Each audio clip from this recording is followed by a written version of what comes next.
Kai Kumnazaba Speaker Sir, Aina House ki table the Pakomado Tamjakrabani, Minister Matam, Member Matam Lawiu, Kai Kumnazaba Sir, Yal Hambada, Nakut Hagat of Pongdok Sari, Kai Kumnazaba Minister Bal Banarasi Gorakpur, Highway, Asi, personally, Aina Mafamadut Lure. Aina Ministry da masigi insurance asuzu bibina bagidamagta haiki committee member da so aina masigi lambi asigi matang da sum haikiba laire adubu answer ase hojik fawba laite thabak oina tawbina bagidamagta aina ahanbo mafam aduda accident kya morom thokre mi kya gi punsi su mangkhre ado flyover sing asisu asuki matik amna phibam sokter lairi na ki official sing da si sing asi eng sinbina bahai minister sina masigi thabak sing asi complete tawba laitana lairi kai kumna sir ba minister member na hai ki bado masi tel ka la karogi nate madugi akopa project adugi detail aida hongjik laijate adobo Banarasi Gorakhpur ki matang hairiba se masigi project asi masida laiba problem ase company problem sulai adugi hojik chaurangna masigi ma ski mamangda masi complete oiragani march ki manungda masi loisena ba koi hona jarage question number 65 question arebat na ikai kum nazar ba mantri na matam logbiu Pakum Madudi House ki table Tamzarabani Kai Kumnazaraba member Uttarakhand Ase Akwegi Singi Lam Singni Hari Mafam Sing Asida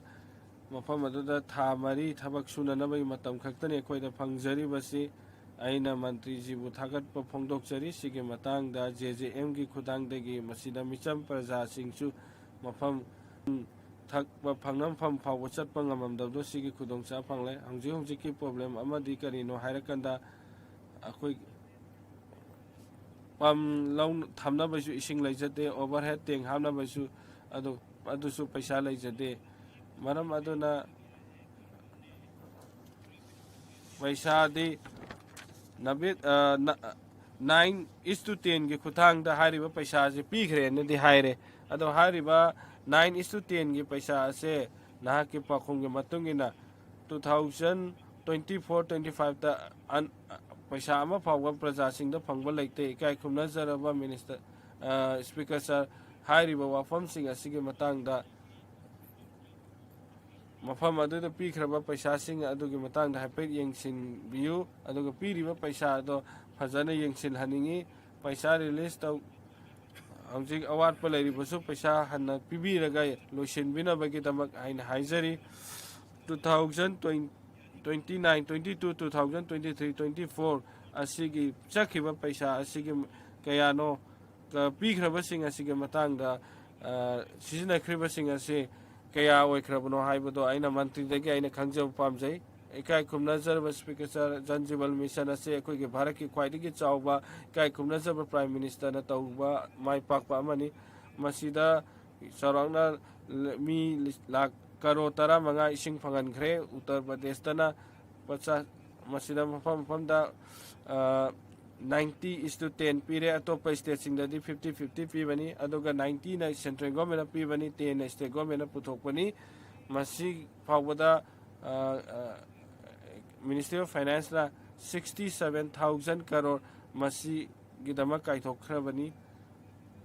adoba jaga khara masu state khara dadi adoga MP singdai complain masi gi matang da lae Pradhan Mantri Modi sina hongsi matang da hairi bar hai duna lairi masi gi yojana se mipum khuding maki yumda ising yawnana bagi damak tawkiba khuding makta ising yawhan ba ji tangai phadabani aduga akoina pipe samjelaga ising yawlakta boiradi akoina makhoi gi mathakta lemna tharoi madugi mathakta thabak laukakani mantri oiro adhikar oiro contractor akoina blacklist tawgani Rajasthan ki mantri dagi ngarang phawada jenda laikhrabani aduga masigi matang de action laukre kana gono charge sheet pi khibsu leire masigi scheme si scheme ge mathak te scheme tawduna scheme tawduna khoina paisa pijaba pamane khoina hongji piba paisa phawda ngasigi verification hongji chatari hongji phawwa pidaba verification sengdaba paisa khoina piba ngamloi masigi damakta awaba amani masigi masi मुख्यमंत्री सिंह दसो कोई high cable लाई MP दसो तोंगा तोंगा ना काउदना सो high cable लाई रे मसी की complain लेबा सिंह दो action लौगनी इकाई खुमना से प्रधानमंत्री नसु सामगा मंगा किन बनादना तोंगा तोंगा बा स्टेट सिंह की कमिटी सिंह सेमदना अतोप तोपा प्रोजेक्ट सिंह के मतंग दे यंगसिन बथाखरे सीएम अतोपा लाइरिबा मंत्री सिंह अयामदा मसी खंगन खरबनी कैबिनेट सिंह अखोइना उनगनी पैसा सिंह दरकार लेबदि सोइना फंगनी स्टेप अदो मपुंग फानबगी प्रधानमंत्री ना सीएम सादना लेरिबनी असिदा सोइबा रानबा प्रॉब्लम लेरगदी असु खोइना लेमना थारोय हाउकिबा मसीगी वाफम असे कॉन्ट्रैक्टर अधिकार ओइबो याय नगा कलेक्टर ना अरानबो ओइगी बसिंग लेबना कैदोंना थारा मखोइगी फंगबम थोकपा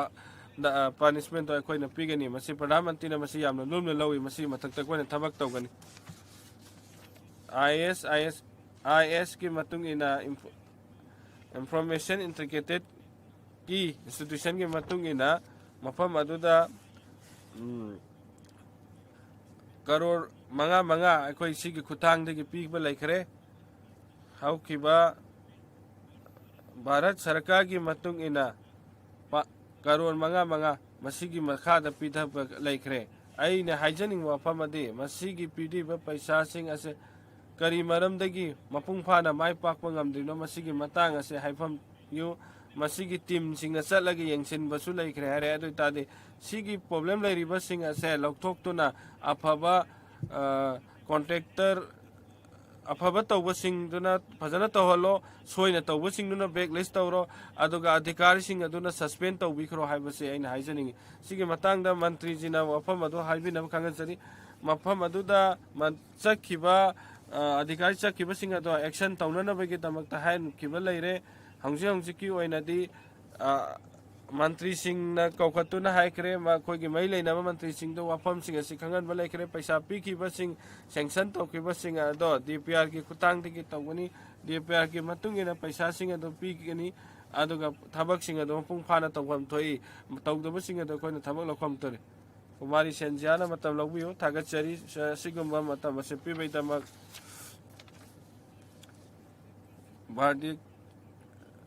भारतीय की हारी वफम अदो एप्रिशिएट तौजै माननीय मंत्री जी की आंसर पाखम कैसु पीद्रे कोइरगा वाचोय ngang लेरे नंग इकाई खुमना जरबा में नंगी पाखम नंगी क्वेश्चन दो हंगबियो नंगी क्वेश्चन दो थंबियो आइगी सवाल सर वहंगदी हरियाणा दा मिशन असिगी ngasi फावदा ngasi चाही 13 हौखरे सरकार ना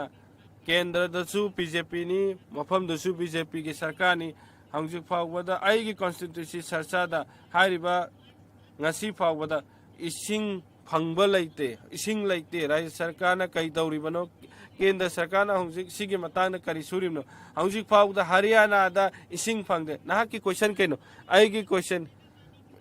करीगे दमा आइगी इसिंग थांगना फंगरिबा करीगे नो आइगी खुंगांग से अदुगी पाखोम पिबै मुहूर्त मिनिस्टर ना कोइरा वांगांग लेरे इकाई खुमना जब स्पीकर सर भारत 15 करोड़ की हाउस थिंग दा कोइना इसिंग करोड़ गवर्नमेंट अदुगा इमुंग करोड़ मरी दसु इसिंग पिरनबा स्कीम लेरी अदुगी मनुंगदा हरियाणा सु यावी उत्तराखंड सु यावी अदुगा तोंगा स्टेट क्या यावरे अदुबो कईगुंबा स्टेट सिना मसागी थबक से मसाना फजना तौद्रगदी अदुदसु पैसा फंगदब खरा लई अदुबो अतै अतै जगह पीफम थोकपा पैसा कायथखिबसिंगदुदी पूरा लोइना दुम पीखरबनी अदुगा अदुगुंबा जगहसिंगदा थबक लेपिबसिंग असे सेंक्शन दि लौरगा पैसा कायथरिक्ट्रिबसे आई उत्तराखंड की दसु आइना हौजिक हाखिबदुनी चादा मरफु तरादी सेंट्रल की देगाना पीरिबा पैसा असि सी मनुंगदा चादा तरादी स्टेट ना पुथोकपनी मंत्री जी सिदा पाखोम बिजरी सोम फंबियु मंत्री जी ना सिदा पाखोम बिबिरई हरियाणा की मनुंग दसु इसिंगी हौरकफम खरा वाटपसिंग से सिगी योजना हौरकपा मतमदगी सिगी इसिंगी सोर्स से फजना यंगहौदबना मरम ओरगा अखोइना हौजिकती खुंगंग खुदिंगमक्ता योजना खुदिंगमक से माय पाकनबगीदमक इसिंगी हौरकफम यामना लैबा जगासिंगदा अखोइ यंगजलिबनी अदुगा सरफेस वाटर दगी सुसिंग सि लौरगा सिजननबगीदमक अखोइ याम कन्ना होनरी सी फंगनबगीदमनी अखोइना स्कीम सिल्लिबसी हरियाणा दसु इसिंग पिननबा अखोइना फजना याम कन्ना होनरी सिगी स्कीम सिजु स्टेट गवर्नमेंट ना कन्ना होनरीबनी अखोइना तौरिबसिना मोइदा मतेंग पिबदुनी अखोइ स्टेट गवर्नमेंट दा मतेंग फजना पीरी अदुना सिगी स्कीम मसे मतिंग चाना तौरी वहंग मसिंग हुंफुगतरो श्री विप्लव कुमार देव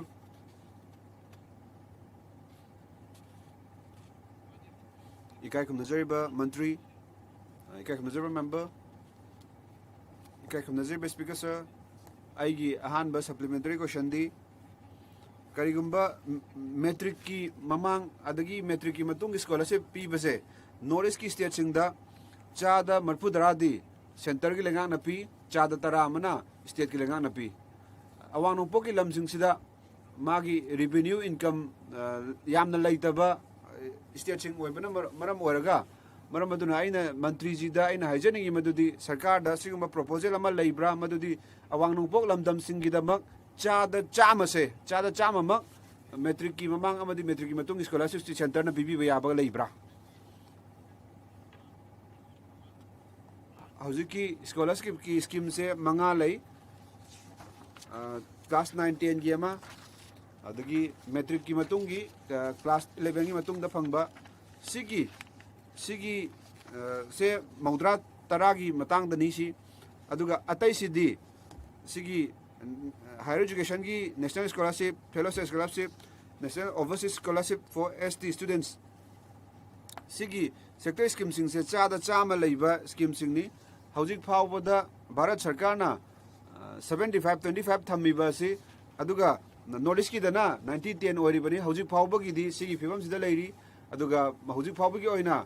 भारत लेंगा की चादा चामा दी लैते अदुबु करिगुम मतुंग दा दरकार लैबा लागादी एकोइ सिगी चादा चामगी मतंग सि लाकपसु याय अदुबु हौजिक की ओइनादी मौद्रा तरा सिदा लैजरी काय खमनजरिबा मंत्री जी आइगी अनिसुबा वहांगदी लिसिंग अनि ट्राम्पन कुंदा pre matric post matric scholarship पिरंबा से लिसिंग अनि ट्राम्पन कुंदा सिबु हंदना मु यंगजलगा मसिंग से अमुक डिसाइड तौखिबनी मदो हौजिक चाही मंगा मुक फारे मसिबु मुक हेनकटनबगी मंत्री दा proposal Lakpa लैब्रा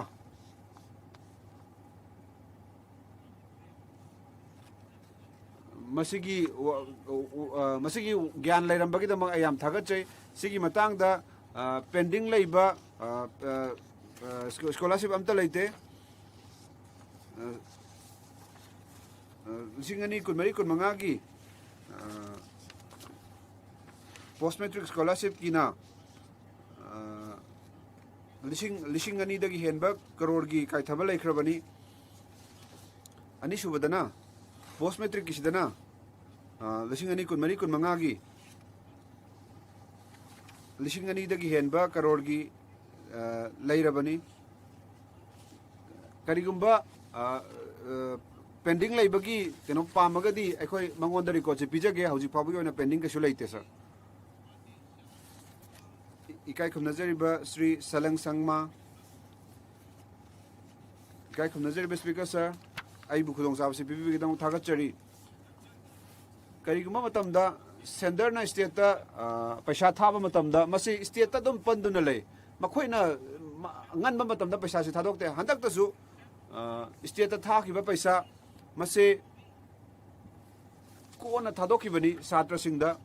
aina hangjaningi karigumba state na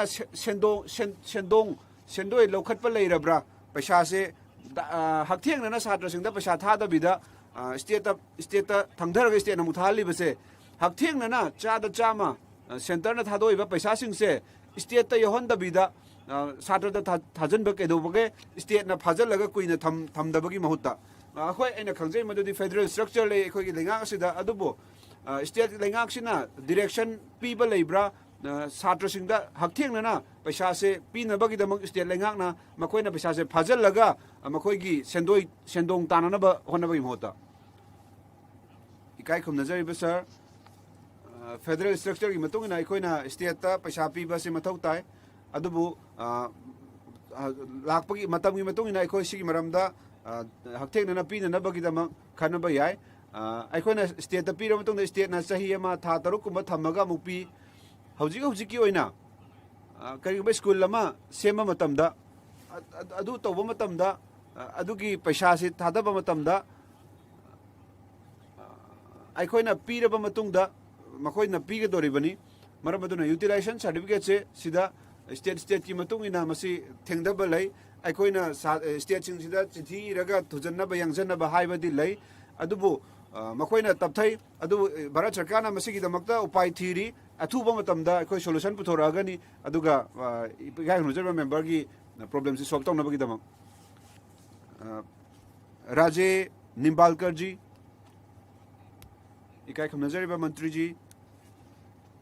sir I वरोल अदु हाउस की टेबल थमजखरबनी मियां अल्ताफ अहमद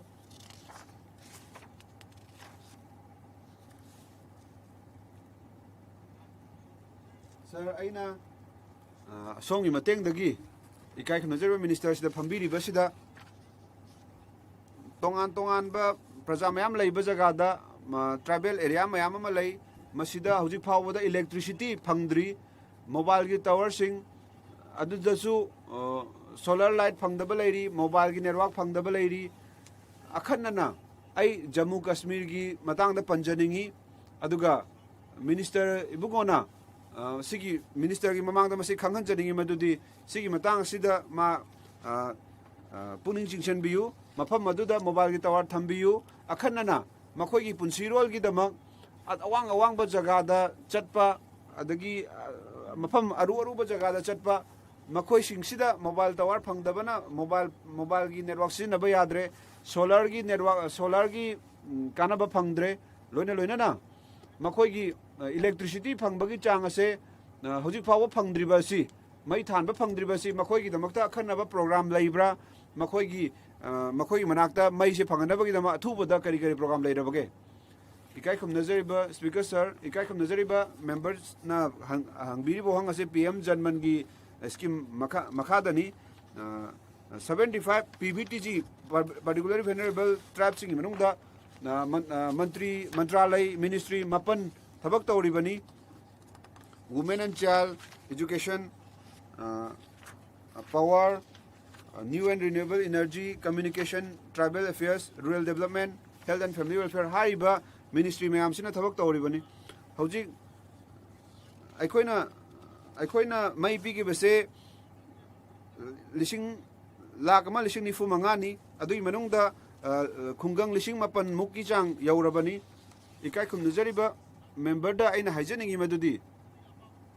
हौजिक धरती अपाना प्रोग्राम अमा हौरिबसे मसी खुंगंग मयाम अमादा संदोरकनी अदुगा 13 मंत्रालयना मसिदा थबक तौरिबनी मदुदा इलेक्ट्रिफिकेशन जु यावरागनी अदगी मा इसिंग की सप्लाई से यावराबनी इकाई खुमनजरिबा मेंबरना सिगी मतंग सिदा खितंग यंगसनबिना भाइजनिंगी अदुदा हागी बाय खुंगंग सिंसी यावरगन हेना इना थाजै करिगुंबा यावद्रगदी चिठी अमुका मुक थाबिरहु अदुगा अइना मुक सी प्रोग्राम से चाही अहोम गिनी लुपा करोड़ लिसिंग मरफु अखोइना सिदा खर्चा तौरिबनी सिगी चावबा असुक चावबा एक्सपेंडिचर जे भारत सरकार तौद्रिबनी मसे इकाई खुमनजरिबा प्राइम मिनिस्टर मोदी जी की लुचिंग मखादा सिगी October Thang अनीदगी Masih हौदोखिबनी हजारीबागतगी Masih हौजिक चथरिबा scheme अमनी लिसिंग तरुक हेनबा खुंगंगदगी लिसिंग अनीदगी हेनबा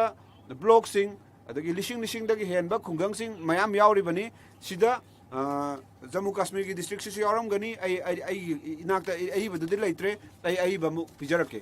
ji Anant Nayak ji थागचरी speaker sir I अखन्नना प्रधानमंत्री अमदी ट्राइबल मिनिस्ट्री बु थागत फोंदोकचरी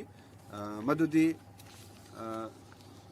इहान हानबो ओइना ट्राइबल की दमकता खनबी बसे मसिगी अखोगी प्राइम मिनिस्टर ना अहान बनी अदुबु मफम मसिदा एक्सपेंडिचर तौरी बसे सिगी मतंगदा आई पेंजो डबल आई अना इका खनुजरबा मिनिस्टर के मसी खंगजनिंगी मदुदी जिला लेवल द लेरिबा ट्राइब सिंगिदमक करी करी सिस्टम सेम्बा लेरबगे सिगी लॉ मिनिस्टर गा ट्राइबल डिपार्टमेंट सिगा पुल्लगा सि याम फजना थबक तौबा याबा थबकनी मसिगी मतंगदा करी तौबा याबगे दो अमता हाइबियु सिगी मतंगदा टायर अहोम की मॉनिटरिंग सिस्टम लई अदुगी चेयरमैन दो आईनी अदुगी मतुंगदा कैबिनेट सेक्रेटरी लेरिबनी अदुगा अदुगी चीफ सेक्रेटरी स्टेट की लेवल दा डायरेक्ट यंगसलिबनी सिगी यंगसन बसी ऑनलाइन दसु लई पोर्टल द लई मरम अदुना सिदा सिदा जियो टैक्स यावबनिना कसिदा असोय अंगाम यावरगसु माना अरान सेरान तुरान तौरगा अपलोड तौरगदी मा इराइलाना फागदोरिबनी मरम अदुना सि याम सेक्शन ना यंगसलिबा थबक अमनी अदुगा सिदा असोय अंगाम करिसु हुरान चिंथी कैसु लेरोय मसिदा चादा हुमद्रा मंगा लोइसलाबनी लेमोरिबा कुन मंगा जी अथु मतम लोइसनजरगनी वहंग मसिंग शशि थरूर जी सर केरला दा सेल थुमगी अकाइबा लेबना फेब्रुआरी हंदकी चही सिदा मखोइना केरला की 49 ट्राइबल वेलफेयर स्कीम सिदगी अयाम सरु कक्थत्खरे मरम अदुना सिदा सेंट्रल गवर्नमेंट ना स्टेट गवर्नमेंट दा कंपेंसेट तौबा याब्रा मखोइगी हकसिंग अदु ट्राइबल प्रजासिंगी हकसिंग दो फुलफिल तौबा ngamdragadi पीएम जनमन गुम्बा से केरला दा सांगदोकबा याब्रा ट्राइबल की स्कॉलरशिप तो चमाना वहां हंगबगी दुमाइना अखोगी स्टेट तसु ट्राइबल की छात्र स्कॉलरशिप फंगदबा मयाम अमा लेरी मखोगी कमिटमेंट से लेंगाक्सिना फंगंद्रे निफु मपन स्कीम मनुंग दा कुंतरेट फंगंद्रबनी सर सिगी रेगुलर स्कीम सिंग सिदी स्टेट लेंगाक्ता दम चली अदुबु पीएम जनमन गुम्बा सुंबा स्कीम सिदी स्पेशल स्कीम नि सी सेंटर की मिनिस्ट्री ना सेम्बा स्कीम नि स्टेट की इन्वॉल्वमेंट सिदा याम लेते मसी सेंट्रल मिनिस्ट्री की मखादा हकथेंगना चटपनी खुदम ओइना हारबदा मिनिस्टर ऑफ रूरल डेवलपमेंट की मखादा सेमख्रिबा युम मसी लिशिंग यामे सिदा अखोगी स्टेट की लेंगा की कैसु लेते मरम मदुगी मनुंगदा लिशिंग तरा हुमदोइदी लोइरबनी अदुगा किलोमीटर लिशिंग मंगादगी हेनबा किलोमीटर की सोरोक सारकदोरिबनी अदुगी मतंगदा थबक हौख्रबनी मसिदा स्टेट की लेंगा की खुद लेते बीएम जन्मन औरगा बीएम जन्मन अमदी 30 अमागी स्कीम सिंगसे सिददी स्टेट की खुद कैमता लेते अदुगा अतोप स्कॉलरशिप की स्कीम हाइबी हंगबीरिबा हौजिकी ममांग हंगखिबसे स्टेट की लेंगा की खुद यावी अदुगा अदुगी सरुक्तुदी स्टेट लेंगा ना पीगदबनी अदुगा 75 तुना भारत सरकार ना पीगदबनी मरम अदुना फेडरल स्ट्रक्चर दा सेंटर सु अदगी स्टेट की लेंगा सु लेबनीना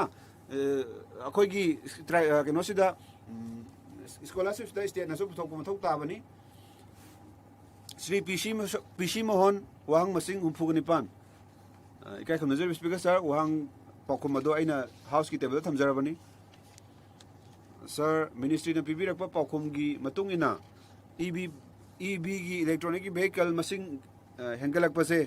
कर्नाटका दा 1,70,000 व्हीकल से register तौरे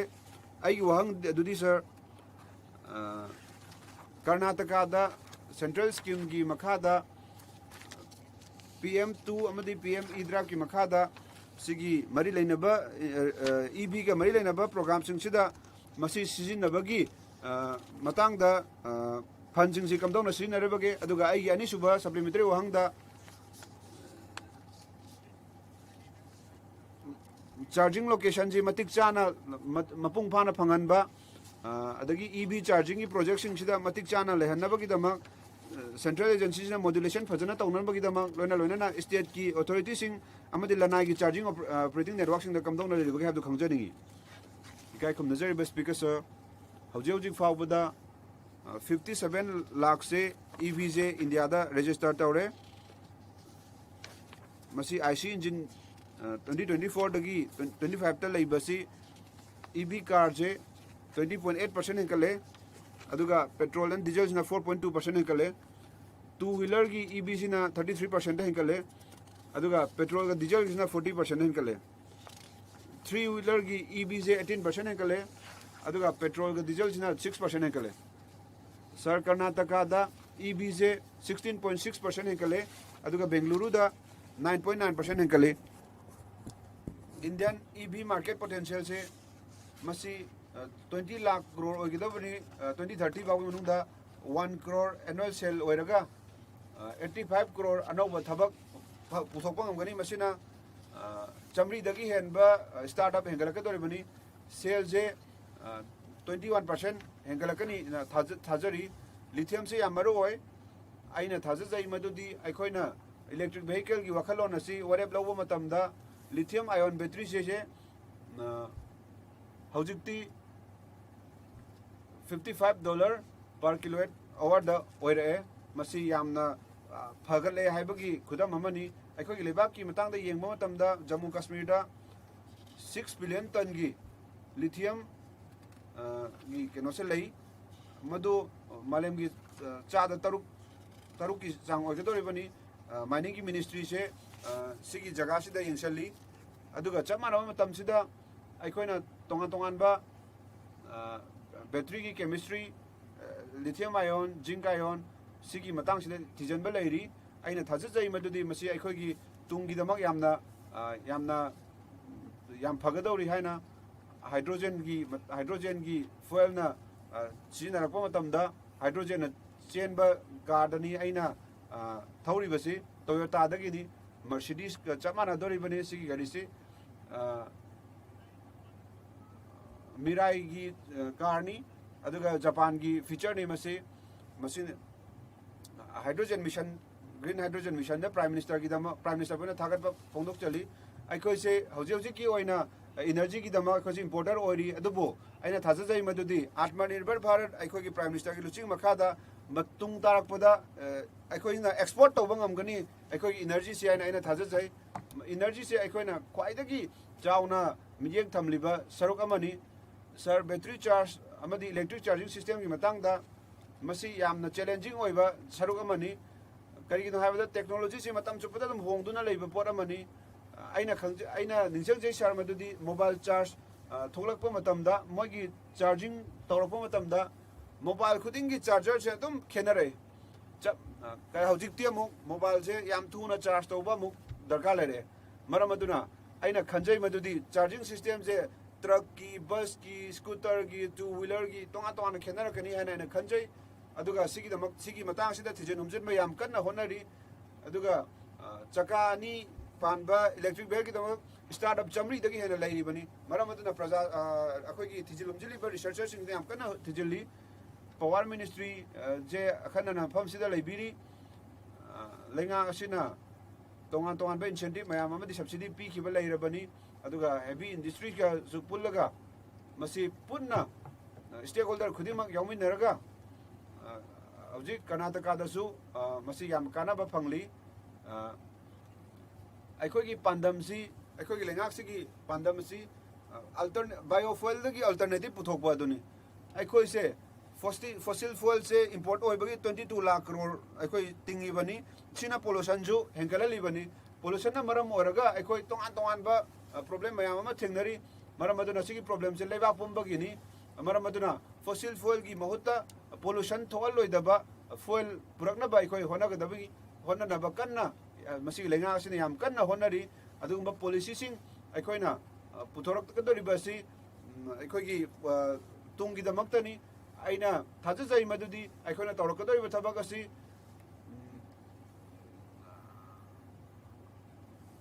aikogi leibak ki mafam se taret subda lerambadu adu hojik aikoi ahum subda leiribani ahan bada USA leiribani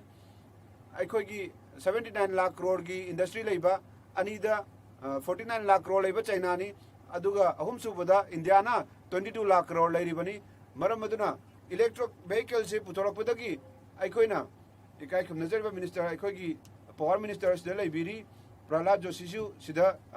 yam kana thabak tawri aikogi lengak su sida thabak yam kana tawri maramaduna aikoina tunglam changjan ba matamda adugumba numit ama soidana lakane na ina thajai madudi chahi amagi manungda chahi amani gi manungda aikogi leibak sina industry sida kwaidagi ahan bampham da leigani haba ina thajai ꯑꯩꯅ ecology ꯑꯃꯁꯨꯡ ꯏꯟꯚꯥꯏꯔꯟꯃꯦꯟꯒꯤ ꯃꯇꯥꯡꯗ ꯑꯩꯈꯣꯏꯅ year ꯄꯣꯂꯨꯁꯟꯁꯦ ꯊꯤꯡꯅꯕ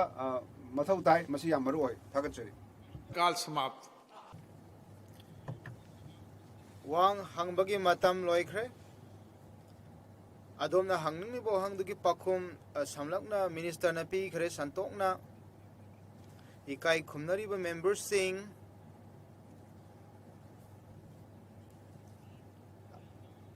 adjournment motion notice के अमरुम आइना फंगजई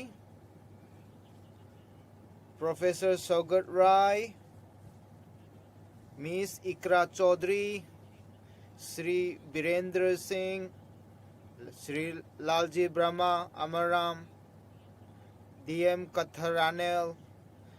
विजय Kumar Vijay Vasan B Manickam Tagore Manish Tewari K Radhakrishnan M K Chandrashekhar Mohammad Basheer Mohammad Jawed Zia Rahman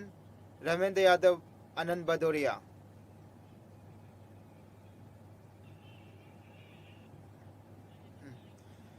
adjournment motion khudima se ai hana decline tawzare numira sigi oina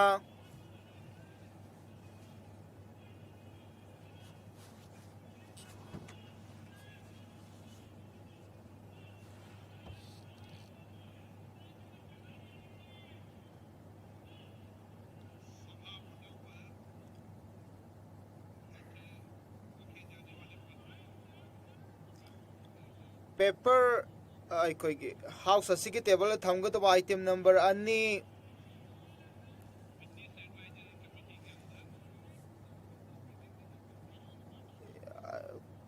business advisory committee the party खुदिमक मदद यावी मतम मदुद मसिगी थबक असि पाइखतकनी सुश्री शोभा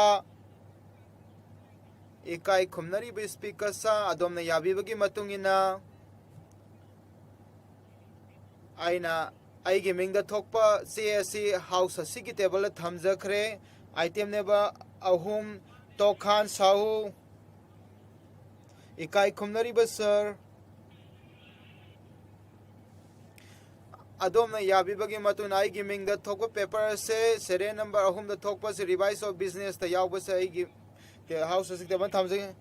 श्री जुगल किशोर आइटम नंबर मरी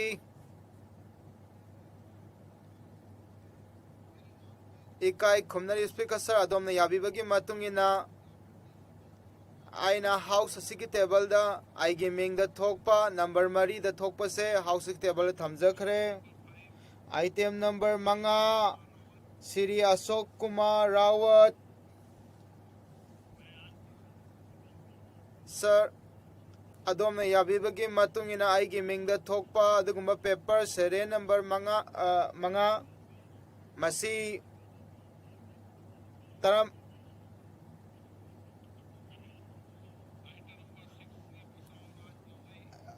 आइटम नंबर तरुक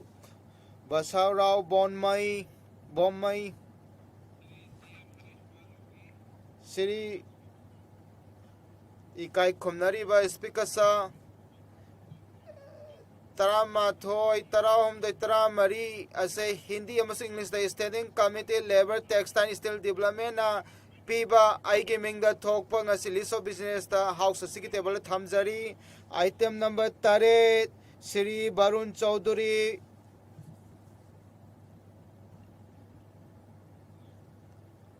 स आया मासिकी रिपोर्ट सिंगी कॉपी सिंग parliamentary standing committee parliamentary personal law and justice 50 report निफुमापन ग्रांट 25-26 लेजिस्लेटिव डिपार्टमेंट का मरी लेना 156 को 147 report of the committee demands of grant लिसिंग कुमंगा कुंतरो डिपार्टमेंट जस्टिस को मरी लेना 157 report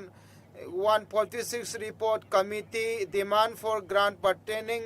Department of Administrative Reform and Public Offences Pension and Pensioner Welfare 158 report 148 report committee on demand for grant 25-26 Department of Legal Affairs Mari Lena 159 report Thabalokat Kiba committee demands and grant 25-26 department personnel and training का मरी लेना थागचरी item number निपान टोकन सावो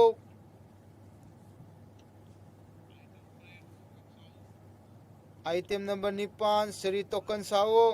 इकाई खुमनारी speaker सा अदोम याबीब मतुंगिना आईगी मिंग थोप स्टेटमेंट सीरियल नंबर निपान रिवाइज लिस्ट यावबा की मतुंगिना हाउसिंग अमसुंग अर्बन अफेयरना लैखोत्खिब रिकमेंडेशन थबकसिंग अहानब रिपोर्ट कमिटी की डिमांड्स 28, 24, 25 असे थमजरी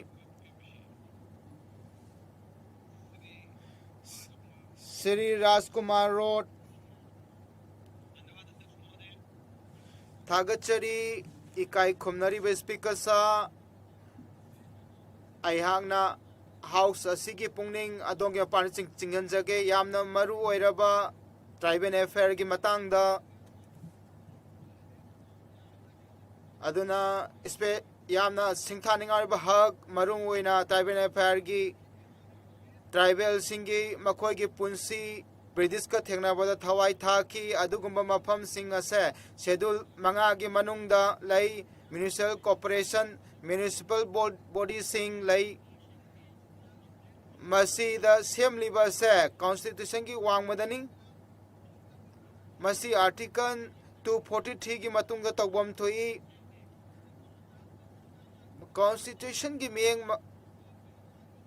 कॉन्स्टिट्यूशन असे लिसिंग अमगा चमापन यांखैदा पोरखी मसी लिसिंग अनिगा सुम कुनमाथोइदा अदुगुंबा बिल मेसाल आइन असे राज्य सभा दा पोरखी इकाई खुमनरी स्पीकर सा मसी खुदोंग साबसे पीबगिदमा अदोंग के पुंगनिंग चिंजबा पामी बालोदा राजस्थान की मनुंगदा लैरिबसी की मतंगदा आइहांगना अदोमदा तमजबा पामी मदुदी मदुदा यामना खुदोंग सादबा कया थेंगनरी मफम मदु लै मीसिंग असिदा मदुदा खुजिन थौराम पुनमक से असेंगबदी मदुदा करीमत चथदे चेद खक्त लेबने आई इसामक सु मफम दुरु चलुरे मदुदा लैरिबि सिंग सिंग असे अदुकी मति मोले अमसुंग मसी तोरेंदा थादै मरुइरिबा तुरेन सिंग अदुदा अदुगा लम सिंग अदो अदुकी पुंको कोगले अदुगुंबा state government pollution control board ना मजदे येंगसन मतन मसिगी चना पथाप सिंग की मतुंगिना फिर लाख यांखई की अदुगुंबा फाइन सु ता खंगन ता फाइन सु तौखिबा लई आईगी वही से लोइसलनबियो ngasi ahag mafam asida lepchari sir ai bandara bomdia degi maharashtra degi lakchabani madu rice bowl haina su khangnai maduda an aikhoi gi lai khidraba maduda laiba mioi ke amaro makoi gi punsi hingna busy ka yaudon lai maduda lau ba sing cha da marifu ase makoi lam se hector amadagi ama phawba yauba ngamde adomna हाइनिंग लिबदो करिनो हाइबियो आइना हाइनिंग लिबदी sir अदुदा लौमी सिंग आइगी constituency दा लरिबा से मखोइगी नुआई तबसे ताबियो आई कुइनबगी मतुंग दा वांगांग खुदोंग साफंगुनिंग आइना demand तौजनिंग बदी लौमी सिंगी मांग ताक्रबा सिंग इसिंग मखोय Hector अमादा लाख अमा मांग बसे मसी उबियु श्री श्री दुकल किशोर जी इकाई खुमनरी मेंबर सिंह थागचरी इकाई खुमनरी स्पीकर सर अदोंगी फंबम लाउंड लेंसन बियु चांबिदुना सर आयना हाउस असिगी पुंगनिंग चिंगनजबा पामी अमसुंग लैंगा की अदोंगी मपानदगी minister rural and transport ministry आईगी कंस्टिट्यूएंसी संबादा मदुदा रजंगपुरा चतप लंबी असे रोड असी याम फिबम चाद्रे मदुदा ट्रैफिक याम चाउना थोए लंबी असिसु फत्ते मदुदा याम गुरुंग चटप थोई ममन तांगलो पुसी क्या मांगखरे सर आइना लैंगांग नादोंगी मपानदगी हाइजरी सांबरदगी उबदामपुर की लंबी असे नेशनल हाईवे की मिंगलेन पीबीयू फोर्थ लेन लंबी सेंबी नबनिंग सिंगजरी राजमुनि बर्मा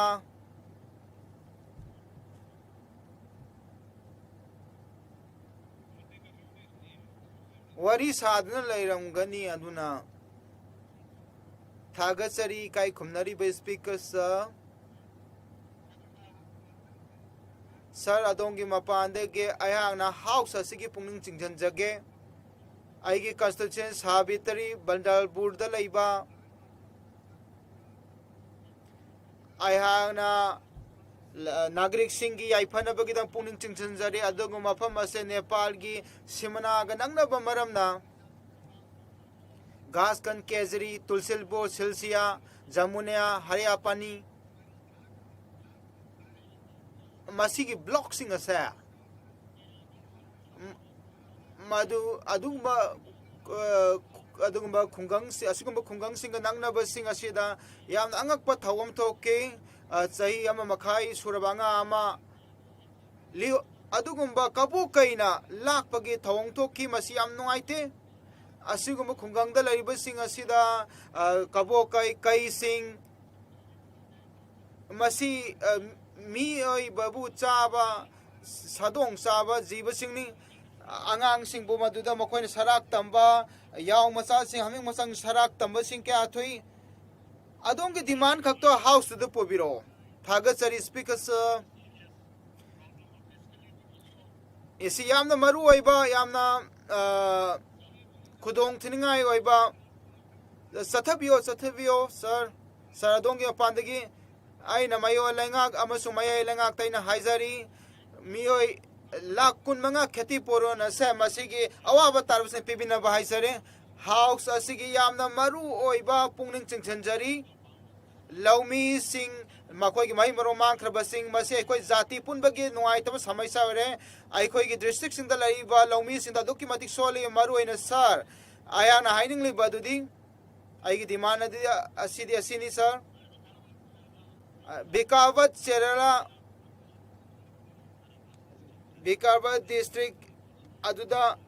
मदुदा मलय मही मरोंग सिंह असे दुक्की मतिक मांग तागले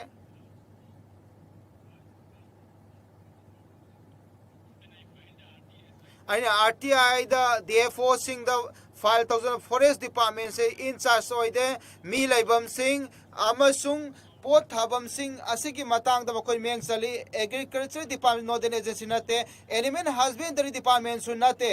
डेजिग्नेटेड नोडल एजेंसी न बल्किन बार्मर नीलगाय अमसुंग लमो की मांग तान बसि मखोय दायित्व लौगदबनी मदुदा डेडिकेटेड नेशनल प्रोग्राम लैबा तारबदी अखोई लौमी सिंह की पुंसीदा क्या मतिक नुआइतब सिंह असे थोकलम लोय दरोगाम प्रसाद सरोस थागचरी स्पीकर अदोम याबीबगी मतुंग इन ngasi अदोम की पुंगनिंग चिंगजनजबा पामी आइगी कंस्टिट्यूएंसी लानगल्स की अयागना लेंगा की पुंगनिंग जु चिंगजनजबा पामी समाबाता मजाबुर बोर्ड की ब्लॉक की मनाक्ता माहौल एंड मालपुर कौबा लम लय मियोय कया की हिंगनबगी लंबीना मियोय कया ललोन इतिक मई मसिंग तमनबा यामना मरु ओइबा लंबीनी अदुबु कोई लाइबक थिबदी कोइरबा मतमदक मसिगी लंबी असे यामना फत्रे मदु नोंगजुगी मतमदा ओइरी फिबम असे अदुकी मति खुदोंग थनिंगाई ओय इसिंग अमसुंग सोरोक्ता अहोबा लैबा मरमना मदुदा केनाल फजन लैतबा मरमना इसिंग फजना मौखतपा मरमना मसीना मियोय कागी हिंगनबगी पुंसी अमसुंग चलिबा मियोय के अमुंगदा अवाबा पीरी अयागना मी सिंग असिगिदमक मसिगी लंबी असे सेंबीनबा अयागना निंगसिंगजरी आइना मयोय मयाय लंगांगरसु केरक हना हाइखरे आइबसु पीखरे ai hang na mi sing da su wari sare maduda rally prostate camera post rally camera amasung agitation kya chathakre adu bu thaba karim da paikat pa leite mafam asida ai hang na haizari madudi masi yam thuna thaba se paikat pina bagidama sari amna maru oiba madu supreme court ki yathang matung ina teacher eligibility se oza khanabagidama yamna changdaba yadaba amani haikre masida la kera oza sing ase sahi kaya dagi makhoi gi sana patha ki matung ina thabak khala matung da sahi traunga dagi kunthra phawang aidun lai ai khoi ge jati da makhoi gi tawri mathau asida ikone salam tawam thoi aina haining lebadi National Council of Teacher Education Notification ki mamang da khan ki basing information right education ki mamang da khan ki basing se test requirement ase masidagi lama tham masidagi lokthok pina ba ningsing jari maram aduna ikai khumnari ba Union Minister Education da aina haizari sanbi duna masida yengsan bina ba lokot pa ya ba khongthang lokon ma RT Act amend tawno NCT Act lising ani lising machamapan maudra humdoi ase lising ani ga tara August kunhumdoi da masida logi phire usina asigum oza sing ase makhoi na tawki mathau asida lokot pa ya ba khongtang lokot pina ba ningsing jari core model sir aina pungning chingthan jawa pame NCR report na hairi maduda drug sizinabasing Punjab ta samana ba report sinasu hairi madudi Punjab ta masida ayamba drug sing ase smuggling kamaru Punjab ta tauri lebak pumbagi oina kro tara mathoi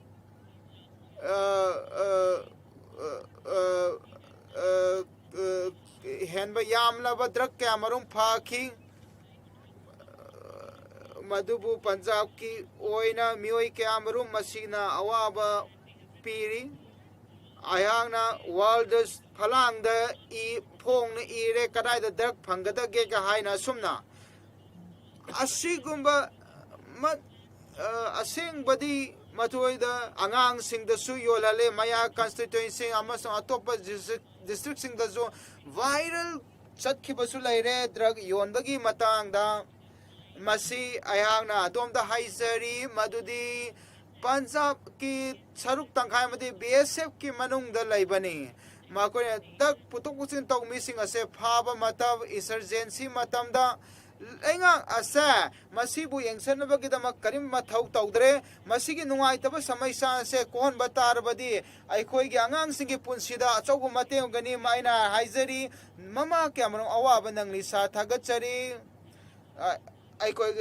laibak asida aikoi gi san hat pa se chathari kro kuntha dagi henba gausala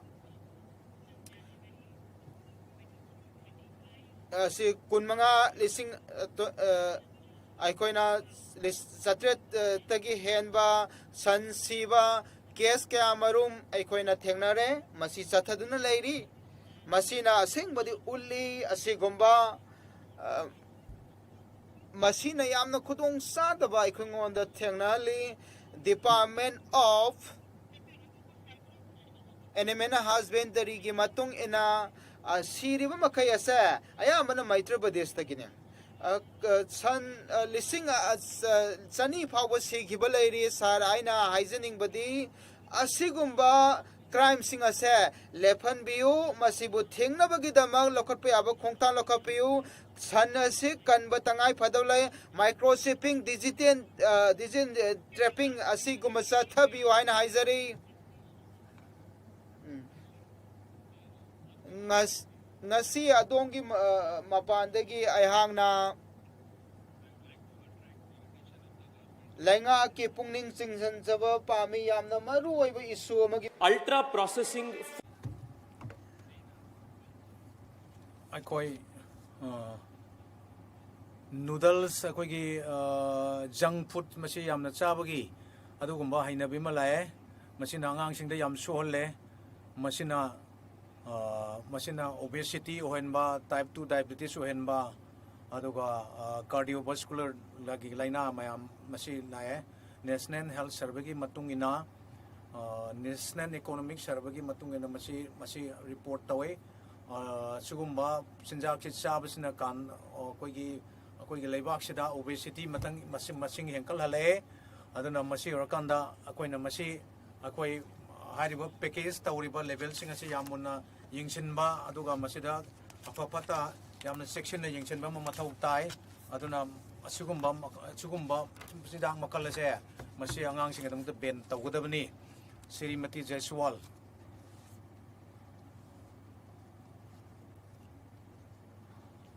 Sri Sasang Maniji Ikai Kumnazaraba Speaker Sar aina akoigi Mahadeva Temple gi khutangda akok maramda aina songi miyang singjanjari ai constituency lairiba temple se laisang ase masigi chaukolapagi masigi Deberia district ta masigi Deberia district di yamna maru oiba du mathawa oriba pamamani airiba district se laiba lam koiba singasina masida hairiba laisang ase lai aduna maram aduna masibu akoina sigumba yamna asengba holistic oiba sigumba laisang ase masi develop tahon gadomani aduga masida kutung chaba mayam phanganba henkal handuna akoigi culture amuga nat chanabi amasung mai masing tambagi mase 6 acre taruk lairiba acre ahum lairiba se acre taruk ta sandok pigadabani aduga masida masigi kutung chaba sing ase phangan bigadabani akoina sida support makan kodi makoina pijari ikai kumnajariba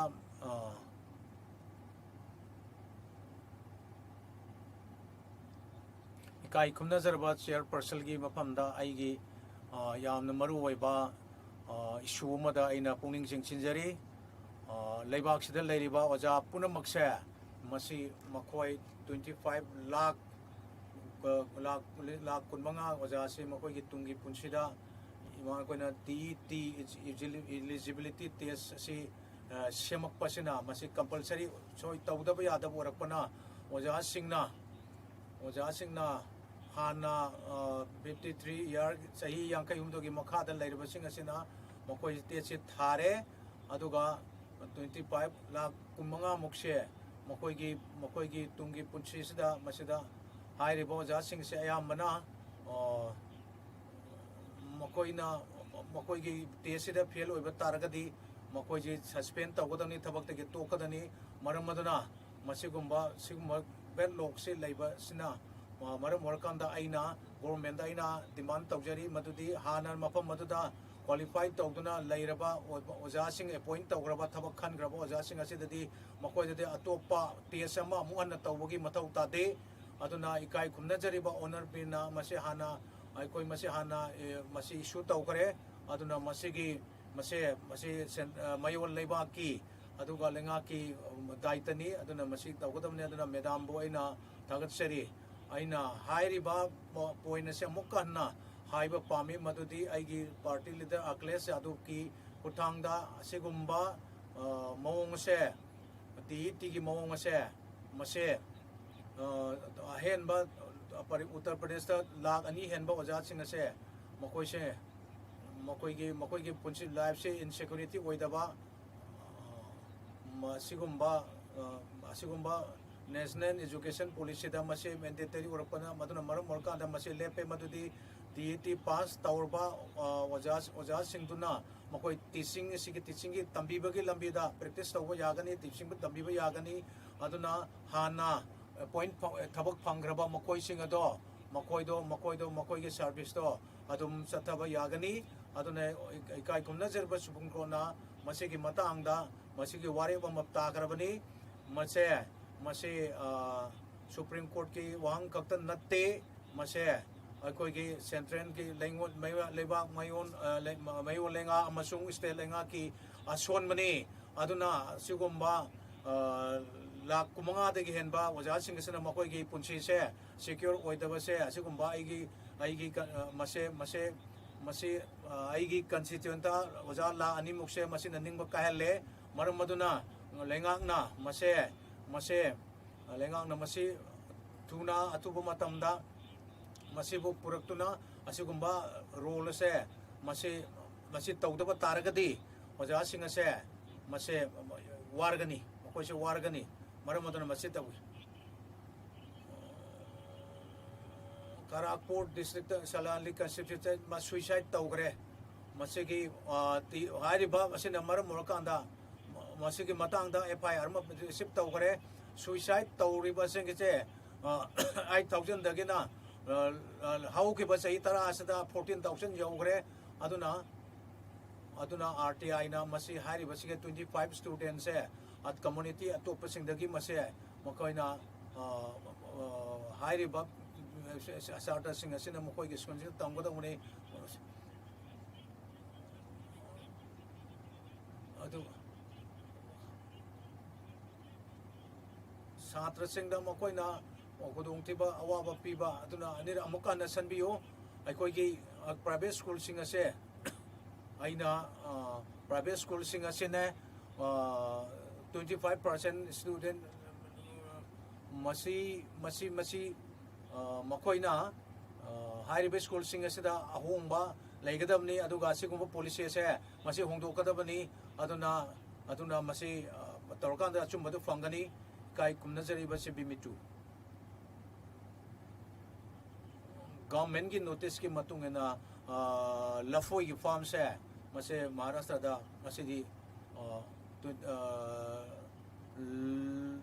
lupa lising kun mga say pa ising yang kay da wanto pa aduga masi hairiba banana ki lapoi kakpa sida makoy na awaba tay aduna gomenda masi group insurance longmi sing the pyramid adubo hujikti free the pyramid adubo hujikti special transit la kon makoy ngamdre aduna ina gomenda hajen in group insurance masi amon na pigadawni aduga Andhra Pradesh ta banana se hena putopong ngamne tunda hena pigadamni asigi matak banana farmer sing da aigi control areas da masida banana farmer sing se mase aina central team na masigu team farm sing ste yengam su leire aduga tungi yenga kanda asigumba isu sing amon na tholoi dabani masigu thagatsari Anurag Sharma kai kumna chariba member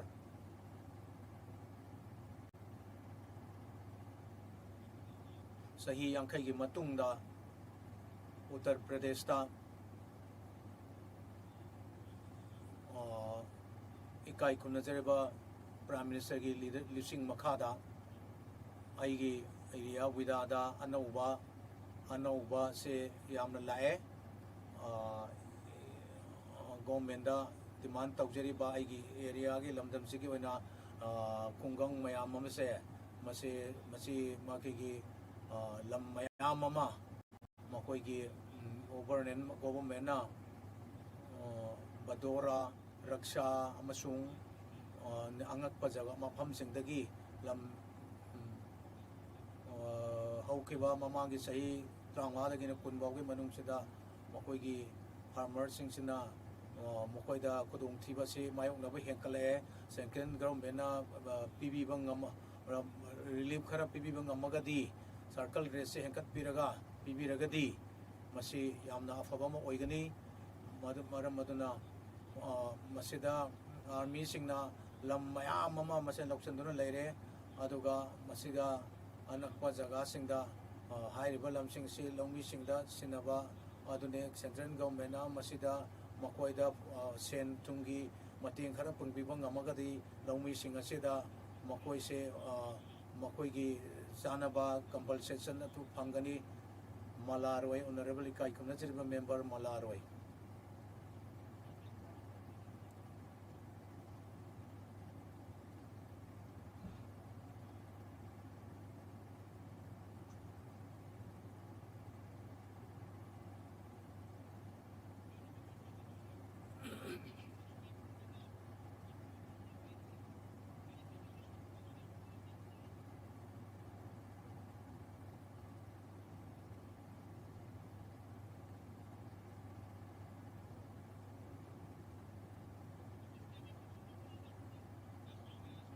asum koirako matam asida paithoi paisa se matik sa de metro rail ke damakta mafam asida system se wale aduna koin ubung ame madudi akoi gi station sing se yamna nang da numit khudingi akoi gi passenger sing asina machu train se sida kanda mokoi gi punsi de yamna khudung thiba mayong nei maram aduna masida matak sa de matak chaba mapam laite masi am sili aduga security su matik sa de maram aduna anauba station anauba metro station khara lay adubu asigumba tabak se hojik se tawdri aduga signal na chingba asigumba tawdri aduna maram aduna aina real minister da ina khangan jaba pami masigi matang se da tabak lokat pina bagida makta ikai kumna serba member bu makoi gi view sing do mase zero award thamba pami aduna member kodam ta ina hajari madudi minute amagi manung da mase loiselagani ikai kamna serba chairperson madam ai yam nungai jai arau jai mark se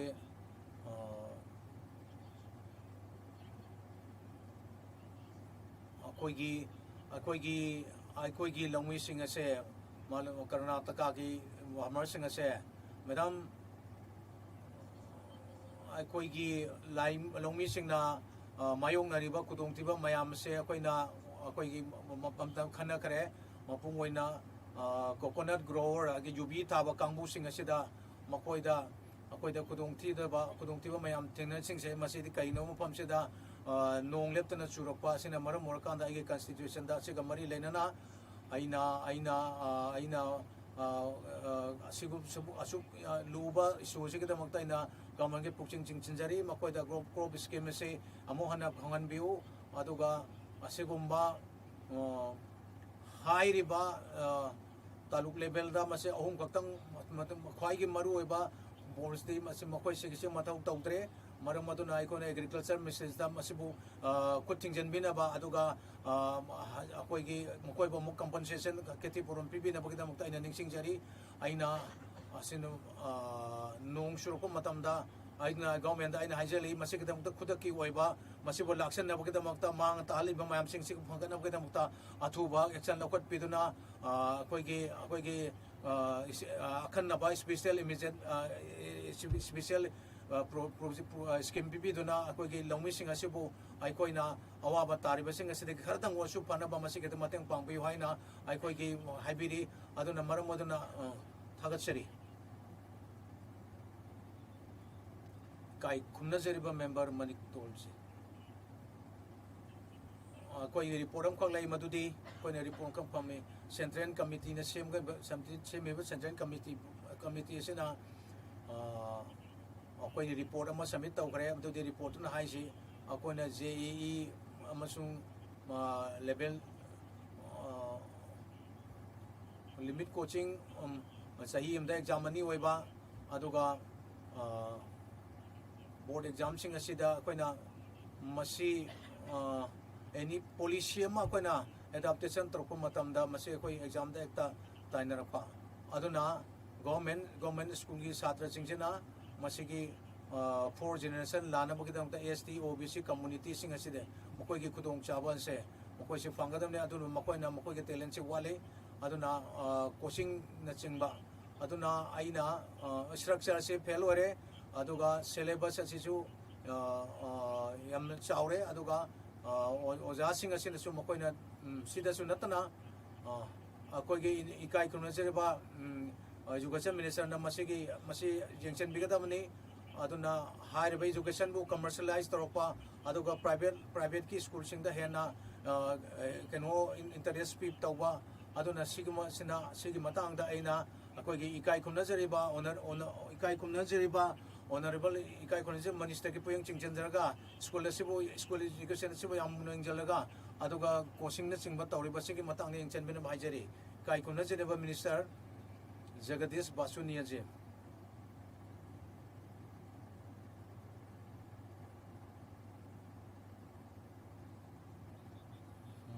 Mr. Basu ne kada da lege ongta Jagdish Pasunia ji kai kumna jariba member kai kumna jaribi chairperson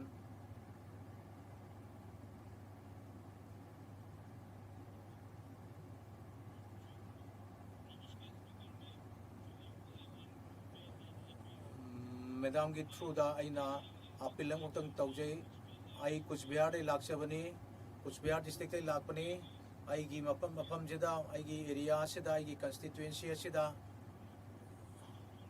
mayam na sangwa matam da ge koina hangduna lai madudi aviation minister da ai koi gi masam tu da flight facility aeroplane gi facility phangba yabren hangai 2023 dagi kitang kudong chaba maka phangi apik pas kudong chaba maka hairiba company airline company to na ko da high bire madudi makoi na mapam sida flight sapa airport ge sapa ngamoy maram maduna aina aviation minister da aina haijaba pami madudi Cooch Behar da district ta koi na sigumba kudong chaba se phangan biu maram maduna masi yam Cooch Behar ji yam maru eba district amani haiba mapam asida airport khaktang lei aduga aina aviation minister da mapam asida airport sida mapung phana satana na gadam ga semgat pio sigumba yamna nungaiba 1971 da Indian Navy singna Pakistan da attack tauki asigumba masigi favor masibu India da asigumba yamna auspicious oba numasida Lok Sabha ge member kodemakta ina tagat pa phokchang chari aduga Indian Navy aduga makoi gi family sing imung sida aduga makoi da ikai khonaba akhanaba ikai khoma honari aduga hingauraba member sing da mathwai katokraba sing da aduna madam chairperson matuda crisis amakak lei adugumba hairiba government na lenga na masi asigumba personnel sing ito mukoi paisa pithokpado makoi ki hospital da leiriba medical facility piriba veteran sigi asopan jawkraba mi ki manung da pigriba aduna sigi sector sida sign tawkiba punama se aina honorable defense minister na haijari madudi masigi phanna se khudakta release tawina ba haijari Vishnu Padarai kai kumna jarba member kai kumna jariba chairperson Andaman amsung Nicobar Island da government na tabok mayamam tawikre aina 1994 dagi aina haijarakpani group B and C recruitment da group B amasung C recruitment da local gi madugi matungda group B C amasung atopa posting ase mapan gi missing da pigre aduga atopa state gi lakwa missing da tabak si phangkare aduna honorable Ladakh kumba Jammu and Kashmir kumba Andaman and Nicobar ge su sumaina tawiu haina sumaina sakhang biu haina aina speaker gi miyang chingchinjari Thagachari chair madam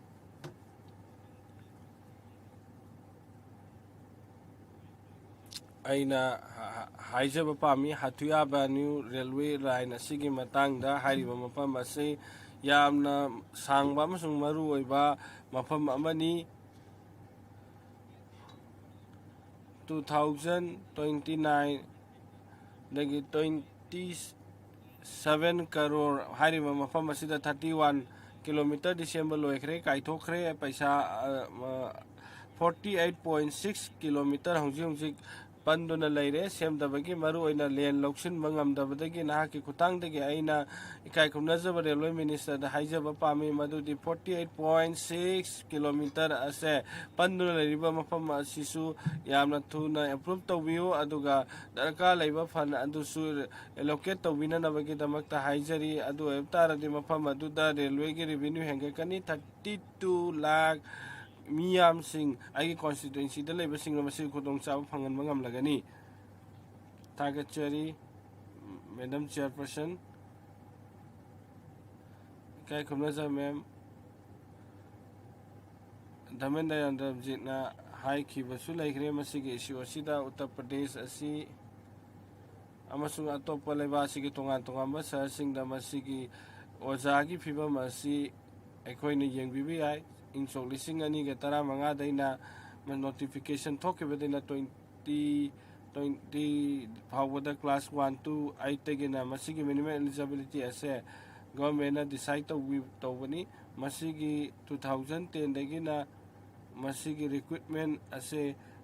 madugi arar ge matung ina tawduna laklebani masigi decision supreme court na pirakpagi matung ina masigi da sahi kunthra manga thabak suduna leiriba makhoigi damakta de asuki mate awaba oire amu hana makoi exam thaba darka leire UGC na masigi matang da decide tawkre every college kuding da oja oina bai dabakta net asi darka lei adubu aina na ki kutang de government dai na haijaba pami asigumba restriction ase akoina fazana khanabiyu aduga house asina kakdaba niyam ama semnanabagi damakta haijari exam ase fazana conduct tawba ngamnanabagi damakta amasung makhoisinggi dama khudong chanabagi damakta ikai khumnajaba madam chairperson na ki khutangdagi aina yamna maru oiba issue ama thamjaba pami madudi miya nongmagi mi masing ase malemgi oina sukimati hengalali India sisu 2009 da 7% aikogi population se 1 da oirami 2025 da aikogi population se 20% malemgi oina oire masi aikoina developed nation ama oirakpa matamda aikogi senior citizen ase yamna chauragani maram aduna nahaki khutangdagi aina haijari lairiba miyam sing asida migi ahal oiraba sahi masing asuk yamkalakpa matamda kaknaba road net ama aikoina ahal oirabagi laina sing ase yengsinbinanabagi damakta aina haijari prime minister gi na yamna chawba health insurance ama mahangna haudokiba duso ina appreciate tawi madu Ayushman Bharat ni masigi India gi oina apunba yamna fidamninga oiba health care system amani bandhan yojana sisu appreciate ni asina senior citizen gi damakta haijarabada chai dragi mathakta leibasing asisu masigi khudong chabadu hengal hanbiyu masigi 5 lakh rupees atopa Ayushman Bharat ki matangda cover tawri Ayushman Bharat ase asigi insurance ase insurance kakta nate naha ahal loiraba singi domtu insurance oihanbiyu masigi ahal loirabagi laina singa sidagi aikoina kanba ngamnabagi dama masigi damakta community house commission amasung ministry singa khusamnaraga masi singa su yengsinbinaba khanganjari ministry council sina matam lobinaba khanganjari kai khumnazarba madam chairperson aigi jaga da ising chawge tabak achogba mayoknaba oire masi sing maruaina lau singu bagisu ising su yam darka lai thakna bagisu yam darka lai masi singasi mari leinaba ministry singna aikoigi masigi problem si inghanningi maramdi haukiba ising chawna maram oirakada mafam asida cancer na bagi isingdagi thoan bai hamna khudong thiba du oinaba oiri hairi mafam asida government fal allocate tawbiduna hairi ba mafam aduda anaba isingdagi thokhiba sing adugi su makoigi damakta sengi mating pibiyu medical facility su phanganbinanabagi damakta aina pungning chingsinjari nahaki khutangdagi madam chairperson singi awab sengnariba awaba se sukimate achogba awabani haijaningi Sri Pradip jina matam lobina Pradip Provijina matam lobiyu ikai khumna jarba Bentilikam na matam lobiyu ikai khumna jarba member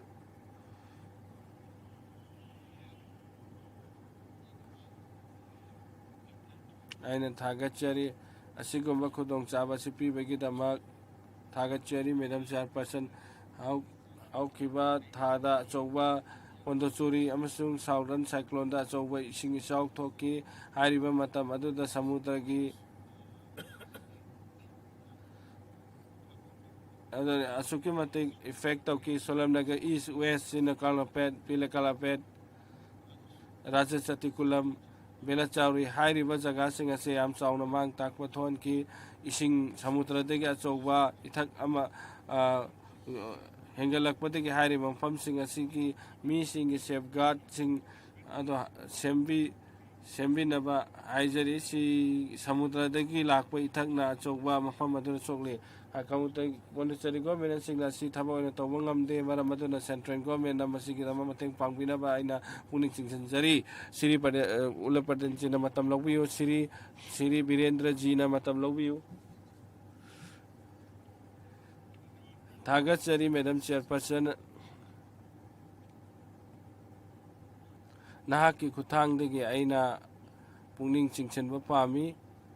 Government Asida Madudi Lambi Semkat Sagat Pegi Matangda Amasung Makoina Lambi Paktok Sok Pegi Kai Kumnazar Prime Minister Mahagna Member of Parliament Kalakwa Matamda Mahagna Haiki Kyoto Style the Lambi Semgani Haiki Ado Ketol the Mapama Adugi Mapam do Isasure Mapam do the Yam Fazana Ariba Yum Sing Ado Preserve Togduna Tami Heritage Ama Oina Miam da Lakadova Miron Gidamakta Mahariba Mapam Sing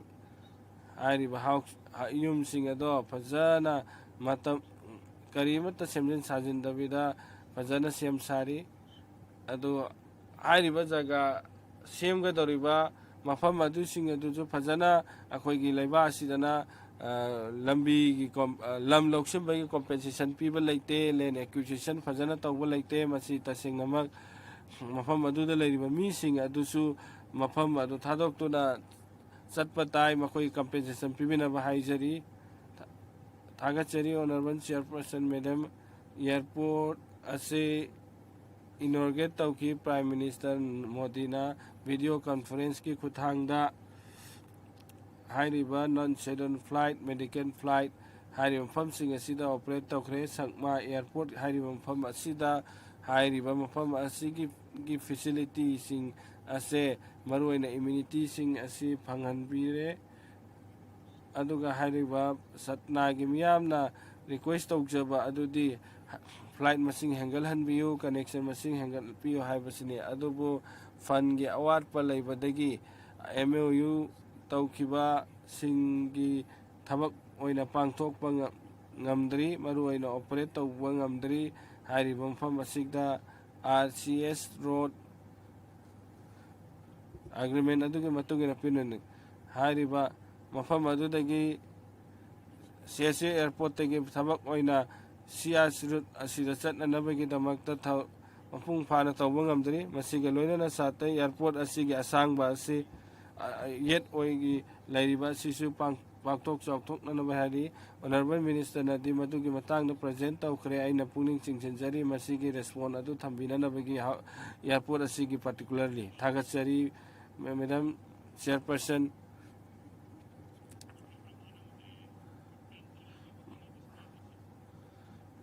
Yamna South Skill da Nande District da Maharashtra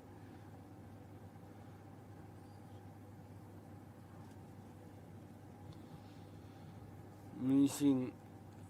Hariba Sing Asida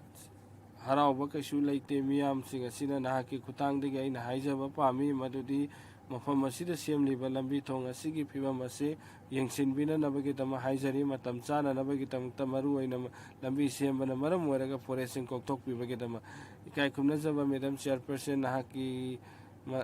Nakutaga Sarisikum Kudong Sapi Vigitama Aina Public delivery system sing ase Pangkangal Anana Bagdama Haijari Maram the middle class ase Makogi ease of living gi Henagan Anabagitamakta Masibu Puning Junction Yangsin Vinabagi Haijari Maroina Masidan unnatural Siba Amsu Post Madam report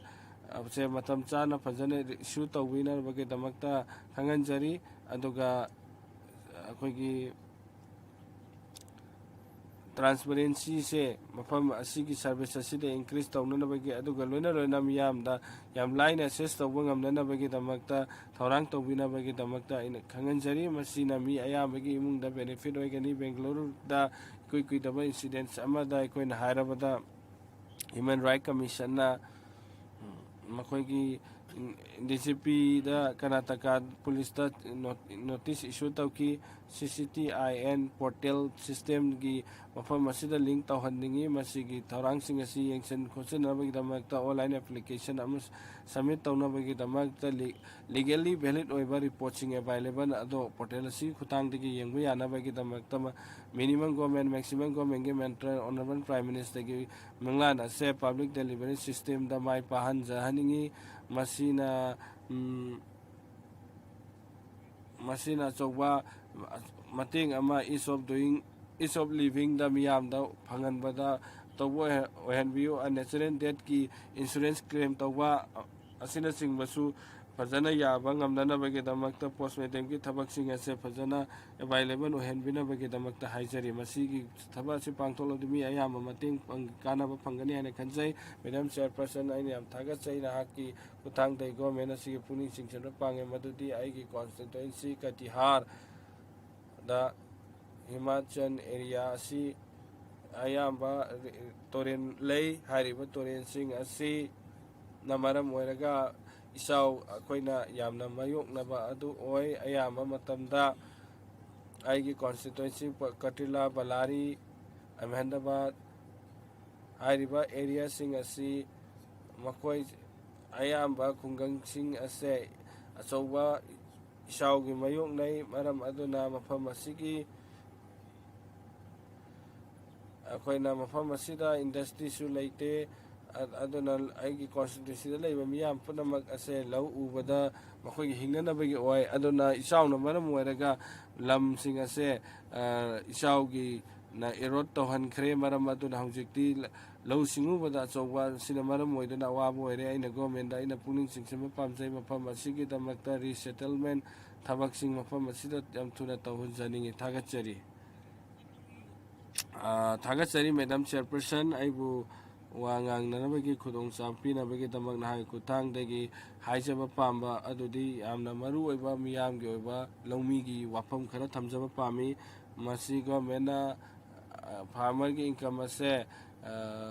ꯁꯔꯨꯛ 2 ꯍꯦꯟꯒꯠꯍꯟꯒꯅꯤ ꯍꯥꯏꯅ ꯋꯥꯁꯛꯈꯤ ꯑꯗꯨ ꯉꯁꯤ ꯐꯥꯎꯕ ꯃꯗꯨ ꯊꯕꯛ ꯑꯣꯏꯅ ꯑꯣꯟꯊꯣꯛꯄ ꯉꯝꯗꯕꯗꯒꯤ ꯂꯧꯃꯤꯁꯤꯡꯅ ꯍꯔꯥꯎꯕ ꯍꯥꯏꯕꯗꯨ ꯑꯣꯏꯗꯦ ꯑꯗꯨꯒꯤ ꯃꯍꯨꯠꯇ ꯑꯁꯨꯛꯀꯤ ꯃꯇꯤꯛ ꯐꯥꯔꯃꯔꯒꯤ ꯃꯔꯨ ꯃꯔꯥꯡꯗ ꯑꯇꯥꯡꯕ ꯑꯣꯏꯍꯜꯂꯦ ꯍꯧꯖꯤꯛ ꯍꯔꯤꯌꯥꯅꯥꯗ 456 ꯄꯟꯖꯥꯕꯇ 556 ꯑꯗꯨꯒ ꯎꯠꯇꯔꯈꯟꯗꯅ 550 ꯑꯣꯏꯈ꯭ꯔꯦ ꯑꯗꯨꯒ ꯃꯁꯤꯒꯤ ꯊꯕꯛ ꯑꯣꯏꯅ ꯔꯤꯀꯣꯚꯔ ꯇꯧꯔꯛꯄꯗꯗꯤ ꯑꯁꯨꯛꯀꯤ ꯃꯇꯤꯛ ꯂꯦꯁ ꯑꯣꯏꯅ ꯂꯩꯔꯤ ꯑꯩꯈꯣꯏꯒꯤꯗ ꯁꯨꯒꯔꯒꯤ ꯑꯩꯈꯣꯏꯒꯤ ꯃꯤꯜ ꯑꯁꯦ 13ꯅꯤ ꯑꯗꯨꯒ ꯃꯁꯤꯒꯤ ꯃꯊꯛꯇ ꯃꯁꯤꯒꯤ ꯐꯪꯐꯝ ꯊꯣꯛꯄ ꯁꯨꯒꯔ ꯀꯦꯟꯒꯤ ꯁꯕꯁꯤꯗꯤꯁꯦ 100ꯀꯤ ꯃꯊꯛꯇ ꯄꯦꯟꯗꯤꯡꯗ ꯂꯩ ꯄꯦꯁꯇꯤꯁꯥꯏꯠ ꯐꯔꯇꯤꯂꯥꯏꯖꯔꯒꯤ ꯄ꯭ꯔꯥꯏꯁ ꯑꯁꯤꯁꯨ ꯍꯥꯟꯅꯗꯒꯤ ꯆꯥꯗ 90ꯒꯤ ꯃꯊꯛꯇ ꯍꯦꯟꯒꯠꯈ꯭ꯔꯦ ꯄꯣꯇꯦꯇꯣ ꯐꯥꯔꯃꯔꯁꯤꯡ ꯍ꯭ꯋꯤꯠ ꯐꯥꯔꯃꯔꯁꯤꯡ ꯁꯨꯒꯔ ꯐꯥꯔꯃꯔꯁꯤꯡ ꯑꯁꯦ ꯑꯁꯨꯛꯀꯤ ꯃꯇꯤꯛ ꯑꯋꯥꯕ ꯑꯣꯏꯔꯦ ꯊꯕꯛ ꯑꯣꯏꯅ ꯃꯥꯏ ꯄꯥꯛꯅ ꯇꯧꯕ ꯉꯝꯗ꯭ꯔꯦ ꯑꯗꯨꯅ ꯑꯩꯅ ꯅꯍꯥꯛꯀꯤ ꯈꯨꯠꯊꯥꯡꯗꯒꯤ ꯒꯣꯔꯃꯦꯟ ꯑꯁꯤꯕꯨ ꯄꯨꯛꯅꯤꯡ ꯆꯤꯡꯁꯤꯟꯕ ꯄꯥꯝꯖꯔꯤ ꯃꯁꯤꯗ ꯗꯥꯏꯔꯦꯛ ꯔꯤꯀꯣꯚꯔꯤꯒꯤ ꯁꯤꯁꯇꯦꯝ ꯑꯃ ꯎꯠꯇꯔ ꯄ꯭ꯔꯗꯦꯁꯇ ꯑꯃꯁꯨꯡ ꯑꯇꯣꯞꯄ ꯁ꯭ꯇꯦꯠ ꯍꯥꯏꯔꯤꯕꯁꯤꯡ ꯑꯁꯤꯗ ꯍꯧꯗꯣꯛꯅꯅꯕꯒꯤꯗꯃꯛ ꯍꯥꯏꯖꯔꯤ 500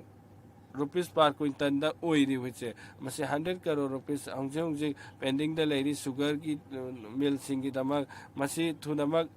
ꯗꯤꯃꯥꯟ ꯑꯁꯦ ꯊꯨꯅ ꯇꯧꯍꯟꯕꯤꯌꯨ ꯑꯁꯤꯒꯨꯝꯕ ꯊꯕꯛ ꯐꯖꯅ ꯇꯧꯕ ꯉꯝꯗꯕ ꯂꯧꯃꯤꯁꯤꯡꯒꯤ ꯃꯔꯛꯇ ꯇꯧꯔꯤꯕꯁꯤ ꯀꯦꯄꯤꯇꯦꯜ ꯄꯥꯅꯤꯁꯃꯦꯟ ꯄꯤꯕꯤꯌꯨ ꯍꯥꯏꯅ ꯄꯨꯛꯅꯤꯡ ꯆꯤꯡꯁꯤꯟꯖꯔꯤ ꯑꯩ ꯄꯟꯖꯥꯕꯇꯒꯤꯅꯤ ꯏꯀꯥꯏ ꯈꯨꯝꯅꯖꯕ ꯆꯤꯌꯔꯃꯦꯟ ꯃꯦꯗꯥꯝ ꯑꯁꯤꯒꯤ ꯋꯥ ꯉꯥꯡꯕ ꯈꯨꯗꯣꯡꯆꯥꯕ ꯄꯤꯕꯒꯤꯗꯃꯛ ꯑꯩꯅ ꯌꯥꯝꯅ ꯂꯥꯏꯕꯛ ꯊꯤꯕ ꯏꯆꯥꯎ ꯑꯩꯈꯣꯏꯅ ꯃꯥꯌꯣꯛꯅꯈ꯭ꯔꯦ ꯁꯠꯂꯖ ꯔꯥꯚꯤ ꯍꯥꯏꯔꯤꯕ ꯃꯐꯝ ꯑꯁꯤꯗꯒꯤ ꯑꯆꯧꯕ ꯇꯨꯔꯦꯟ ꯑꯅꯤꯁꯤꯒꯤ ꯏꯆꯥꯎ ꯊꯣꯛꯂꯛꯈꯤ ꯃꯁꯤ ꯈꯪꯍꯧꯗꯅ ꯗꯥꯝꯁꯤꯡ ꯑꯁꯤꯗꯒꯤ ꯏꯁꯤꯡ ꯊꯣꯛꯄꯗꯒꯤ ꯍꯦꯛꯇꯔ ꯂꯥꯈꯀꯤ ꯃꯊꯛꯇ ꯍꯧꯖꯤꯛ ꯂꯧ ꯎꯕ ꯌꯥꯕ ꯖꯒꯥꯁꯤꯡ ꯑꯁꯦ ꯃꯥꯡ ꯇꯥꯍꯟꯈ꯭ꯔꯦ ꯃꯁꯤꯅ ꯑꯆꯧꯕ ꯁꯃꯁ꯭ꯌꯥ ꯑꯃ ꯐꯥꯏꯅꯥꯟꯁꯤꯌꯦꯜꯂꯤ ꯐꯥꯔꯃꯔꯁꯤꯡꯒꯤꯗꯃꯛꯇ ꯃꯥꯌꯣꯛꯅꯗꯨꯅ ꯍꯧꯖꯤꯛ ꯂꯩꯔꯤ ꯂꯧꯃꯤ 100ꯒꯤ ꯃꯊꯛꯇ ꯊꯋꯥꯏ ꯊꯥꯈꯤ ꯃꯁꯤ ꯇꯁꯦꯡꯅꯃꯛ ꯂꯥꯏꯕꯛ ꯊꯤꯕꯅꯤ ꯃꯈꯣꯏꯒꯤ ꯌꯨꯝꯁꯤꯡ ꯑꯆꯧꯕ ꯑꯀꯥꯏꯕ ꯑꯣꯏꯈꯤ ꯃꯈꯣꯏꯒꯤ ꯎꯆꯦꯛ ꯋꯥꯌꯥ ꯑꯗꯒꯤ ꯁꯥ ꯁꯟ ꯐꯥꯎꯕ ꯑꯆꯧꯕ ꯑꯋꯥꯕ ꯁꯤꯞ ꯇꯧꯕꯗ ꯑꯃꯁꯨꯡ ꯀꯌꯥ ꯑꯃꯅ ꯁꯤꯈꯤ ꯃꯁꯤ ꯇꯁꯦꯡꯅꯃꯛ ꯌꯥꯝꯅ ꯄꯨꯛꯅꯤꯡ ꯁꯣꯛꯅꯤꯡꯉꯥꯏ ꯑꯣꯏꯕ ꯑꯋꯥꯕ ꯑꯃ ꯄꯟꯖꯥꯕꯅ ꯃꯥꯌꯣꯛꯅꯈꯤ ꯃꯁꯤ ꯇꯁꯦꯡꯅꯃꯛ ꯃꯤꯌꯥꯝꯅ ꯈꯪꯕꯤꯕ ꯋꯥꯐꯝꯅꯤ ꯃꯁꯤꯅ ꯄꯟꯖꯥꯕ ꯑꯁꯦ ꯉꯁꯤ ꯃꯤꯂꯤꯠ ꯄꯨꯊꯣꯛꯂꯤ ꯃꯁꯤꯅ ꯍꯧꯖꯤꯛꯇꯤ ꯌꯥꯝꯅ ꯅꯤꯡꯕ ꯀꯥꯏꯔꯦ ꯄꯟꯖꯥꯕꯤꯁꯤꯡ ꯂꯧꯃꯤꯁꯤꯡ ꯑꯁꯤꯕꯨ ꯌꯦꯡꯁꯤꯟꯕꯤꯅꯅꯕꯒꯤꯗꯃꯛꯇ ꯍꯥꯏꯖꯔꯤ mike on tawbiu thagat chari me saba madam chairperson na ki puning chingsinjari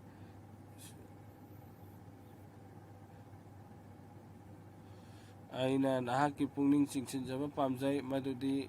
yamna maru oiba issue amada ai constituency central government lep laitana Punjab ki temperature ase Sikh Punjab University Chandigarh asi centralized tawkhre Sanitary University masi sensitive issue oiri masi ki Chandigarh gi university ki matang dasu masi Chandigarh madam chairperson na ki khutang di ai na puni siksam pami Chandigarh gi status asi administrative reform porakwa kai khumna saba chairperson masi thokpam ohenpam thokte Chandigarh ase yamna maru hausi masira chada 25% ti bharat minute amta pibiyo madam si sabapati madam se 10 second Punjab khakta na masi ki subha ka jidi ratan people laite masi dimana te masi tawfam thokpa sarkar gi thabak ni haina aina puning chingsin chali siriti mutali jina matam lobiyo thagat chari madam chame masi ki khudong chaba wangang na bagi dama khudong chapi masi yamna maru oiba monument amani mafam asida masi bharat itisik oiba amani social reform gi oiro mahak ase social reform miss amani amasung feminist amani mahana sati gi matang do sumana mutan nabik tang to West Bengal gi mafam khuding maktaman hoi ki mahak Raja Raman Roy ra se koi na khurumjai mahak sina koi gi dam amak achouba model India gi achouba ma miyam gi pidam na pham na mo ki ai ase hariba jaga asida gi lakibani adumai namak BJP ase mahak pu respect am khwa people laite mahak ase British ki oiba mini haibe mong da wangang ki BJP na nupi singi mayok ta lai honorable ikai khumnaba yaba mi kya ba makhoi ne ikai khumnabi te Bengal ga leriba singa se masigumba comment ase BJP gi mi sina ya bahai Raja Maroi ogi mafam da sugumba BJP gi nupa amana ngang ki sugumba mi asi action lau khat pi hai to na haijari sugumba wangang na khudong chapi be dam thagat chari madam chairperson nahak na sigumba wangang na bi khudong chapa pipi bi thagat chari nahak ki khutang digi kai khumna jama prime minister so sport minister da sports achibu puning thawap pi bam sung environment gi damakta mi ayamba sanabada amasung thabak sing da hena puning onsilakani ai gi Lok Sabha constituency da akhoi gi da schedule tribe ki masing yamna lai hairi bam pham sing asigi mi sing ase 10 kapada yamna phai masida sport authority of India na fajana train tawbiraga di makoi da hena dagi hena leba sigi kana porakani thagat chai madam chairperson के लिए thagat chari madam chairperson water metro planning to bibagi dama Mumbai da sigi mafam sida am phajana chawkhalai sigi chawkhat pasigi dama masigi jaga sida connectivity di laitre maramaduna songi mateng dagi aina masi haijaningi madudi Navi Mumbai airport sida water metric route ama sabinaba adugi damakta aina lengakta masi haijari Myanmar dasu MMR ama water metro planning ama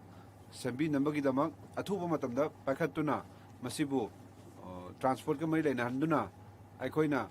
connectivity se mamal hongna phangna bagi damak haijani Gaikwad ji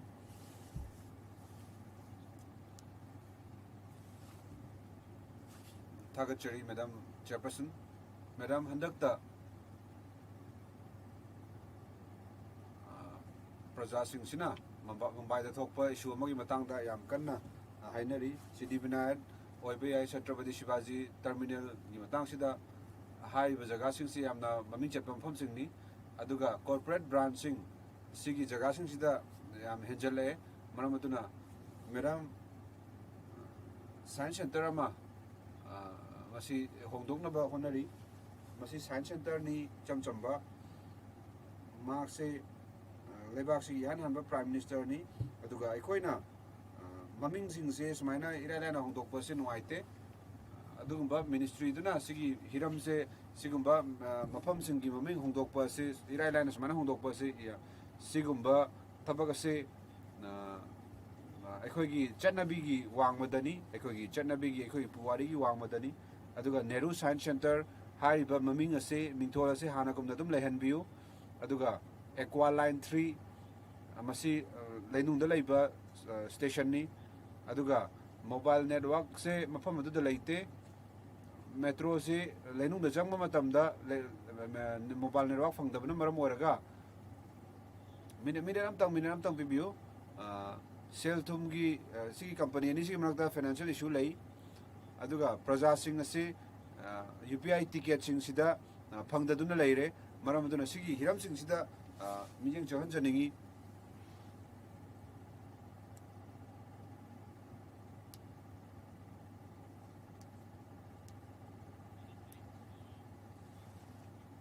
ꯊꯥꯒꯠꯆꯔꯤ chairman madam ꯃꯌꯥꯝꯒꯤ ꯃꯔꯨ ꯑꯣꯏꯕ ꯍꯤꯔꯝꯁꯤꯗ ꯄꯨꯊꯣꯛꯄꯤꯕꯒꯤꯗꯃꯛ ꯊꯥꯒꯠꯆꯔꯤ satellite ring road ꯍꯥꯏꯅ STRR ꯀꯧꯕ national highway 2002ꯒꯤ acre 2200ꯒꯤ ꯑꯦꯀꯔꯒꯤ ꯂꯝꯁꯦ ꯐꯪꯂꯕꯅꯤ 2012ꯒꯤ ꯆꯍꯤꯁꯤꯗ ꯑꯗꯨꯕꯨ ꯁꯤꯒꯤ ꯖꯒꯥꯁꯤ ꯂꯧꯁꯤꯟꯈꯤꯕ ꯂꯝꯁꯤꯒꯤ ꯀꯝꯄꯦꯟꯁꯦꯁꯟ ꯈꯦꯇ꯭ꯔꯤꯄꯨꯔꯣꯟ ꯄꯤꯊꯣꯛꯇꯨꯅ ꯂꯩꯔꯤ ꯁꯤꯒꯤ ꯂꯝꯒꯤ ꯃꯄꯨꯁꯤꯡꯁꯦ ꯍꯧꯖꯤꯛ ꯐꯥꯎꯕ ꯃꯄꯤ ꯀꯪꯗꯗꯨꯅ ꯂꯩꯔꯤ ꯃꯔꯝ ꯑꯗꯨꯅ ꯃꯤꯅꯤꯁꯇ꯭ꯔꯤꯗ ꯔꯣꯗ ꯇ꯭ꯔꯥꯟꯁꯄꯣꯔꯠꯀꯤ ꯃꯤꯅꯤꯁꯇ꯭ꯔꯤ ꯑꯃꯗꯤ PMOꯗ ꯑꯩꯅ ꯇꯛꯁꯟꯖꯅꯤꯡꯉꯤ ꯃꯗꯨꯗꯤ ꯍꯥꯏꯔꯤꯕ ꯄ꯭ꯔꯣꯖꯦꯛꯁꯦ ꯌꯥꯝ ꯊꯨꯅ ꯆꯠꯊꯍꯟꯕꯤꯔꯒ ꯁꯤꯒꯤ ꯈꯦꯇ꯭ꯔꯤꯄꯨꯔꯣꯟ ꯄꯤꯊꯣꯛꯇꯨꯅ ꯂꯩꯔꯤꯕ ꯄ꯭ꯔꯖꯥꯁꯤꯡ ꯂꯧꯃꯤꯁꯤꯡꯁꯤꯗ ꯑꯊꯨꯕ ꯃꯇꯝꯗ ꯄꯤꯊꯣꯛꯇꯨꯅ ꯃꯈꯣꯏꯒꯤ ꯑꯋꯥꯕꯁꯤ ꯀꯣꯛꯅꯅꯕꯒꯤꯗꯃꯛ ꯍꯥꯏꯖꯔꯤ ꯁꯤꯒꯤ STRR ꯒꯤ ꯄ꯭ꯔꯣꯖꯦꯛꯁꯦ ꯑꯩꯒꯤ ꯀꯟꯁꯇꯤꯇ꯭ꯋꯦꯟꯁꯤ ꯃꯣꯗꯤ ꯔꯥꯝꯅꯒꯔ ꯑꯅꯦꯀꯜ ꯑꯔꯣꯂꯤ ꯍꯥꯏꯔꯤꯕ ꯖꯒꯥꯁꯤꯗ ꯄꯨꯊꯣꯛꯈꯤꯕꯅꯤ ꯃꯔꯝ ꯑꯗꯨꯅ ꯑꯩꯅ ꯃꯤꯅꯤꯁꯇ꯭ꯔꯤꯗ ꯇꯛꯁꯟꯖꯅꯤꯡꯉꯤ ꯃꯗꯨꯗꯤ ꯂꯣꯏꯅ PMOꯗ ꯁꯤꯒꯤ ꯊꯕꯛꯁꯤꯕꯨ ꯌꯥꯝ ꯊꯨꯅ ꯌꯥꯡꯁꯤꯟꯅ ꯇꯧꯅꯕꯒꯤꯗꯃꯛ ꯍꯥꯏꯖꯅꯤꯡꯉꯤ ꯑꯗꯨꯒ ꯈꯦꯇ꯭ꯔꯤꯄꯨꯔꯣꯟ ꯑꯁꯤ ꯑꯊꯨꯕ ꯃꯇꯝꯗ ꯄ꯭ꯔꯖꯥꯁꯤꯡꯒꯤ ꯄꯤꯊꯣꯛꯅꯕ ꯍꯥꯏꯖꯔꯤ శ్రీ SS Zamirji ꯊꯥꯒꯠꯆꯔꯤ ꯃꯦꯗꯝ ꯑꯩꯅ ꯁꯤꯒꯤ ꯌꯨꯅꯤꯌꯟ ꯕꯖꯦꯠ 2015-16ꯒꯤ ꯕꯖꯦꯠꯁꯦ ꯑꯩ ꯄꯟꯖꯅꯤꯡꯉꯤ ꯃꯇꯝ ꯑꯗꯨꯒꯤ ꯐꯥꯏꯅꯥꯟꯁ ꯃꯤꯅꯤꯁꯇꯔ ꯍꯥꯟꯅꯒꯤ ꯁꯤ ꯑꯔꯨꯟ ꯖꯦꯠꯂꯤꯅ Indian institute of science education and research ꯑꯃ IISR ꯅꯥꯒꯥꯂꯦꯟꯗ ꯍꯧꯗꯣꯛꯄꯤꯔꯝꯅꯤ ꯍꯥꯏꯅ ꯍꯧꯗꯣꯛꯄꯤꯔꯝꯃꯤ ꯑꯗꯨꯒ ꯃꯔꯤ ꯂꯩꯅꯅ ꯏꯁꯇꯦꯠꯀꯤ ꯂꯩꯉꯥꯛꯅ 200 ꯑꯦꯀꯔꯒꯤ ꯂꯝ ꯂꯧꯈ꯭ꯔꯕꯅꯤ ꯁꯤꯒꯤꯗꯃꯛꯇ ꯗꯤꯃꯥꯄꯨꯔ ꯏꯌꯥꯔꯄꯣꯔꯠꯀꯤ ꯑꯃꯗꯤ ꯁꯨꯈꯥꯄꯤ ꯏꯌꯥꯔꯋꯦ ꯁ꯭ꯇꯦꯁꯟꯒꯤ ꯃꯅꯥꯛꯇ ꯑꯗꯨꯕꯨ ꯍꯧꯖꯤꯛ ꯐꯥꯎꯕꯗ ꯁꯤꯒꯤ ꯄ꯭ꯔꯣꯖꯦꯛꯁꯦ ꯃꯥꯡꯖꯤꯟ ꯊꯥꯅ ꯆꯠꯇ꯭ꯔꯦ ꯃꯔꯝ ꯑꯗꯨꯅ ꯁꯣꯝꯒꯤ ꯃꯇꯦꯡꯗꯒꯤ ꯑꯩꯅ ꯍꯪꯖꯅꯤꯡꯉꯤ ꯃꯗꯨꯗꯤ ꯀꯟꯁꯔꯟ ꯃꯤꯅꯤꯁꯇꯔꯅ ꯁꯤꯒꯤ ꯍꯤꯔꯝꯁꯤꯗ IISR ꯄ꯭ꯔꯣꯖꯦꯛꯁꯦ ꯈꯔ ꯊꯨꯍꯟꯕ ꯌꯥꯒꯗ꯭ꯔꯥ ꯅꯥꯒꯥꯂꯦꯟꯒꯤ ꯑꯗꯨꯒ ꯑꯩꯈꯣꯏꯒꯤ ꯁ꯭ꯇꯦꯠꯀꯤ IIT ꯑꯃꯒ ꯁꯦꯝꯕꯤꯕ ꯌꯥꯒꯗ꯭ꯔꯥ ꯏꯀꯥꯏ ꯈꯨꯝꯅꯖꯔꯤꯕ ꯀꯂꯥꯕꯦꯟ ꯗꯦꯀꯔꯖꯤ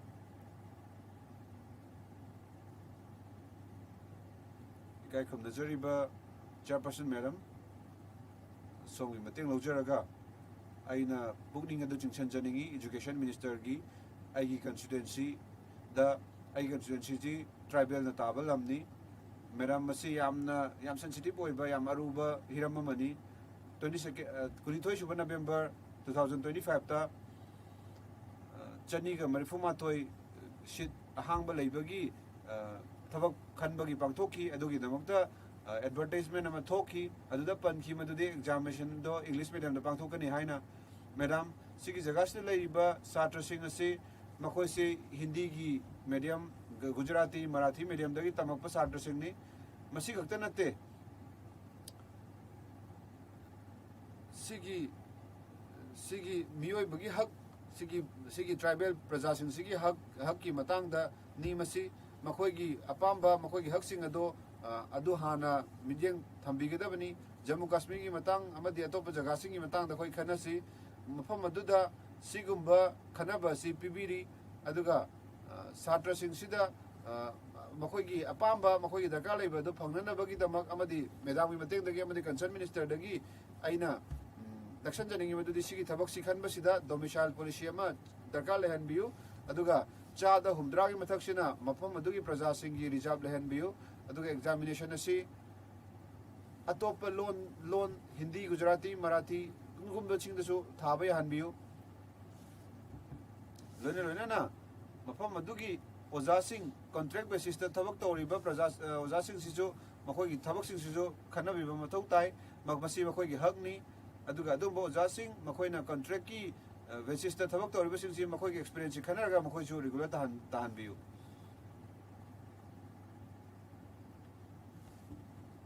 खुरुमजरी चेयरपर्सन मैडम आईगी मरुप दरायनगर हवेली डिमांड तौबीखिबदुगा चमाना आईगिसु चमानाबा डिमांडनी अखोइसे लेबाक सिगी मतुंगदा निंगतंबा फंगबसु सिगी मतंग सि अखोइगी लमदम सिदा खुदोंसा मयाम अमा वाली लेगलेसु तंबगी चांगसु यामना वाली करिगुंबा मफम अदुदा थबक इंखान कौबगी थबक कौरकपा तारगसु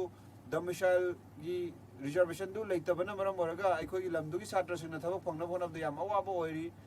सिगी डोमिसाइल पॉलिसी सि लेंगांगना दुम हंकनदा सेमदोक सेमजिन तौदुना लेरे अदुगा सिगी हिरमसि कोर्ट फावबा पुखनखरबनी अदुगा अखोइगी लमदम अदुगी प्रजासिंगना थबक फंगबदा याम वारे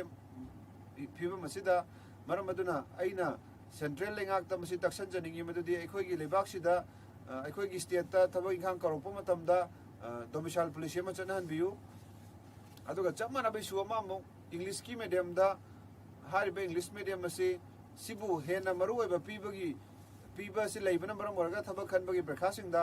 अखोइगी मफम अदुगी प्रजासिंग गुजराती मीडियम दा तमकपा छात्रसिंग से मखोइना मखोइबु नाथाइबिरे मरम अदुना अइना सिगिदमक्ता इकाइखुमनजबा प्राइम मिनिस्टर मोदीना मेडिकल कॉलेज अमा हांगदोकपिखिबा से पीबीगिबा से मखोइगी पीजी की फी से 15 दगिना 25 लाख ओइरिबनी आइगी जगादुदा लैरिबा महावीर कॉलेज सिदसु चप मानबा कैटेगरी सिदा लै अदुदना फी से यामना नेमी सिगी कॉलेज सिदसु याम मानदबा मिजेंग येंगे मैडम मितम कितंग हापियु मैडम अखोइगी स्टेट से यामना लाइरबे स्टेट नि मफम सिदा ट्राइबल म्याम अमा लैरिबनी मसी अखोइगी जगागी प्रजासिंगना सिगी यामना वांगबा फी से पीबा ngamde मरम अदुना सिगी मतंग सिदा अखोइगी कॉलेज सिगी फी से यंगसन बिदुना ST माइनॉरिटी सिंग सीट रिजर्व तौदुना छात्र सिंगसिदा कानबा फंगनबियु इकाइ खमनजरिबा चेयरपर्सन मैडम इकाइ खमनजरिबा रेलवे मिनिस्टर की पुनिंग अदो आई जिंगसन जनिंगी सोंगी मतेंगना मदुदी मुजफ्फर नगर दगी हौरा कोलकाता दा लेबसिदा वंदे भारत ट्रेन अमा चनहनबियु मुजफ्फर दगी बेंगलोर फाउबा नुक्ति नुमित खुदिंगी सुपरफास्ट ट्रेन अमा चनहनबियु संगमित्र ट्रेन हौजिक लेरिबा से 12295 अमदी 12296 असे मसी सांगदोक्तुना मुजफ्फरपुर स्टेशन फाउबा सांगदोकपियु अदो होइबा तारगदी प्रजासिंगसिना पटना फाउबा चटपगी मथौ ताररोय मैडम आई बुसिगी गांग खुदोंजाबी नमक थागतचरी मैडम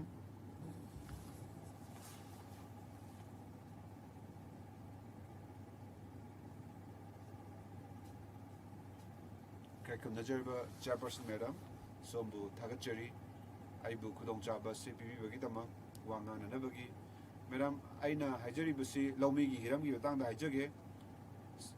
सिगी आइना हाइजरिंगिबसे लौमी सिंगी इनकम से सरुक अनि थोंना वांखलगनी हाइबसी बतांगदनी हौजिक लाइरिबा फिबम सिदा लौमी सिंगी इनकम से करिमता हेंगलक्तरे मरम अदुना आइना इकाइ खमनजरिबा मिनिस्टर दाइना हाइजरिंगी मदुदे हौजिक पोचै पोथोक पुथोकपगी मतंग सिदा पोचै थाबा दना ममनसे मयाम चंगे अदुगा योनबदना याम फंगद्रे अदुगा पोत थाबगी ममनसिना मयाम अमा हेंगले अदुगा सिगी लसिंगी मतंग सिदा आइना इकाइ खमनजर मिनिस्टर हिरम सिदा यंगसना बाहाइजरी इकाइ खमनजर बा चेयरपर्सन मैडम आइगी कंस्टिट्यूएंसी दोराला सिदा डिस्ट्रिक्ट अनि लई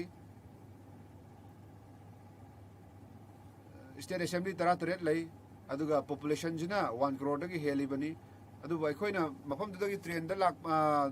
lak pam tam da train am ta leite ekhoi gi lam dagi maram aduna aina hanjin na haje khiba lai grabani ekhoi gi railway minister da su ekhoi si Lucknow yauraga Lucknow dagi amu lak pam thau tai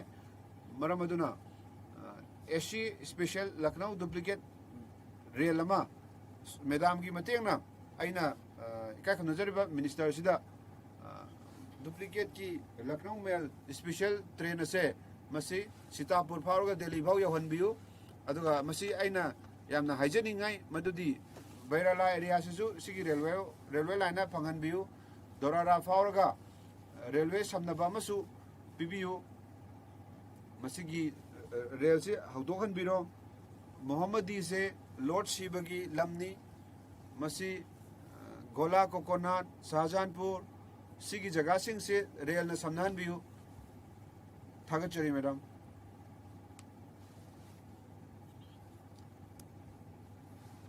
thagachari kai khumnajari ba chairperson madam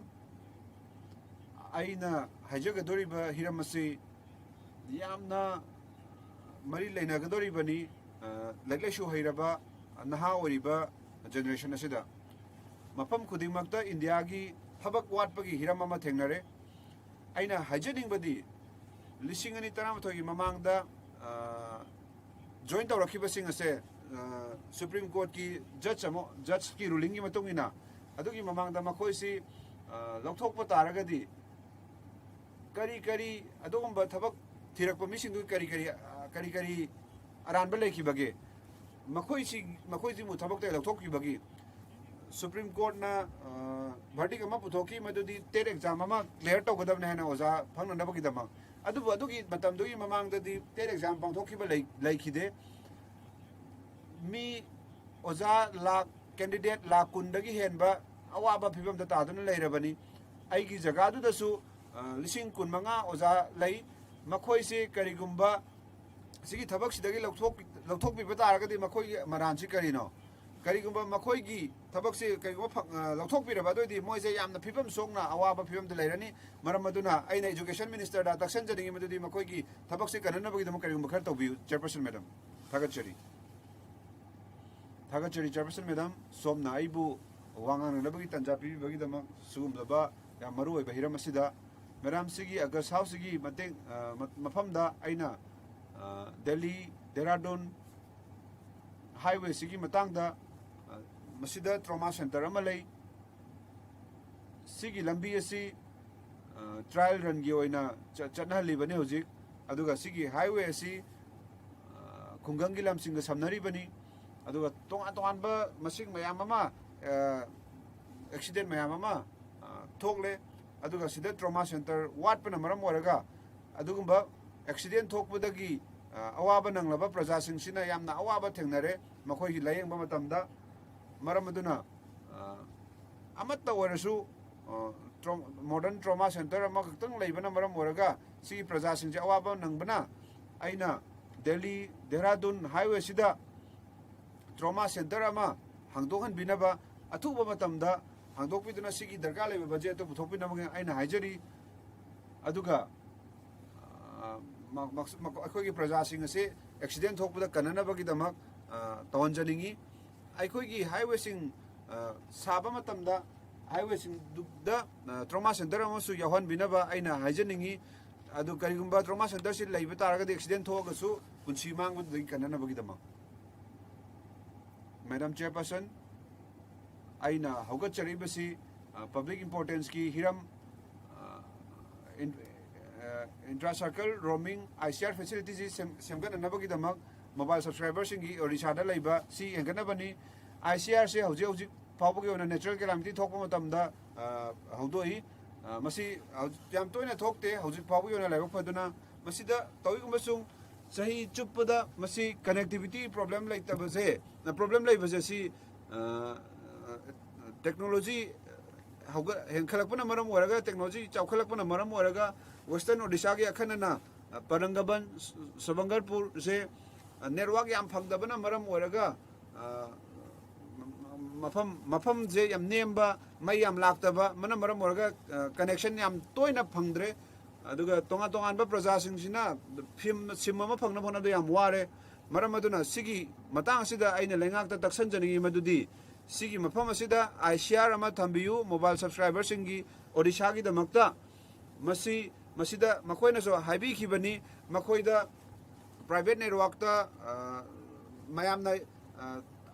अतदा खम लेतबा connectivity फंगनगनी हाइना मसी फंगबा तारगदी छात्र सिंगना school सिंगना bank सिंगना government की scheme सिंग पांगथोकपा मतमदा सिना टेलीकॉम इंफ्रास्ट्रक्चर हेंकरहनगदोरिबनी मैडम थागतचरी मैडम श्रीमती मालविका देवी जी थागतचरी मैडम आइबु वांगांगनबगी जीरो आवर्स वांगांग खुदोंचाबीबगी दमक थागतचरी हेवी इंडस्ट्री की मिनिस्ट्री दा आइना मसिगी पुनिंग सिंचनजनी मदुदी मैडम मफम सिदा माइग्रेशन से यामना अरुबा हिरम अमा ओइरे सिगी दमकता करी करी खोंथांग लौखटपा लेरबगे सिगी डिस्ट्रिक्ट सिंगसिदा लैबा कंपनी सिंगसिदा मफम अदुदा लैबा प्रजा सिंगदा हेना एम्फेसिस पिनबा करी करी थबक तौपाखटपा लेरबगे अदुगा हारिबा कंपनी सिंगसिना पोल्यूशन की नियम सिंगसे मतिक चाना इल्ली हाइबसी सोहनदनबगीदमक करी करी थबक लौखटपा लेरबगे अदुगा लैंगांग असिना अखोगी यू की कंपनी सिंगसिना लोकल पॉपुलेशन दगी मी खंगलगा थबक तहोनबगीदमक करी करी प्रोग्राम लेरबगे अदुगा लोना लोना आइना खंगजेनिगी मदुदी करी करी करी करी आइन की ओइबा दंदी तौननबगी थबक सिंग पैखटपा लेरबगे करीगुंबा कंपनी सिंगसिना करीगुंबा गवर्नमेंट ना पीबा आइन कानून से इलेक्टबा तारगदी अदुगा लैंगाक्सिना करी करी नियम कानून सिंग हेना लुसलहलाबगे मरम अदुना आइना सिगी नियम सिंग से याम चेसिना चदहनजनिगी मदुदी अखोगी लमसिदा थबक फंगबगी मतंगदा अमदी माइग्रेशन की प्रॉब्लम अमा लेरे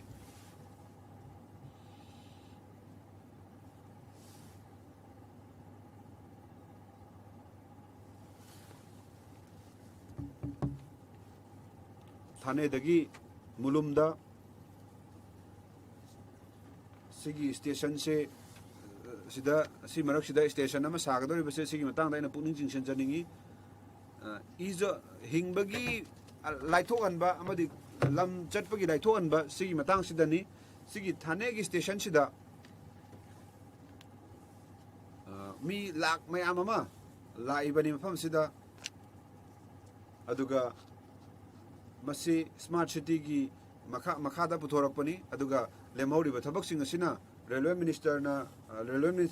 लोशनगदबनी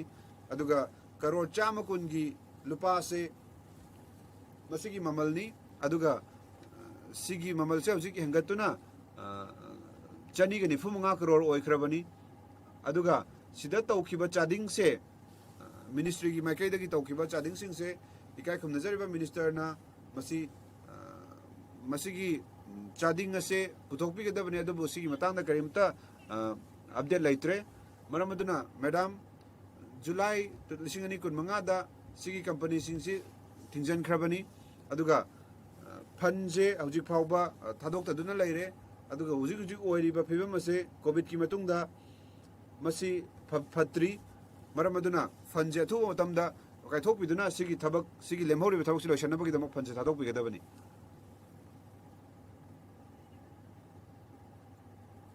जय जगन्नाथ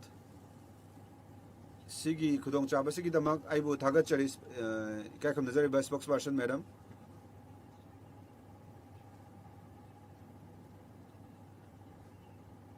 भाग्यवशतः पूर्व राज्य सरकार उदासीनता जो से आज जराजीर्ण अवस्था तार पुनरुद्धार एकांत आवश्यक दादनमु अंचल एक मुख्य समस्या से यामना फिबम अरुबा मदा लेरे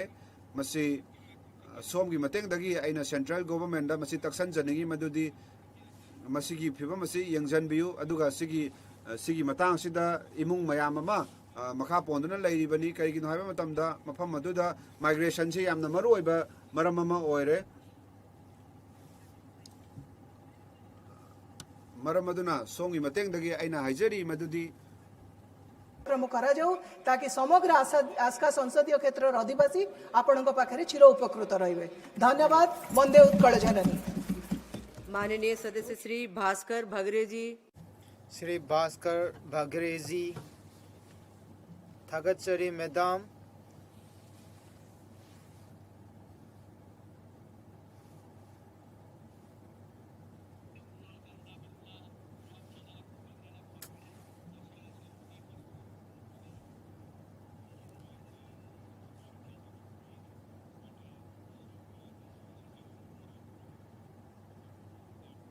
मधुगी मथक्ता अंगूर मफम यामना पुथुई अदुबु नोंगना मरम ओइरदना मखोइगी दरकार लेबा हारना सिंगबसिंग असिसु फंगदे मरम अदुना मसिदा मांग ताकपा क्या मरम थोई मरम अदुना अंगूर थारिबा लौमी सिंगदा खुदोंग सादबा थेंगनरी अदुगुमा चादा यांखै मंगा मुद्रांगा दगिन मरिफु फावबसे मसी मांग ताखरे मरम अदुना लौमी सिंगना मसिदा मखोइगी आई यामना चंगखिबा 560 crore rupees चंगखिबा से मरम ओइदना आइना लाइंगाक्ता आइना हाइजरी मतेंग खरा पिबिबिनगेदमु मसिगी अंगूर थारिबा सिंगदा अमसुंग मदुगी मथक्ता अखोइना तेलौ पुथोकपा तेलौ असे मपाना थादोनबगेदमक असिबुसु याहनबिउ हाइजरी इकाई खोमनरिबा चेयरपर्सन थागतचरी मसी खुदोंग साबजे पिबिबगेदम आइगे मफम जयपुर मधु सूर्य मंदिर लाइसंग मधुदा लई आइगे मफम मधुदा आइगे मफम खक्ता नते मसीगी लाई खुरुमबम सिंग असे मसी यामना चथोक खसिन तौबदे याम खुदोंग सादबा थेंगनै मधुदा ट्रांसपोर्टेशन असे मतिक चाहनबगेदमा एनवायरनमेंटल सिंगना दरकार लेबा क्लियरेंस सिंगतो लौथोक पिनबा हाइजरी मरम मधुना लाइन खुरंब सिंग मफम मधुदा हेना चनबगेदमागी कंस्टिट्यूएंसी मफम मधु टूरिज्म असे पुनिंग थौगलपा तारबदी मी मफम दुलै मी सिंगदा खुदोंग सा फंगनी मरम मधुना हाना हाइजरी मसिगी डिपार्टमेंट अनिमतगी दरकार लेबा सैंक्शन सिंग थादोक पिनबा हाइजरी इकाई खुमनरिबा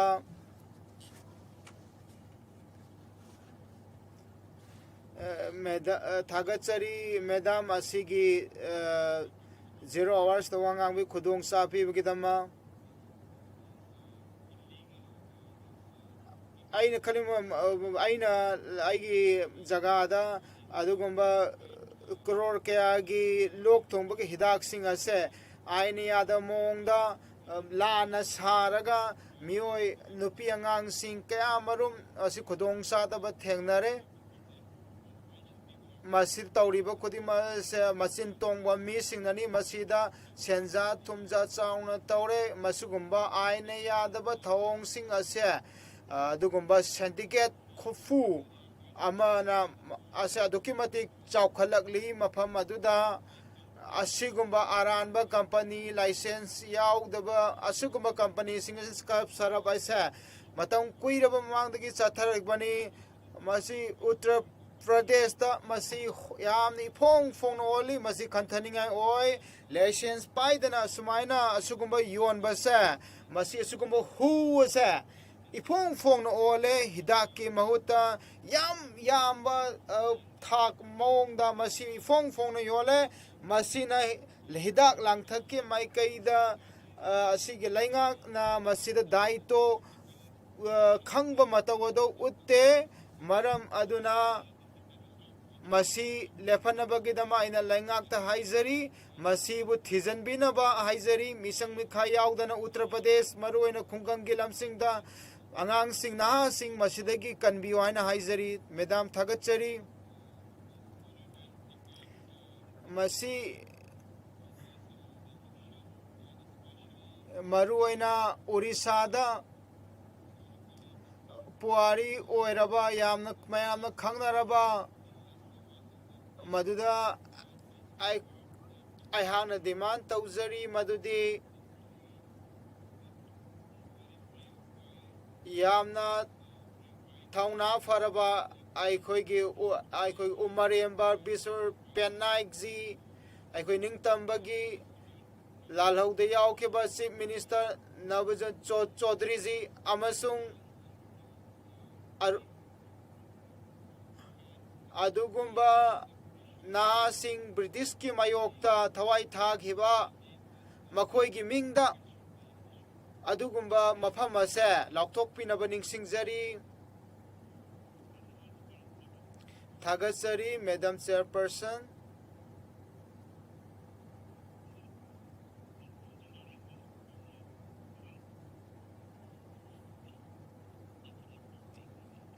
Lomi Singasa Mahentapur Yamna Awabo Oiri Madu Yangsan Binaba Ningsing Zari another Masamasa Yama Ikang Sing Ikangsu Topa Jagani Kanun Karupa de Hector Kamarum Asa Itai Lokongi Laita Maramna Matamsan Ising Pangde Tongan bu khudong sadaba kyamarum mafamsta labe laumi singna thengnari laumi singna makhoi gi pothok sing yon bangam dare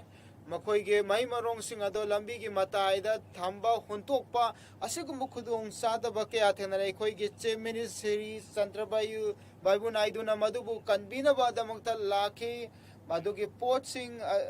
phau sing ase laisan bagi dama sahi khudingi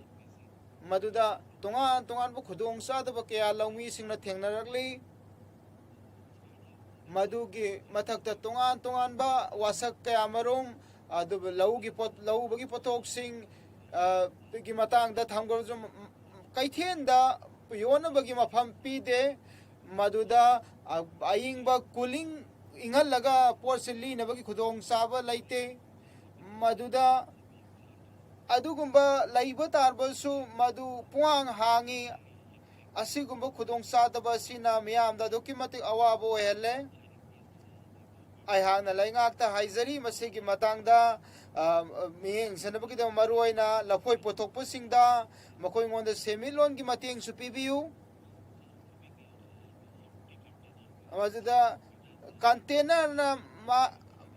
pot tharuraga halakpa matamda masida charge amata lobiganu adu iba tarbadi laumi singi semilon phanba ngamgani haina haizari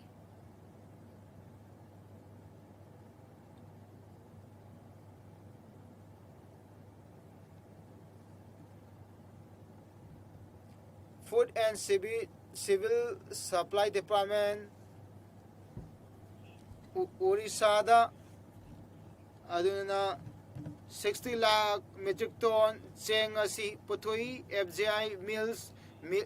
mill dagi FCI gi officer singna Orissa da quinton chani yankai asi receipt yaudana masit lising ahunga changa charge tawi 100 crore na chingba suguma contract asigidama masida p masisu official oibanate masida receipt chu p balaite 100 crore scam ase Orissa da sathari FCI gi kuthang dagi ayana food and civil supply department action bina bai ningsing jari Vishnu Prasad ji Thagachari chairperson masi khudong sa pi bagidama mayamgi yamna maru oibada wangang ba khudong sa ba pi bagidama gi constituency Bidacharam railway station kaubamale bande varase Trivedi gi Chennai phauba sapanta Tamil Nadu ase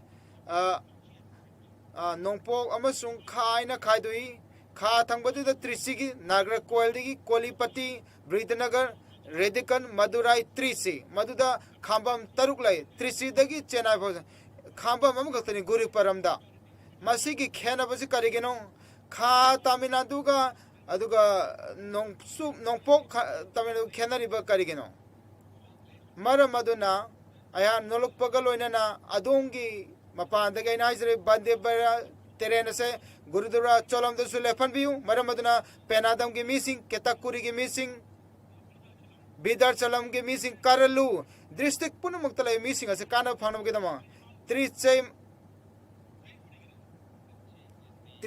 ase state ke dungumba mayoni bande barat ki train ase masida trisida khamde maduda nongpok thangba amasung kha thangba diga Tamil Nadu mung changdamanda masida khambam taruk sondana ama khakta lele masigi tonga pham barja masida khambam sembi na baning singjari thagachari chairperson ma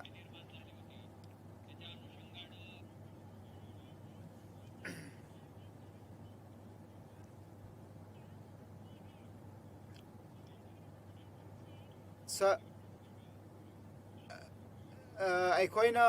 ꯃꯍꯥꯔꯥꯁꯇ꯭ꯔꯒꯤ ꯑꯗꯨꯒꯨꯝꯕ December ꯑꯅꯤꯗ ꯍꯪꯈꯤꯕ ꯋꯥꯍꯪ ꯑꯗꯨꯒꯤ ꯄꯥꯎꯈꯨꯝ ꯍꯧꯖꯤꯛ ꯐꯥꯎꯕ ꯐꯪꯖꯗꯦ ꯃꯗꯨꯒꯤ 2025ꯗ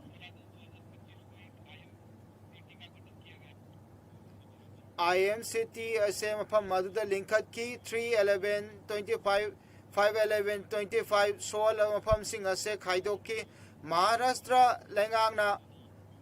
मदुदा मसिगी मतंग द मेमोरेंडम अमत पीदे असुगी पाखुम ओइना मिनिस्टर ना हंगबी किबे मतुंगिना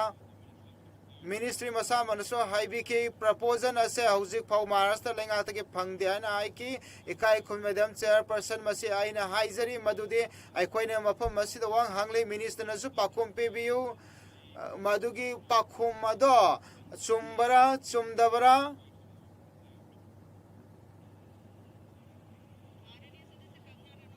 कंगना रनौत जी थागचरी मैडम चेयरपर्सन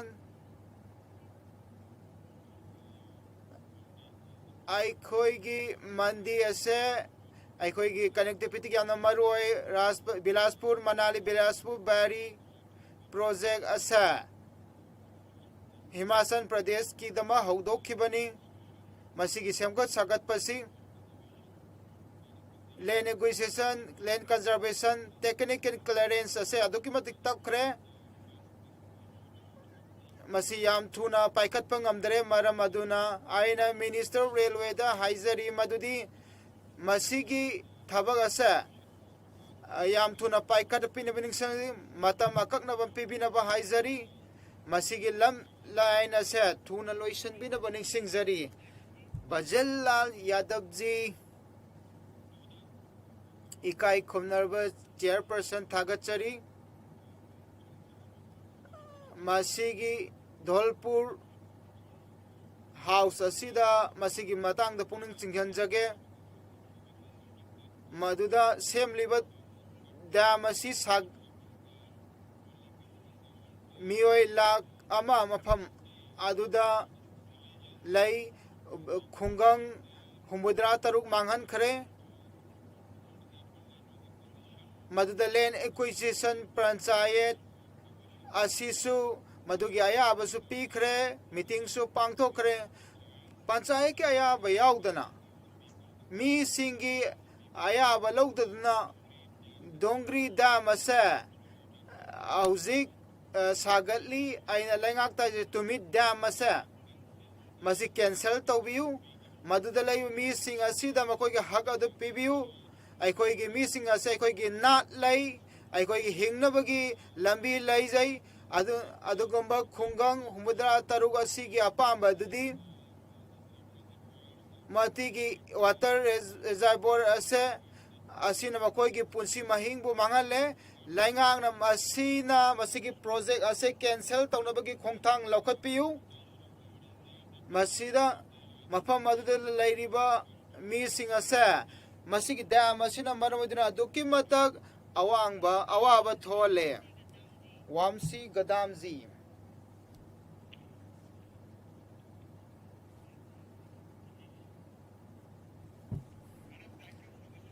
मैडम मसिगी खुदोंग साबस पीबगी दमक थागत से हौखिबा सेशन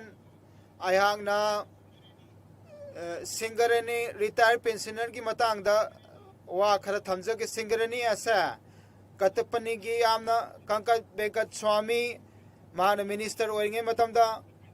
पेंशन स्कीम से हौदोक पिगी लेबक थीबदगी सही कुंत्रा मंगागी मतुंगदा स्कीम पेंशन असा 500 to 500 तोतगी 2000 फाव लेफ्टुन लाई CMPF ता तन्नमदा लुपा कुन पेंशन फंड असी लाइबनी ngasi फावबदा अहाना मुकसु हंगजरी पिदरपरनी की मतंगदा सिंगरेनी रिटायर्ड थबक सुब सिंह असे मखोइगी दमक CMPS ता हापियु रिटायर पेंशनर मखोइगी हक अदो फंगनबियु मखोइना फंगदो हक अदो पेंशन अदो हेंकलनबियु संवा दगिना लिसिंग तरा फाव हेंकलनबियु हौजिकी मतमदा नोमगी चादिंग सिंग असना अदुगुम्बा लिसिंग तरा फंगबा तारबदी मखोय हिंगबा गमगनी ngasi केस रिटायर पेंशनर असि की मतंग अदुगुम्बा वाये लोइसंग द केस सथरी पेंशन असे हेंगत पि वाइन हाइजरी थागतसरी मैडम चेयरपर्सन आई इंदौर दगिनी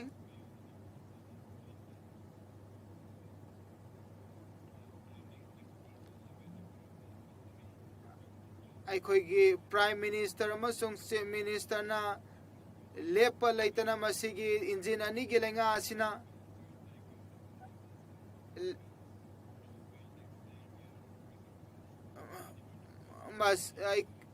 इंदौर की नेशनल स्किल सेंटर मफम मधुदा लहन बीन बनिंग सिंगजरी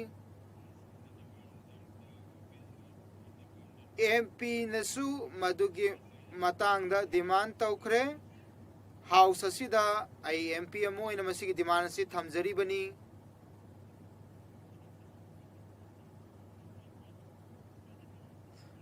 स्पीकर मैडम असिगी खुदोंसा पीबगिदों हाउस असिगी पुंगनिंग चिंगनजगे इंफ्रास्ट्रक्चर प्रोजेक्ट के अमरुम 10 का डिस्ट्रिक्ट अदुकी मतिक थेंगदरे अमसुंग पाउ चित्रंदा मयो लेंगांगना सागलीबा इंफ्रास्ट्रक्चर अदुकी मतिक थेंगले मसिन चतुक चसिंदा यामना खुदोंग सादबा थेंगनरे मसिन मरम ओइरदना मया लेंगांगना प्रोजेक्ट असे एनर्जी लाइकंग तो तिरुमलम नेशनल हाईवे असिसु यामना खुदोंग सादबा थेंगदरे लंबी असे मसिमी चतुक चसिन तौबदा सर्वे मला अदुम्बा तमिलनाडु की खा थंगबदा ले मिसिंग अदुकी मति सिनब लंबिनी ट्रैफिक अदुकी मति हेकले मरोइना टेंग कसित डाउन दा मयो लंगाक तायना हाइजरी याम थुना मसिगी प्रोजेक्ट सिंग असे थुना लोइसन बिनो किदमा ट्रैफिक कंजेशन असे हंदनब किदमा मिसिंग याइफनब किदमा मरोइना टेंगा सिदा लेरिबा सिंग संजय देशमुख जी थागतसरी मैडम चेयरपर्सन आई वासी डिस्ट्रिक्ट तगिनी रेलवे प्रोजेक्ट असे मफम मधुर चथरी सेंट्रल रेलवे मिनिस्ट्री रेलवे बेड नेस कुटला वाया वासी ट्रेन असी 17,465 की लंबी असीदा असिगुम ट्रेन सिंग असे मफम सिदा हौखिबनी सही अनि हौख्र मतुंद मसिगी रेल असे हौजिक फावबा चेंद्रन लैरी सेंक्शन जो पीकरे अयाप सिकरे वासमी डिस्ट्रिक्ट असे डंपिंग की मफम नि मसी चौखो थौरांग की तंगाई फदब लई मधुदा लैमी सिंह थबक सुब सिंह मसिगी वासिंग दगिना मुंबई फौदा सेलिब ट्रेन असिना मखोंगोंद खुदोंग साब पीगदबनी अदुबु मसिदा डायरेक्ट ट्रेन लैतब मरमना मसी डायरेक्ट ट्रेन लैब तारबदी मधुर लैरिब मिसिंग अदुरा अदुकी मति खुदोंग साब ओइगनी मियोय लिसिंग कया अमसुंग नहारोन सिंह मखोंगोंद थबक फंगनी मरम अदुना मसीगी रेल असे हौजिक फाव हाउद मरमना वासीद लैब मिसिंग असे मखोद अचुंब वयन अदो फंगन बिद्रे चानबीदुना ट्रेल असे थुनम हौदोक पिनब निंगसिंगजरी मैं रखना चाहता हूं मुद्दा अइंगोंदा ngangnabagi matam pibibagidamagta medambu oina thagatsari mafam akoigi mafam asida primary school se haudri leitri aduna masigi community center gumba aduna mafam asida school gi condition school pimam mase yam mawong tade yam nungsin pungning nungsin ngai nei aduna masida bench desk na chingba amta leite hairiba 25 school sigi 25% khaktang asigumba facility fan desk na chingba si watana lei aduga mase 24-25 ko report na hai madudi class 1 30% student khaktang na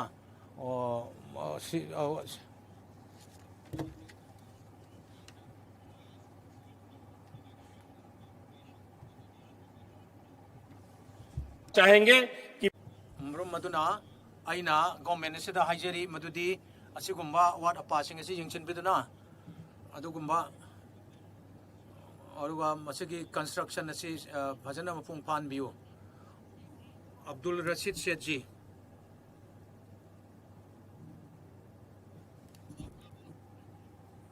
madam church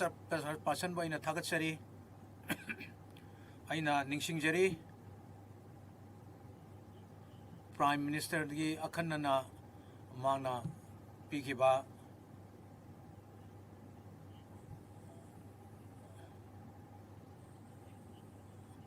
Jammu अमसुंग Kashmir की heart मयाद लेरिबसी मयाम जगह मसीगा समनानबगी मतंगदा आइना यामना थमोय सेंगना आइना हाइजरी मदुदी जम्मू कश्मीर की मसे अखोइना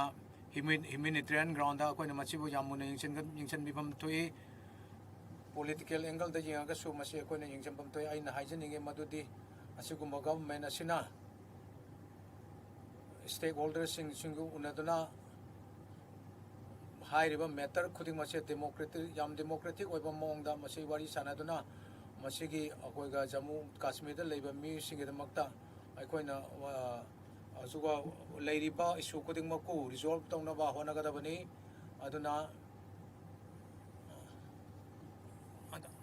अदुना आइना आशा तवे मदुदी stake holders सिंग असना हारिबा 10 अगस्त के दिन ये दिन नेशनल अरोइबदा आइना मसी याम सिंबोलिक ओइबा अदुमा पोसा म ओइगनी आइगी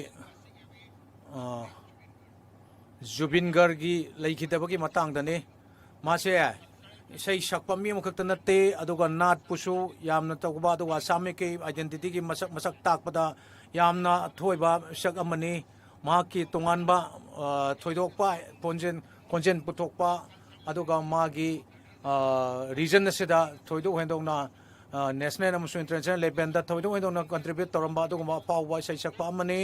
महांगना नहारसिंगदा अचौबा एस्पिरेशन पी महांगना अखोइना माखोइना मंगोंदा ट्रिब्यूट ओइना माबु निंगसिंग ओइना अखोइ करिगुम्बा मा तबम तोय अदुना दुबरी पुलबरी ब्रिज असे माकी ममिंगदा थोनबियो अदुगुम्बा असिगुम्बा माकी ngамखै लाइद्रबा मागे कंट्रीब्यूशन असे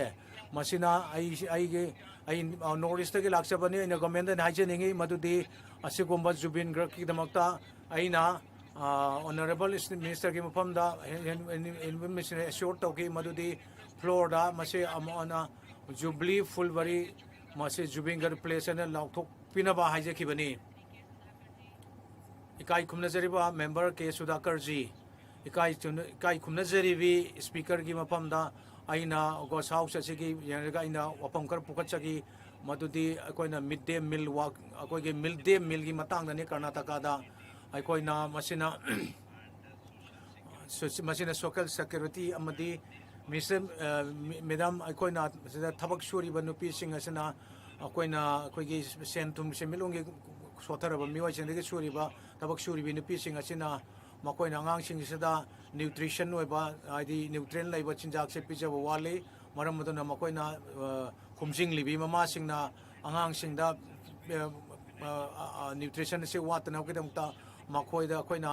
फाइनेंशियल की ओइबा पैसा की ओइबा यामना मपुंग फाबा मतेंग पाम मथौ ताय असिगुम्बा मेल न्यूट्रिशन दा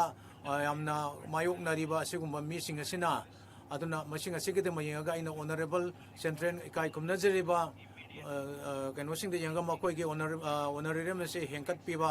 अनिसुबदा मकोइगे सोशल सिक्योरिटी इंश्योरेंस अमसुंग पेंशन से मकोइदा खंगहनबियो अदुगा मकोइगे थबकसिंग असबु मपक खंगबिरगा अरोइबदा आइना हाइजनिंगबदी हाइरिबा कंसल्ट स्टेट गवर्नमेंट मसे सोइदन मकी कंसल्ट तौबियो अदुगा मकोइगे याम तंगाई फदबा मिनिमम कनोदो लेबाक सिन मथुंगना मानना फंगनबियो नरेश उत्तम पटेल जी मेंबर इकाई कुमनजरिबे मेंबर अकोइना नहा ओरिंगै मतमदा मथम मदुदा अकोइना ꯂꯧꯎ ꯁꯤꯡꯎꯕ ꯍꯥꯏꯕꯁꯦ ꯃꯁꯤꯅ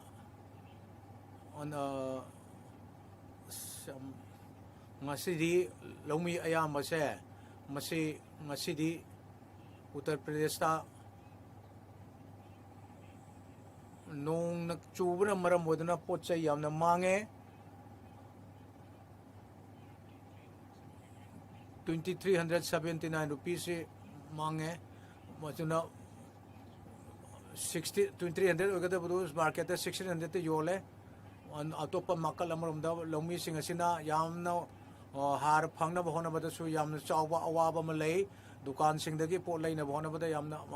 अदुना अकनबा खुदोंग चादबा मयाम मायोक नै अदुना मकोइना फौ सिंग थाबा मतमदा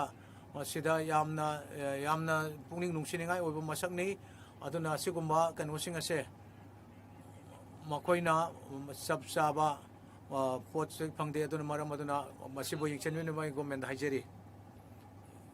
काई खुमनजरीबी madam chairperson ngasi numit ini mga nani ingi mamangda saukta thambigi ba report ke matungena Badruddin haina habigi mis pronounce tawgi bado aduna ai ming se kamai ole noi khangde nangna ngasi je asam bamong da kaure aina ai house asida aina adongi pungning chingchen da pambi aina haijabadi mingdu chumthokpio haijabani aina haijaninge madudi Jawaharlal Navodaya Vidyalaya masina center gi damakta de khwaide ge faba ama waina lebak sinba thungna chaliba se masidi makoida gi am outstanding oiba pothore se 99% se puthoibani 97 to 97% se class 12 tana masini aduga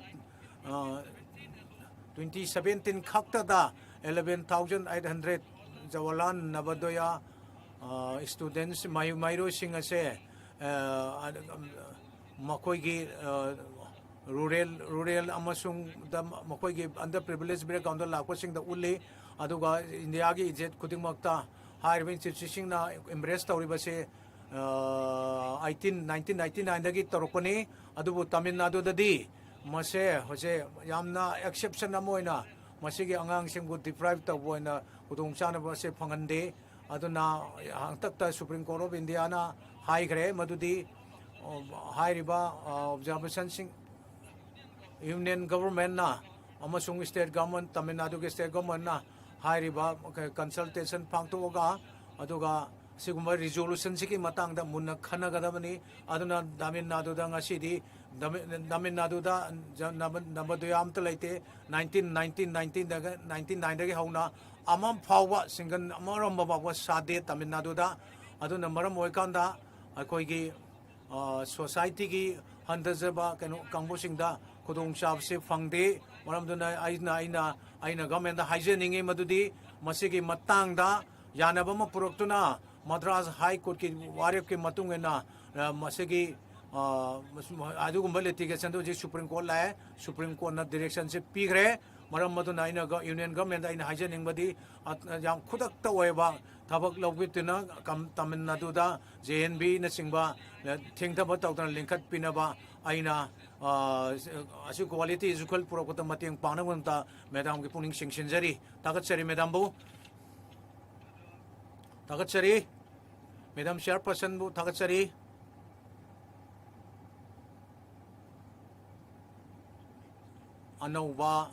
anauba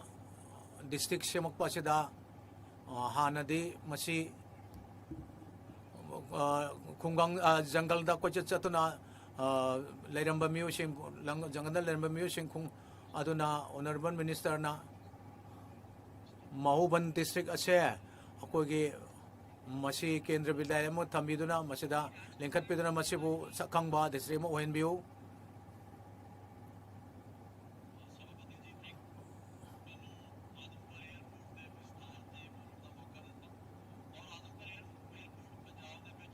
Punjab airport ta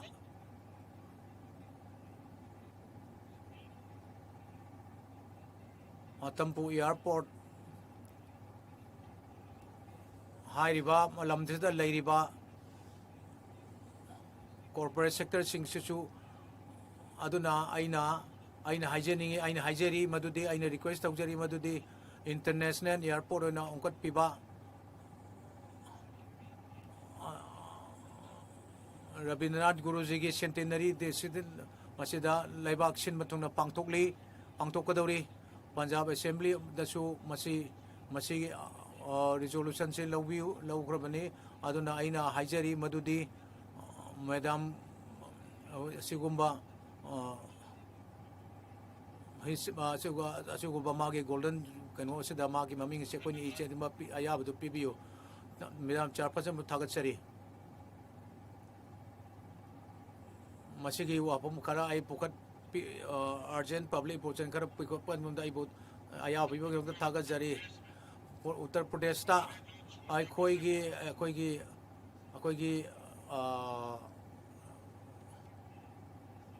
makoi se somehow makoi gi punsi se hingnaba mong da mana thokpa tandona leiri makoi se har watpagi awaba mayok nei makoi gi sotaraba mioi sing asina makoi na sotaraba kang sotaraba kangbu sidagi lakwa kunai sigi aduna makoina makoida har si marang kaina phangan bio maduna koi si fertilizer sing asina makoi gi damakta koi gi society sigi keno sida makoina har si phangaga lau si phajana uraga makoi gi potok chatok che helal kanda makoina keno tawgadorbne aduna makoida har si matik chana supply tawiduna makoida marang kaina phangan biduna sigi leiriba mioi sing asibu adu nataba taragadi asugo society da leiriba mioi sing asimu koi gi kudong cha da mayam mayong tang awa tarak payai madam pyasa pasambu thagatri aduga adumgi aigi puling bo aina chingjanjari asigi ngasi aina puthok chari ba si Furadabad district kini jiphaw da leiriba se de health kano se yamna matik sadre masida phangiba hidak na chingba ayurveda yoga inani sinna phangiba singa se yamna matik chade aduga hariba medicine system asisu aikoina proper aduga mapam sida proper infrastructure akaknaba infrastructure chaba infrastructure leite aduga yamlaba miyam asigi marakta yamlaba population asina leiba maramnina makoina medical facility se phangba mathau tai aduga ayush hospital aduga masinsul sembiduna thapna saliba medical team menga saliba se maram maduna masida mioi sing asina apik yam sauda bu khudong cha da mayam mayong nei aduna masibu phone bu kedam ta government masibu yingsin biduna ayush ki amusung Muradabad kumba district ta ayush hospital laikre asi hojik leiriba sinaro si asida aina hygiene madudi government amusung ayush ministry ki market ki Muradabad ta district asida ayush ki hospital amtang linkat piu aduga yariga yam thuna aduragadi prajana maduda satuna madu khotong chabdo logo phangani ikai kumna jeriba chairperson madam gi pamda aina adong gi pungning chingsan jaba pami hojik leijeriba issue sida laibak sida leiriba security moks amasung laisang singda leiriba matam sida koi CCTV hana thamdona leire ayamana phame adubu hairiba camera sing asina public secure oibra oidabra haibaduni maram aduna asegumba CCTV sing se masi leitragasu masigi security concern gi oina masi hairiba mafam sing asida su koi masi mathau tai Saudi Arabia da Makkah gi place da koi ge CCTV si aduda ngammi aduga India dana masi karigidam ta ngamgidrino masi achauba maram aduna central government in hygiene madudi mafam khodimakta church mosque amasung laisang khodimakta masida koi sabchaba koi CCTV link thamduna aduga mafam masida tholakadaba akai kai tungai mayam de ngakthoknaba maduga sim thamganamni aduna masige leba ke security da su yamna section ba ma oigani aduna masi adu masi karigumba akangnaba dharma amta kamari le manate masi social security ki su yam chawba saruk amani aduna koi gi government asina masi khanaduna asuguma national security policy implement tawada masi yahan bio aduna masi security framework semada मसिगुम्बा citizen खुदिंगमकना मसिग खुदोंग चाबसे फंगनेगदोंदा असिगुम्बा थैरोंगसे तौबियो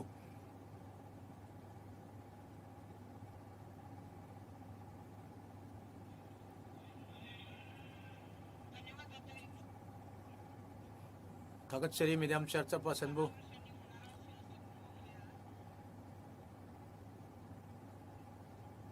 नासिकता कुंभ मेला खुदिंग कुंभ मेला पांगथोई चई खुदिंगी मसिदा खुदोंग चादबा मयाम अमा सिगी मेला सिदा मायोक नै लॉर्ड राम अमसुंग मदर सीता की हाइरिबा मफम सिंगसिगा नंगनबा सिंगसिंगदा तोंगान तोंगांबा असेंगबा मफम मोइना सेंबिनबगेदमक्ता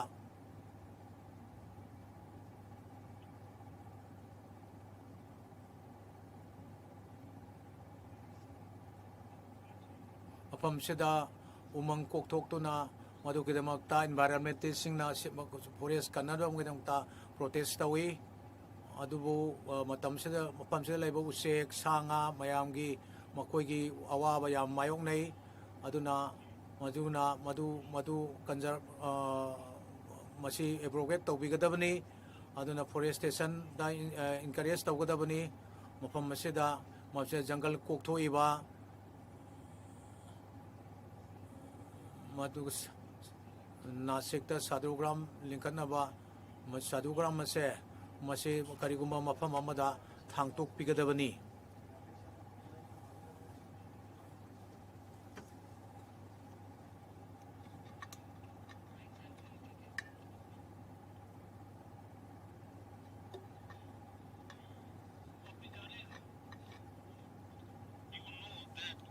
अइना नोइना खंगे मदुदी 2005 दा पार्लियामेंट दा मतमदुदा पार्लियामेंट से 2005 दा जो कार्ड होल्डर्स की मरम दा जमने खरे अदुबो लाइबक थीबदी स्टेट खुदिंग मक्ता मकोइदा स्टेट खुदिंग मंगना आरिबा पैसा से फंगे अदुबो वेस्ट बंगाल ददी मसी थवा साबिद्रे मरम मदुना सेंट्रल गवर्नमेंट अखोइना मतम कयारगन हाइजे खरे अदुबो अखोइगे जॉब होल्डर सिंगदमता पैसा दो दरकार होय जॉब कार्ड होल्डर कुनिपान दी पैसा फंगरे स्टेट गवर्नमेंट पैसा फंगरे पैसा पीगरे अदुगा अखोइना हाइरी मदुदी सिगुम्बा नुमित चामनिगे थबासे मसे यारेगै थुना मसे हौगदमनी सुप्रीम कोर्ट ना मसिगी मरमदा कमेंट पीगरे अदु होजिक्ति लुपा 400 नुमोदा लुपा 400 पीगदमनी लेबर मदा नोंगदा सुरेश महात्र जी मतम लौबिगनी काई कुमनेजरिबा madam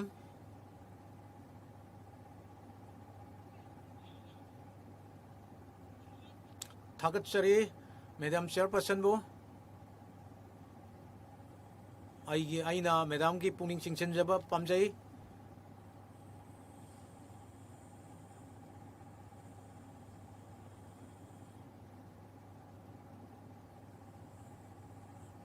हाइरिबा मफम असिदा me lakh मरिबुद्राना 90 मार्क्सु how सेगी member अमनी सही कुमंगा चुना महाना थबक सुदुना लाक्लिबनी मसिगे मथक्ता 1999 दगी लो अनौबा पास तौकी मसिगी थबक असि लेपननबगीदमक मरुओइना चाइन इन्फेस्टिसाइड के सिगे मतंगदा असिगु मफमसिंग असिदा अखोइना हारिबा लो असि मसिगी सोशल एक्टिविस्ट असिबु इकाय खुमनद्रबदी मसिगे मथक्ता नखोइगे अवाबा 3 October chief minister Shri Dayanand Fadnavis ना हाई इनवाइट तौकी अखोइ पुनमकु पार्टी मेंबर खुदिमक महांगना थाजब पिरकी मदुदी मसिगी फंक्शन असिगी एयरपोर्ट असे फजना फंक्शन तौनबगीदमक्ता अमसुंग मसिगी जगह असिगी मफम असि दा नमी हुमनिगे मतुंगदा अखोइना अमुक उनकी मसिगी 15 डेज मतुंगदा अमुका ममिंग सेमकी स्टेट प्रोटेस्ट तौरक्ला मतुंगदा मखोइगी डिमांड अदु पिबिनबगीदमक्ता खंगनजरी मसिगी एयरपोर्ट की सेमनिन संजम मसे लोइसेननबगीदमक्ता हंगति Thagatsari Madam Nangi Nahaki Ayapi Vigidamata Akoin Hausi Worker Property Omit Patenda Upload to Wigimatang Asida Equina Tasing Nawabo Maroina Masigi 5 December 2025 Tasigi Omit Valley Delotion Mangam Greato Patonga Toma report Kimatungina Apik property power Masida technical and practical Hadana Maram with another upload to where they Masigi Potena Sina Tonga Tongamba missing the Tanasing Misu slow process toli Aduka Angelanjan upload to way classes to Wasina Sing digital literacy amasung incomplete historical record sing a safe fazana sing up on demasita sing na same of one of the anamatam sang masig dead I say extent of Trabadi Mio Ikeagi property camera report update of Wangam Fimsa the Makoi the Sigi missing it the Maktawa Bagani Imam Mirajina Matam Lovina Bagita Maktakanjari Tagatsari Madam G Sigumamata Masipi Bagita Mak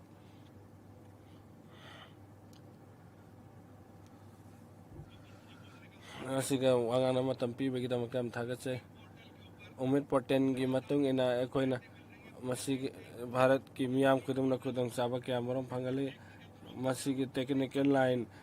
kaya ma hauki matam da so wa bore masig hang buya damna maram modana masig technique sig awar powale masig property ki singa to upload to bungam te masig taseng na masig musliman singna Bharat ki yam puna masig matang da so wa bore na ki kutang de masig matang da aina demand am khakta buya ba pamsai property ayam bacha 40% li upload to bungam dana lairi maram di masig sing ase kanun semli ba se kanun sing hapam tawam toy register tawdrabadi property ado makoi khutta leiro hai masi yamna laibakti bani Rama Shankar Arbaji na matam lagpiyo Thagatsari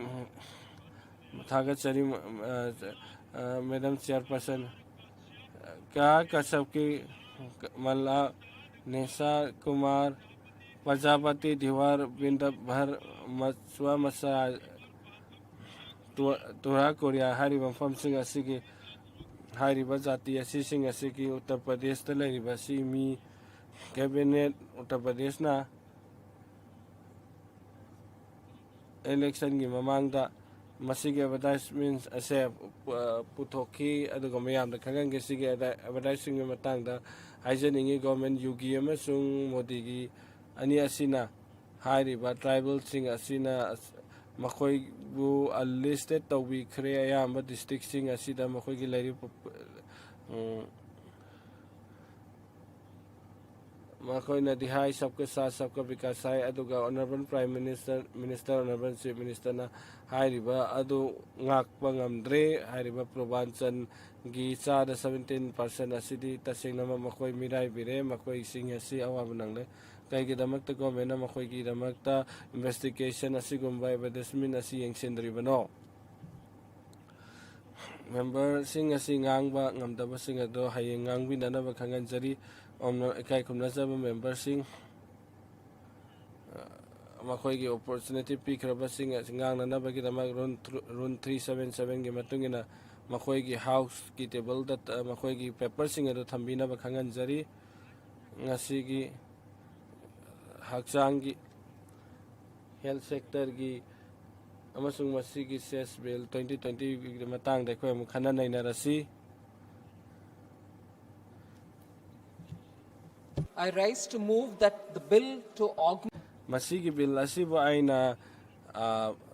move tawja pam sai maram di masina national security amsung health public health gi akoi gi self processing thabak oina phajana tawba ngamna bagi tamang atopa messel sing propose tawbada amasung masigi akakna ba pochai sing manufacture sing puthokliba pot sing aduga mari leina ba sing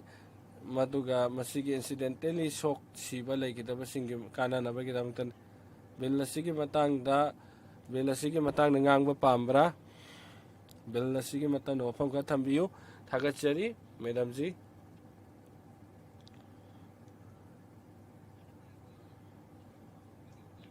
na ki ayabagi matungina ina introduce tawba pa hawdokpa pamdai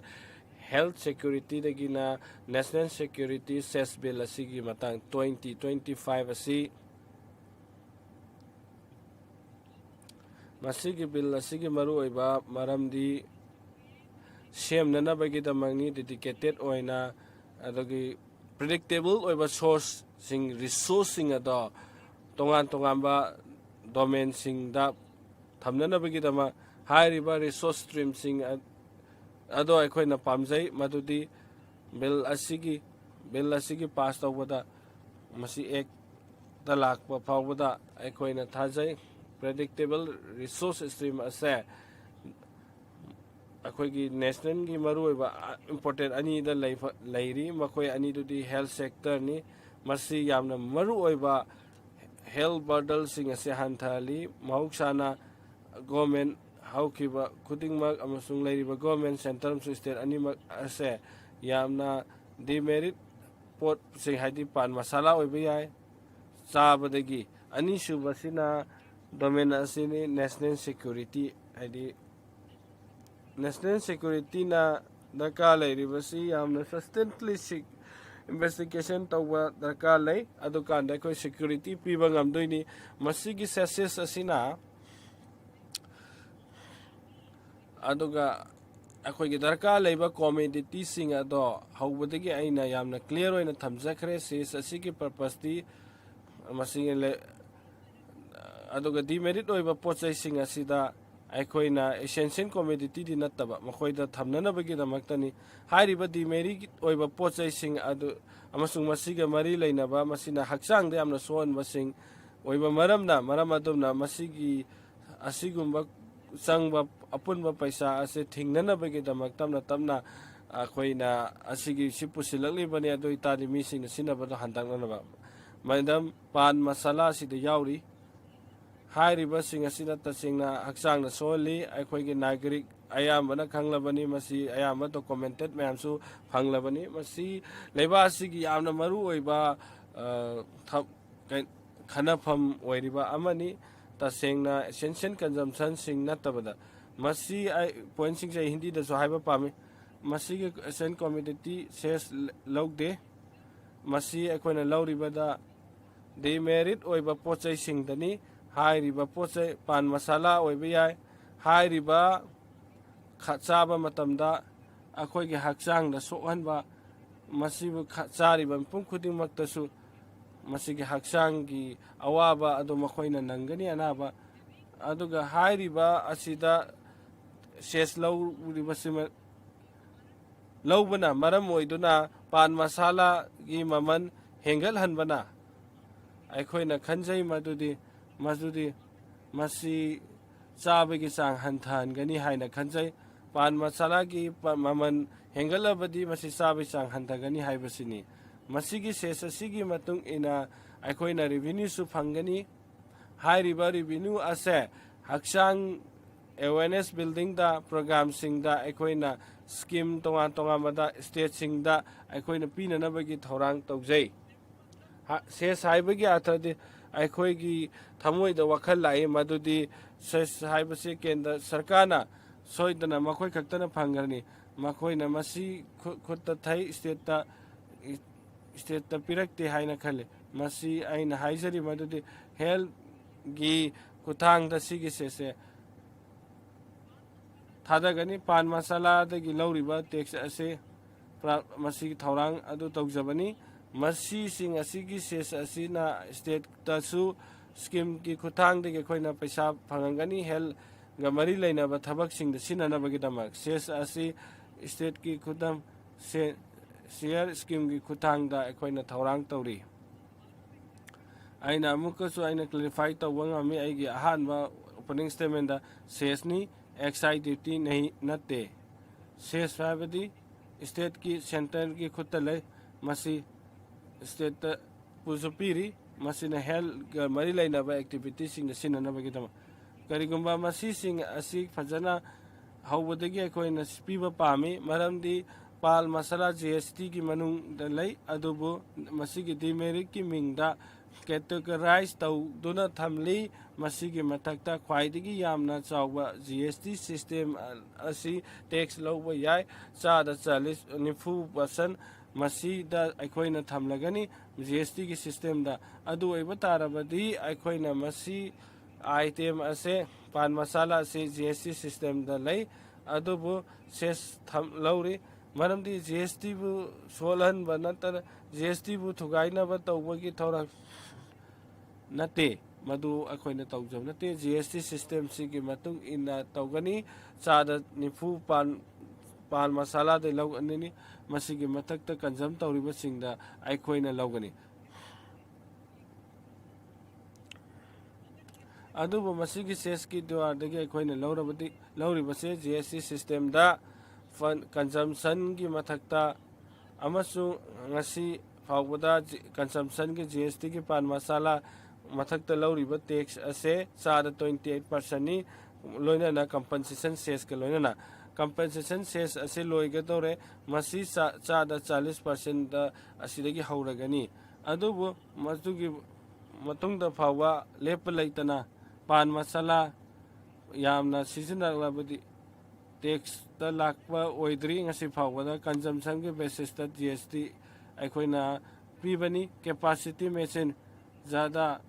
ꯍꯦꯟꯅ ꯊꯝꯂꯤꯕꯅꯤ ꯃꯁꯤꯗ ꯑꯩꯈꯣꯏꯅ ꯃꯁꯤꯒꯤ G ꯑꯦꯁ ꯇꯤꯒꯤ ꯃꯅꯨꯡꯗ ꯌꯥꯎꯗꯦ ꯍꯤꯗꯥꯛ ꯃꯅꯥ ꯑꯁꯤ ꯖꯤ ꯑꯦꯁ ꯇꯤꯗꯁꯨ ꯌꯥꯎꯏ ꯍꯌꯦꯡ ꯑꯦꯁ ꯑꯥꯏ ꯗ꯭ꯌꯨꯇꯤꯗꯁꯨ ꯄꯟꯈ꯭ꯔꯦ ꯑꯦꯛꯁꯥꯏꯖꯇ ꯂꯥꯛꯈ꯭ꯔꯦ ꯑꯗꯨꯕꯨ ꯄꯥꯟ ꯃꯁꯥꯂꯥ ꯇꯦꯛꯁ ꯂꯩꯇꯦ ꯑꯦꯛꯁꯥꯏꯁꯤꯕꯜ ꯑꯣꯏꯗꯕ ꯃꯔꯝꯅ ꯑꯦꯛꯁꯥꯏꯖꯀꯤ ꯃꯇꯨꯡꯏꯟꯅ ꯁꯤꯒꯔꯦꯠꯀꯤ ꯃꯊꯛꯇ ꯑꯩꯈꯣꯏꯅ ꯉꯔꯥꯡ ꯍꯥꯞꯈ꯭ꯔꯦ ꯄꯥꯟ ꯃꯁꯥꯂꯥ ꯃꯁꯤꯗ ꯑꯩꯈꯣꯏꯅ ꯌꯥꯎꯒꯗꯕꯅꯤ ꯃꯗꯨ ꯑꯦꯛꯁꯥꯏꯒꯤ ꯃꯅꯨꯡꯗ ꯂꯥꯛꯇꯕ ꯃꯔꯝꯅ ꯑꯩꯈꯣꯏꯅ ꯉꯔꯥꯡ ꯁꯤꯒꯔꯦꯠ ꯄꯨꯔꯛꯈꯤ ꯆꯥꯗ 40%ꯒꯤ ꯃꯊꯛꯇ ꯁꯤꯒꯔꯦꯠꯀꯤ ꯃꯊꯛꯇ ꯇꯦꯛꯁ ꯂꯧꯐꯝ ꯊꯣꯛꯄꯅꯤ ꯃꯁꯤ ꯌꯥꯝꯅ ꯍꯣꯡꯅ ꯐꯪꯍꯟꯕ ꯍꯥꯏꯕꯁꯤ ꯇꯧꯔꯣꯏꯗꯕꯅꯤ ꯃꯔꯝꯗꯤ ꯑꯦꯛꯁꯥꯏ ꯗ꯭ꯌꯨꯇꯤ ꯑꯁꯤ ꯁꯤꯒꯔꯦꯠꯀꯤ ꯃꯊꯛꯇ ꯊꯝꯃꯤ ꯃꯔꯝꯗꯤ ꯄꯥꯟ ꯃꯁꯥꯂꯥ ꯑꯃꯁꯨꯡ ꯑꯦꯛꯁꯥꯏꯗ ꯂꯥꯛꯇꯕ ꯇꯥꯔꯕꯗꯤ ꯑꯅꯧꯕ ꯀꯥꯅꯨꯟ ꯑꯃꯁꯨꯡ ꯑꯅꯧꯕ ꯇꯦꯛꯁ ꯑꯩꯈꯣꯏꯅ ꯁꯦꯁꯀꯤ ꯃꯤꯡꯗ ꯄꯤꯔꯤ ꯃꯁꯤꯕꯨ ꯑꯩꯈꯣꯏꯅ ꯁꯦꯁꯀꯤ ꯃꯇꯨꯡ ꯏꯟꯅ ꯃꯈꯣꯏꯅ ꯁꯤꯌꯔꯁꯨ ꯇꯧꯔꯤ ꯃꯁꯤꯒꯤ ꯀꯥꯅꯨꯟ ꯑꯁꯤꯒꯤ ꯌꯥꯝꯅ ꯌꯨꯅꯤꯛ ꯑꯣꯏꯕ ꯄꯣꯏꯟ ꯑꯃ ꯍꯥꯏꯔꯗꯤ ꯏꯍꯥꯟ ꯍꯥꯟꯅ ꯃꯁꯤꯕꯨ ꯃꯌꯥꯝꯒꯤ ꯃꯥꯡꯗ ꯊꯝꯕ ꯄꯥꯝꯃꯤ ꯃꯌꯥꯝꯅ ꯃꯁꯤꯕꯨ ꯚꯥꯞ ꯇꯥꯅꯅꯕꯒꯤꯗꯃꯛ ꯃꯁꯤꯒꯤ ꯑꯄꯨꯟꯕ ꯇꯣꯉꯥꯟꯕ ꯑꯦꯁꯄꯦꯛ ꯑꯃꯗ ꯑꯩꯈꯣꯏꯅ ꯌꯦꯡꯂꯕꯗꯤ ꯑꯩꯈꯣꯏꯅ ꯍꯥꯏꯔꯤꯕ ꯋꯥꯐꯝ ꯑꯗꯨ ꯃꯤꯅꯤꯠ ꯑꯃꯒꯤ ꯃꯃꯥꯡꯗ ꯍꯥꯏꯈ꯭ꯔꯦ ꯑꯩꯅ ꯑꯃꯨꯛꯀꯗꯣ ꯍꯥꯏꯖꯔꯤ ꯀꯟꯖꯝꯁꯟꯗ ꯃꯁꯤ ꯏꯝꯄꯣꯁ ꯇꯧꯕ ꯅꯠꯇꯦ ꯑꯗꯨꯒ ꯀꯟꯖꯝꯁꯟꯒꯤ ꯃꯦꯆꯤꯟ ꯂꯤꯡ ꯑꯗꯨꯁꯨ ꯀꯦꯄꯥꯁꯤꯇꯤ ꯕꯦꯁ ꯄꯣꯇꯦꯟꯁꯤꯌꯦꯜꯒꯤ ꯃꯊꯛꯇꯁꯨ ꯇꯦꯛꯁ ꯄꯤꯔꯤ ꯁꯤꯒꯔꯦꯠꯀꯤ ꯃꯦꯆꯤꯟ ꯂꯤꯡ ꯀꯦꯄꯥꯁꯤꯇꯤꯒꯤ ꯃꯊꯛꯇ ꯑꯦꯛꯁꯥꯏꯒꯤ ꯃꯇꯨꯡ ꯏꯟꯅ ꯑꯩꯈꯣꯏꯅ ꯉꯔꯥꯡ ꯇꯧꯈ꯭ꯔꯦ ꯄꯥꯜ ꯃꯁꯥꯂꯥꯒꯤ ꯃꯇꯥꯡꯗ ꯑꯩꯅ ꯍꯥꯏꯈꯤꯕꯗꯣ ꯃꯁꯤ ꯑꯦꯛꯁꯥꯏꯁꯤꯕ ꯅꯠꯇꯦ ꯃꯈꯣꯏꯒꯤ ꯇꯣꯉꯥꯟꯕ ꯀꯥꯅꯨꯟ ꯑꯃ ꯁꯦꯝꯕ ꯗꯔꯀꯥꯔ ꯂꯩ ꯃꯁꯤꯗ ꯀꯔꯤꯁꯨ ꯌꯥꯝ ꯈꯦꯠꯅꯕ ꯂꯩꯕ ꯅꯠꯇꯦ ꯑꯗꯨꯕꯨ ꯑꯩꯈꯣꯏꯅ ꯄꯨꯔꯛꯂꯤꯕ ꯅꯤꯌꯝ ꯑꯁꯤ ꯑꯦꯛꯁꯦꯁꯀꯤ ꯃꯊꯛꯇ ꯖꯤ ꯑꯦꯁ ꯇꯤꯒꯤ ꯁꯤꯁꯇꯦꯝꯒꯤ ꯃꯁꯤꯗ ꯀꯣꯂꯥꯁ ꯑꯣꯏꯕ ꯀꯔꯤꯁꯨ ꯂꯩꯇꯦ ꯃꯁꯤ ꯖꯤ ꯑꯦꯁ ꯇꯤꯅ ꯀꯝ ꯑꯣꯏꯕ ꯍꯟꯊꯕ ꯍꯦꯟꯒꯠꯄ ꯍꯥꯏꯕꯗꯨ ꯀꯔꯤꯁꯨ ꯂꯩꯇꯦ ꯃꯔꯝ ꯑꯗꯨꯅ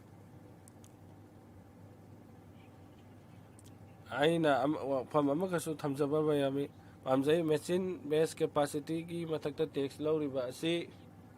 ꯃꯁꯤ ꯄ꯭ꯔꯗꯛꯁꯟ ꯀꯦꯄꯥꯁꯤꯇꯤ ꯇꯦꯛꯁ ꯅꯠꯇꯦ ꯃꯁꯤꯕꯨꯁꯨ ꯑꯩꯈꯣꯏꯅ ꯈꯪꯐꯝ ꯊꯣꯛꯏ ꯖꯤ ꯑꯦꯁ ꯇꯤꯗ ꯀꯟꯖꯝꯁꯟꯒꯤ ꯃꯊꯛꯇ ꯇꯦꯛꯁ ꯂꯩ ꯑꯗꯨꯒ ꯃꯁꯤꯗ ꯑꯩꯅ ꯄꯣꯜꯂꯤ ꯑꯦꯛꯁꯦꯁꯤꯕꯜ ꯂꯩꯇꯦ ꯃꯁꯤ ꯑꯅꯧꯕ ꯀꯥꯅꯨꯟ ꯑꯁꯤ ꯄꯨꯔꯛꯂꯤꯕꯅꯤ ꯀꯦꯄꯥꯁꯤꯇꯤꯒꯤ ꯃꯊꯛꯇ ꯇꯦꯛꯁ ꯄ꯭ꯔꯗꯛꯁꯟꯒꯤ ꯃꯊꯛꯇ ꯑꯩꯈꯣꯏꯅ ꯅꯠꯇꯦ ꯑꯩꯈꯣꯏꯅ ꯄꯨꯊꯣꯛꯂꯤꯕ ꯑꯁꯤꯒꯤ ꯃꯊꯛꯇ ꯃꯗꯨ ꯅꯠꯇꯦ ꯄ꯭ꯔꯗꯛꯁꯟ ꯀꯦꯄꯥꯁꯤꯇꯤꯒꯤ ꯃꯊꯛꯇꯅꯦ ꯄꯥꯟ ꯃꯁꯥꯂꯥ ꯃꯁꯤꯒꯤ ꯋꯥꯐꯝ ꯑꯁꯤ ꯑꯩꯅ ꯍꯥꯏꯖꯕ ꯄꯥꯝꯂꯤꯕꯅꯦ ꯃꯦꯆꯤꯟ ꯑꯣꯏꯕ ꯌꯥꯏ ꯌꯥꯝꯅ ꯁ꯭ꯄꯤꯠꯇ ꯆꯠꯄ ꯌꯥꯏ ꯑꯇꯣꯞꯄ ꯑꯃꯗ ꯃꯦꯆꯤꯟ ꯑꯃꯗꯅ ꯌꯥꯝꯅ ꯍꯦꯟꯅ ꯑꯗꯒꯤ ꯊꯕꯛ ꯇꯧꯗꯨꯅ ꯄ꯭ꯔꯣꯗꯛ ꯍꯦꯟꯅ ꯄꯨꯊꯣꯛꯄ ꯌꯥꯏ ꯄꯥꯟ ꯃꯁꯥꯂꯥꯒꯤ ꯃꯇꯥꯡꯗ ꯍꯥꯏꯔꯤꯕ ꯑꯅꯤꯁꯤ ꯇꯣꯉꯥꯟ ꯇꯣꯉꯥꯟꯂꯤ ꯃꯁꯤꯒꯤ ꯄ꯭ꯔꯗꯛꯁꯟ ꯀꯦꯄꯥꯁꯤꯇꯤ ꯇꯣꯉꯥꯟ ꯇꯣꯉꯥꯟꯂꯤ ꯑꯗꯨꯕꯨ ꯍꯥꯏꯔꯤꯕ ꯄ꯭ꯔꯗꯛꯁꯟ ꯀꯌꯥꯝ ꯄꯨꯊꯣꯛꯄꯒꯦ ꯍꯥꯏꯕꯗꯨ ꯑꯩꯈꯣꯏꯅ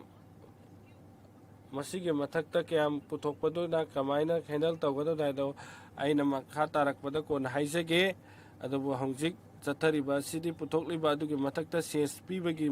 ꯃꯇꯥꯡꯗꯅꯤ ꯐꯦꯛꯇꯔꯤ ꯈꯨꯗꯤꯡꯃꯛꯇ ꯃꯈꯣꯏꯒꯤ ꯂꯥꯏꯕꯤꯂꯤꯇꯤ ꯇꯣꯉꯥꯟ ꯇꯣꯉꯥꯟꯕ ꯃꯑꯣꯡꯗ ꯑꯩꯈꯣꯏꯅ ꯊꯧꯔꯥꯡ ꯇꯧꯒꯅꯤ ꯃꯁꯤꯕꯨ ꯌꯦꯡꯁꯤꯟꯒꯗꯕꯗꯣ ꯁꯔꯀꯥꯔꯅꯁꯨ ꯇꯧꯒꯅꯤ ꯅꯈꯣꯏꯅꯁꯨ ꯌꯦꯡꯁꯤꯟꯕꯤꯕ ꯌꯥꯏ ꯑꯗꯨꯕꯨ ꯃꯐꯝ ꯃꯐꯝ ꯈꯨꯗꯤꯡꯃꯛꯀꯤ ꯇꯣꯉꯥꯟ ꯇꯣꯉꯥꯟ ꯂꯩ ꯃꯔꯝꯗꯤ ꯃꯗꯨꯒꯤ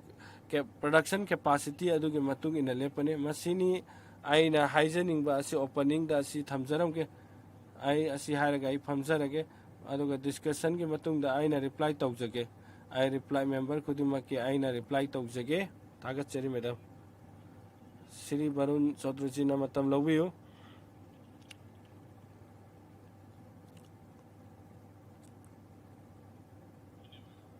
ꯊꯥꯒꯠꯆꯔꯤ ꯃꯦꯗꯥꯝ ꯄꯥꯟ ꯃꯁꯥꯂꯥ ꯑꯁꯤꯒꯤ ꯃꯅꯨꯡꯗ ꯇꯣꯉꯥꯟ ꯇꯣꯉꯥꯟꯕ ꯃꯁꯤꯒꯤ ꯑꯣꯏꯕ ꯌꯥꯕ ꯀꯌꯥ ꯃꯔꯣꯝ ꯂꯩꯔꯤ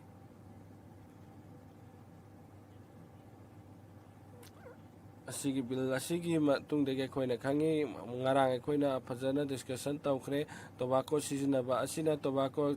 ꯆꯥꯕꯁꯤꯡ ꯑꯁꯤꯅ ꯍꯛꯆꯥꯡꯗ ꯑꯁꯨꯛꯀꯤ ꯃꯇꯤꯛ ꯃꯥꯡꯍꯜꯂꯤ ꯃꯗꯨ ꯀꯦꯟꯁꯔ ꯑꯣꯏꯔꯛꯄ ꯌꯥꯏ ꯑꯗꯨꯒ ꯄꯨꯟꯁꯤ ꯑꯁꯤꯐꯥꯎ ꯃꯥꯡꯍꯟꯈꯤꯕ ꯌꯥꯏ ꯍꯥꯏꯕꯗꯨ ꯑꯩꯈꯣꯏꯅ ꯉꯔꯥꯡ ꯅꯩꯅꯈ꯭ꯔꯦ ꯈꯪꯅꯈ꯭ꯔꯦ ꯑꯗꯨꯕꯨ ꯉꯁꯤ ꯑꯩꯈꯣꯏꯅ ꯎꯕ ꯐꯪꯉꯤ ꯃꯗꯨꯗꯤ ꯇꯣꯉꯥꯟ ꯇꯣꯉꯥꯟꯕ ꯑꯣꯏꯕ ꯌꯥꯕ ꯑꯆꯧꯕ ꯂꯝꯕꯤꯁꯤꯡ ꯑꯗꯨ ꯑꯩꯈꯣꯏꯅ ꯌꯦꯡꯕ ꯌꯥꯏ ꯃꯗꯨꯗꯤ ꯃꯁꯤꯗ ꯄꯥꯟ ꯃꯁꯥꯂꯥꯗ ꯂꯧꯔꯤꯕ ꯂꯦꯚꯤ ꯑꯦꯛꯁꯦꯁ ꯑꯁꯤ ꯍꯦꯜꯊ ꯁꯦꯀ꯭ꯌꯨꯔꯤꯇꯤꯒꯤ ꯔꯦꯚꯤꯅ꯭ꯌꯨ ꯈꯛꯇ ꯅꯠꯇꯦ ꯑꯗꯨꯕꯨ ꯚꯥꯔꯠꯀꯤ ꯅꯦꯁꯅꯦꯜ ꯁꯦꯀ꯭ꯌꯨꯔꯤꯇꯤꯗ ꯑꯦꯛꯁꯇꯦꯟ ꯇꯧꯗꯣꯔꯤꯕꯅꯤ ꯃꯁꯤꯒꯤ ꯑꯦꯛꯁꯦꯁ ꯑꯁꯤꯅ ꯃꯦꯗꯥꯝ ꯑꯩꯈꯣꯏꯅ ꯕꯤꯜ ꯑꯁꯤ ꯄꯥꯕ ꯃꯇꯝꯗ ꯑꯩꯈꯣꯏꯅ ꯎꯕ ꯐꯪꯉꯤ ꯃꯗꯨꯗꯤ ꯍꯦꯜꯊ ꯁꯦꯀ꯭ꯌꯨꯔꯤꯇꯤꯒꯤ ꯅꯦꯁꯅꯦꯜ ꯁꯦꯀ꯭ꯌꯨꯔꯤꯇꯤꯒꯤ ꯃꯇꯥꯡꯗ ꯐꯖꯅ ꯁꯦꯡꯅ ꯌꯥꯎꯗꯦ ꯍꯦꯜꯊ ꯁꯦꯀ꯭ꯌꯨꯔꯤꯇꯤ ꯑꯃꯁꯨꯡ ꯅꯦꯁꯅꯦꯜ ꯁꯦꯀ꯭ꯌꯨꯔꯤꯇꯤ ꯄ꯭ꯔꯥꯟ ꯃꯁꯥꯂꯥꯒꯤ ꯈꯨꯠꯊꯥꯡꯗꯒꯤ ꯍꯔꯤꯌꯥꯅꯥꯗꯁꯨ ꯀꯣꯚꯤꯗꯀꯤ ꯃꯇꯝꯗ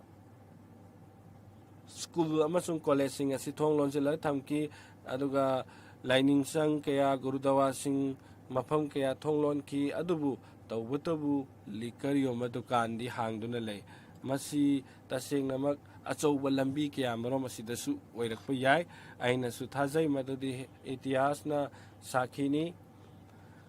ꯕꯤꯜ ꯑꯁꯤꯅ ꯂꯦꯡꯒ꯭ꯋꯦꯖ ꯑꯃꯈꯛꯇ ꯑꯣꯏꯔꯤ ꯇꯣꯉꯥꯟ ꯇꯣꯉꯥꯟꯕ ꯂꯦꯡꯒ꯭ꯋꯦꯖꯇꯁꯨ ꯑꯣꯏꯐꯝ ꯊꯣꯛꯏ ꯑꯅꯤꯁꯤꯗ ꯂꯩ ꯍꯤꯟꯗꯤ ꯑꯃꯁꯨꯡ ꯏꯪꯂꯤꯁꯇ ꯈꯛꯇ ꯕꯤꯜ ꯑꯁꯤꯗ ꯑꯦꯕꯥꯏꯂꯦꯕꯜ ꯑꯣꯏ ꯃꯔꯝ ꯑꯗꯨꯅ ꯑꯩꯈꯣꯏꯅ ꯂꯣꯀꯦꯜ ꯂꯦꯡꯒ꯭ꯋꯦꯖ ꯑꯩꯈꯣꯏꯅ ꯁꯤꯖꯤꯟꯅꯗꯨꯅ ꯂꯥꯛꯄ ꯃꯔꯝꯅ ꯁꯤꯒ ꯆꯞ ꯃꯥꯟꯅꯅ ꯕꯤꯜ ꯑꯁꯤ ꯄ꯭ꯔꯖꯦꯟ ꯇꯣꯉꯥꯟ ꯇꯣꯉꯥꯟꯕ ꯂꯦꯡꯒ꯭ꯋꯦꯖ ꯑꯅꯤꯗ ꯄ꯭ꯔꯖꯦꯟ ꯇꯧꯔꯤ ꯑꯩꯈꯣꯏꯅ ꯍꯤꯟꯗꯤ ꯈꯛꯇꯨꯗꯤ ꯑꯩꯅ ꯄꯥꯕ ꯉꯝꯃꯤ ꯑꯗꯨꯕꯨ ꯏꯪꯂꯤꯁꯀꯤ ꯑꯣꯏꯅꯗꯤ ꯇꯁꯦꯡꯅꯃꯛ ꯑꯩꯒꯤꯗꯃꯛꯇ ꯁꯤꯡꯅꯕ ꯑꯣꯏ ꯑꯗꯨ ꯑꯣꯏꯅꯃꯛꯄꯨ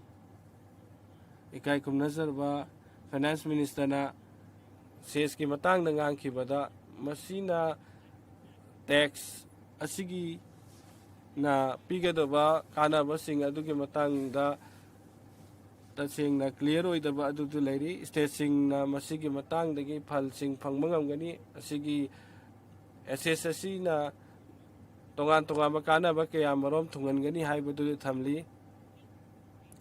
ꯃꯁꯤꯅ ꯏꯁꯇꯦꯠ ꯒꯣꯔꯃꯦꯟꯗ ꯍꯦꯟꯅ ꯋꯤꯛ ꯑꯣꯏꯍꯟꯕꯗ ꯑꯣꯏꯒꯅꯤ ꯍꯥꯏꯕꯁꯤ ꯕꯤꯜ ꯑꯁꯤꯅ ꯑꯩꯅ ꯍꯥꯏꯖꯔꯤ ꯏꯁꯇꯦꯠ ꯄꯨꯝꯅꯃꯛꯅ ꯃꯁꯤꯒꯤ ꯃꯇꯥꯡꯗ ꯑꯋꯥꯕ ꯀꯌꯥ ꯃꯔꯨꯝ ꯃꯥꯌꯣꯛꯅꯔꯤ ꯏꯁꯇꯦꯠꯁꯤꯡ ꯃꯔꯝꯗꯤ ꯐꯟꯒꯤ ꯑꯋꯥꯠꯄ ꯂꯩꯕꯅ ꯃꯔꯝ ꯑꯣꯏꯗꯨꯅ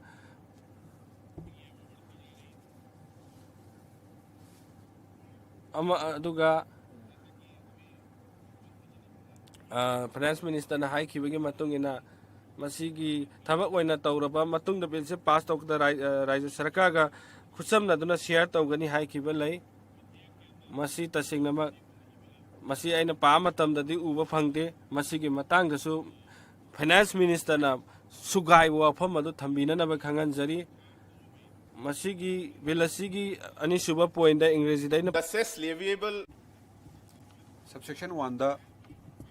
ꯃꯁꯤꯅ ꯑꯍꯦꯟꯕ ꯑꯣꯏꯒꯅꯤ ꯑꯇꯣꯞꯄ ꯗ꯭ꯌꯨꯇꯤꯁꯤꯡꯗꯨꯒꯤ ꯃꯊꯛꯇ ꯅꯠꯇ꯭ꯔꯒꯅ ꯇꯦꯛꯁꯁꯤꯡꯗꯨꯒꯤ ꯃꯊꯛꯇ ꯍꯥꯏꯔꯤꯕ ꯄꯣꯠꯁꯤꯡꯁꯤꯗ ꯆꯥꯔꯖ ꯇꯧꯕ ꯌꯥꯕ ꯗ꯭ꯌꯨꯇꯤꯁ ꯅꯠꯇ꯭ꯔꯒ ꯇꯦꯛꯁꯁꯤꯡ ꯂꯩꯕꯥꯛ ꯄꯨꯝꯕꯁꯤꯗ ꯃꯁꯤ ꯈꯪꯍꯟꯈꯤ ꯃꯗꯨꯗꯤ ꯂꯩꯕꯥꯛ ꯑꯃꯒꯤ ꯇꯦꯛꯁ ꯑꯃ ꯂꯩꯒꯅꯤ ꯍꯥꯏꯅ ꯑꯗꯨ ꯑꯣꯏꯕ ꯇꯥꯔꯒꯗꯤ ꯁꯤꯒꯤ ꯑꯆꯧꯕ ꯑꯁꯣꯏꯕꯁꯤ ꯀꯝꯗꯧꯅ ꯊꯣꯛꯍꯜꯂꯤꯕꯅꯣ ꯆꯞ ꯃꯥꯟꯅꯕ ꯇꯦꯛꯁ ꯑꯃ ꯂꯩꯕꯥꯛ ꯁꯤꯟꯕ ꯊꯨꯡꯅ ꯆꯠꯅꯍꯟꯒꯅꯤ ꯍꯥꯏꯕ ꯇꯥꯔꯒꯗꯤ ꯁꯤꯕꯨ ꯇꯦꯛꯁꯦꯁ ꯍꯥꯏꯅ ꯀꯝꯗꯧꯅ हाइरिबनो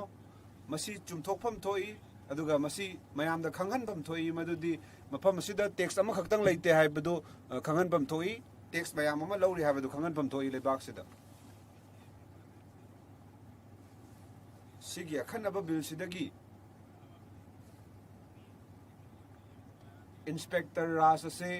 मसी पुनिंग थौगतले पोट पुथोकपदा जीएसटी लौरकपा पान मसाला से पुथोकपदा GST लौरकपा ngakpigani GST se pan masala chabada tax lawrakpa aduga puthokpadana shes ngakpirakpa masina maram oiraga babu singi puning ado thaugalagani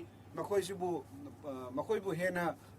thabak to hena tawba hengalagani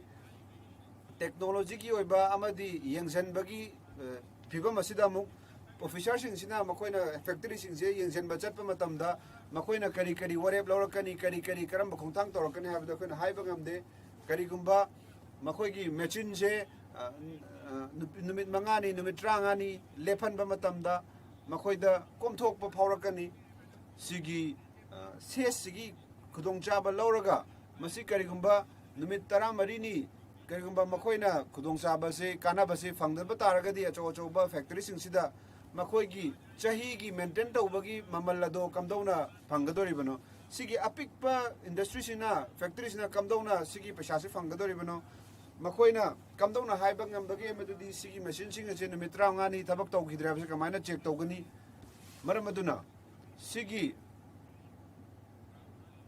tarain thoidagi natragna train thoidagi henba masinglak karigumba soigiba leiba taragadi sigi matang sida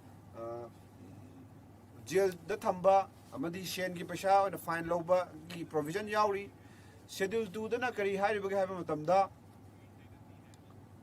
kari gumba machine gi ayang bagi chang ase 500 pouch oiraba natragana akhoi khaw dugi arumba se 2.5 gram oiraba natragna helaba adoi taragadi makhoi gi sida sigi factory sidagi ses logani sida ubigani madudi akhoi gi khaw sing se yom na basing se lupa ani gi changdani laramdoi se adubo sigi khaw keno sing sida yom na basing sida chap mana ba ses ni logdori base adu oi bataragadi sigi apik pa industry sing apik pa factory sing se sina akai ba piragani adagi sina amang ata mayam ma thogalagani atai industry sing changdam na matamda chap mana na sigi bill sida ihan han ba schedule da serial number 1 da yauriba pan masala si mayek seng na takli sida maduda ses lawroi haina ani shuba masing dana masi palli madudi atopa potlam sing maduna masi khangan bayai sigi bill si makada finance minister na haibi ki madudi kanada ba demerit oiba poaching se sigi da ses dogani na haibiri adubu sigi mafam asida sigi bill sida akhanna sigi ram sida kaimta panba laite masibu ihang na dum thambire aduga loina na atopa polam sing masi khangan bibai ai madudi sigi polam sigi marakta por hapak pa yai atopa polam sing hapak pa yai adubu sigi matang asida di kanaba laitaba poching gi matang da sida panba laite maramaduna aina hygienic gi madudi masi yamna maru oi madudi sigi bill se select committee amada thagat piraga masi khanan biu kai gi na bada sigi bill sida soyanga mayama yauri aduga ikai khamna jarba minister na masi bukhat pirei madudi hai ba bill se tongan ba select committee amada thajan biraga sida yauri ba soyanga mayama bu semdok pinana bagi damak tanjadu lohon janingi ikai khamna jariba member Sri Jagadambika Palji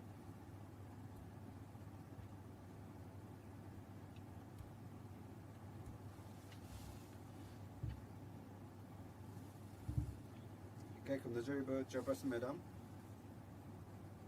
ai na yamna pen ba phaujai somna aibu wangang na bagi khudong chawa pi bagi damak haksel gi security matang सिगी 2025 की bill सिगी मतंगदा मसे इकाई खुमनजरीबा finance minister ना होदोकपिरकपनी इकाई खुमनजरीबा minister सिना ngarang सिगी house असिदा मांगना होदोकपिरमी bill लमा tax लौननबगिदमक चुरुप अमदी कानीगी ओइबा पोचिंगसिदा मदुदा तोंगानबा tone अमा लैखी अदुगा ngasi mahakna hakselgi health security ses national security ses bill ko bill si puthorpa matamdadi opposition sina makhoi gi tongan ba khonthok ama thoklai nangarang na tongan ba khonthok ama thokpani aina khangjei madudi sigi house sina sakhini madudi ningkha tam makpadagi hauduna tongan ba department sing dagi tongan ba ministry sing dagi tongan ba bill mayam ama hodokhiba lei aduga sigi bill sidasu masi tasengna adugumba bill aduni masina government gi mijeng akhana bachanga kadori bani madudi karigumba makoina demerit good amada ses ama loba taragadi aduda loba pasha khuding makse sigi mongda loba pasha khuding makse sidagi phangakpa laurakpa pisa khudimакse pandam leiba sinaphamda sinarakodoribani masina mathang manau naiba mijeng adu thamgadoribani sigi pisa se kamdona sinagadage haibadugi sigi matang asida state amagi akhannaba ahanba pandam si kari oibage natrang leibang amagi ahanba pandam si kari oibage haiba matamda masigi praja sing adugi security oiba natragana praja sing adugi haksel ado mafam adugi प्रजा दुगी हक्सेल फबाय बसी मफम अदुगी लेंगा अदुगी अहान बा पांदम ओइगदबनी मखोगी प्रजा Singh अदुदा security पीबा हाइबसी मखोगी पांदम ओइगदबनी Covid की मतमदा लेंगाक नसु प्रजा की हक्सेल असिना ख्वाइदगी अहान बा पांदम थमदुना लेबाग असि प्रजा सिंहबु कोरोना की मतमदा कनखिबनी अदुगा अनिसुबदा लेंगाक अमगी पांदम से लेबाग अमगी सिक्योरिटी से लेबाग अमगी बॉर्डर से ngakpa duni aduga atopa security matter singi mathakta kwaidagi maroi ba ani si lenga ga magi oifam thokpasi haksel lama aduga loina na national security si oigadabani adugi damakta aina kai khum nazarba prime minister bu thagat chani madudi sigi pandam ani makse mahangna punjan aduna bill ama tangna punjan nare aduga sigi demerit goods tagi ses adu aikona lofam thoi aduga sidagi phangakpa senpham ado aikoina yum kai sanaba building sanaba semgadaba nate masi chawkhananabagi damak semgadoribani chawkhat bhaibasi mathau tai akhoi si 8.2% gi changda chahi amada chawkhalibani india si khwaidagi yangna chawkhalaiba economy singi manungda oiribani masi imf nasu panikhrabani aduga ikai khamnajariba finance minister nasu yamna sandongna pakhum pibikhrabani ngarangi numit aduda mahakna yam phajana haibiki pathokpiki mahakna pudamak khanglibani supriya jisu yamna haisingba yamna wakhal leiba nupi amani aduga aina masi puthoksaningi madudi ikai khumnajariba finance minister na mahakasibu mahakasibu thagat pham thoi madudi sigi bill sida mahakna yam maru oiba hiram ani punsan minare sidagi aikoina ses logani haibadu palli ses silongna nabagi dama aikoina ses silogo matana phangakadori ba senpham ado adu aikoina prajagi india gi praja khuding makki haksel gi matangda sinagadori bani masina aikoi leiba ki security dasu ngaksel dasu hengrakadori bani maram aduna sigi bill si yam maru oiba bill ni aduga masi puthokpham thoi masigi matengna yam phajaba lo ama oirakadori bani maram aduna lengang na masi soiroi haina security piri madudi masina akhoi lebakta kanan gini haina sigi sesi lobodagi puthoroktoriba thoklakadoriba paisa se sidagi phangakpa paisa sina leibaki praja gi haksel da mateng pangani loina na akhoi gi military da akhoi gi leibaki security da mateng ohengadoribani akhanaba miyoi amagi haksel ase yam maru oiba pandam amani akhanaba miyoi adugi aduga laibak amagi oina magi police amagi magi army gi security leibase masina priority oigadori bani maram aduna sigi hiram asibu khangsin ba oina sigi bill ase aikogi mangda pukhalai bani sidagi phanglakpa senpham ado aduna tongan ba pandam leiba jaga singda sinagadori bani ihan hanba oina Narendra Modi gi lengangna sigumba makhal gi bill si puthoi bani USA gumba lamda Barack Obama na Obamacare health guarantee sida USA gi lising kunmari henba prajana guarantee tawri bani aduga aikogi leibaga sida di 1.4 billion prajagi makhoi damak guarantee tawrakadori bani aikogi leiba malem gi leibakna thajade madudi 5 lakh ki health ki insurance se pi haibase atopa malem gi leibakna thajade pradhanmantri dagi phangba khanaba scheme sida praja sing sina aikogi punsi pikhamningai oiraba laina sing narakpada pakhatpa poknaramba do corona matamdagi aikoina maru marangi chana nabagi waba panglamba dusu maru marang tha amada mi amada 2019 dagi hauraga kilo manga pira ibani lenga kasina 2019 dagi hauduna food security se chinja ki security se pira ibani maramaduna masi prajana waduna lai madudi karigumba makoina thabak se suba phangaudragadi makoigi mabukse hangduna chaba thakpa phangdana leiragani na waramba do haujikti lengangna chinjak maru marang pirabanina masi yawabasi leiroidobani masi food security ni aduga ayushman yojana gi makhada mo ana yek nanglakpa matamda lakh manga gi insurance phanggadori bani lakh manga gi mateng phanggadori bani ayushman bharat ki makhada maramaduna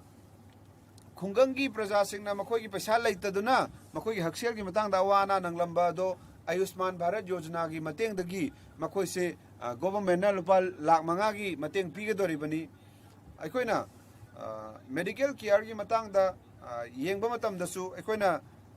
medical education gi matang da su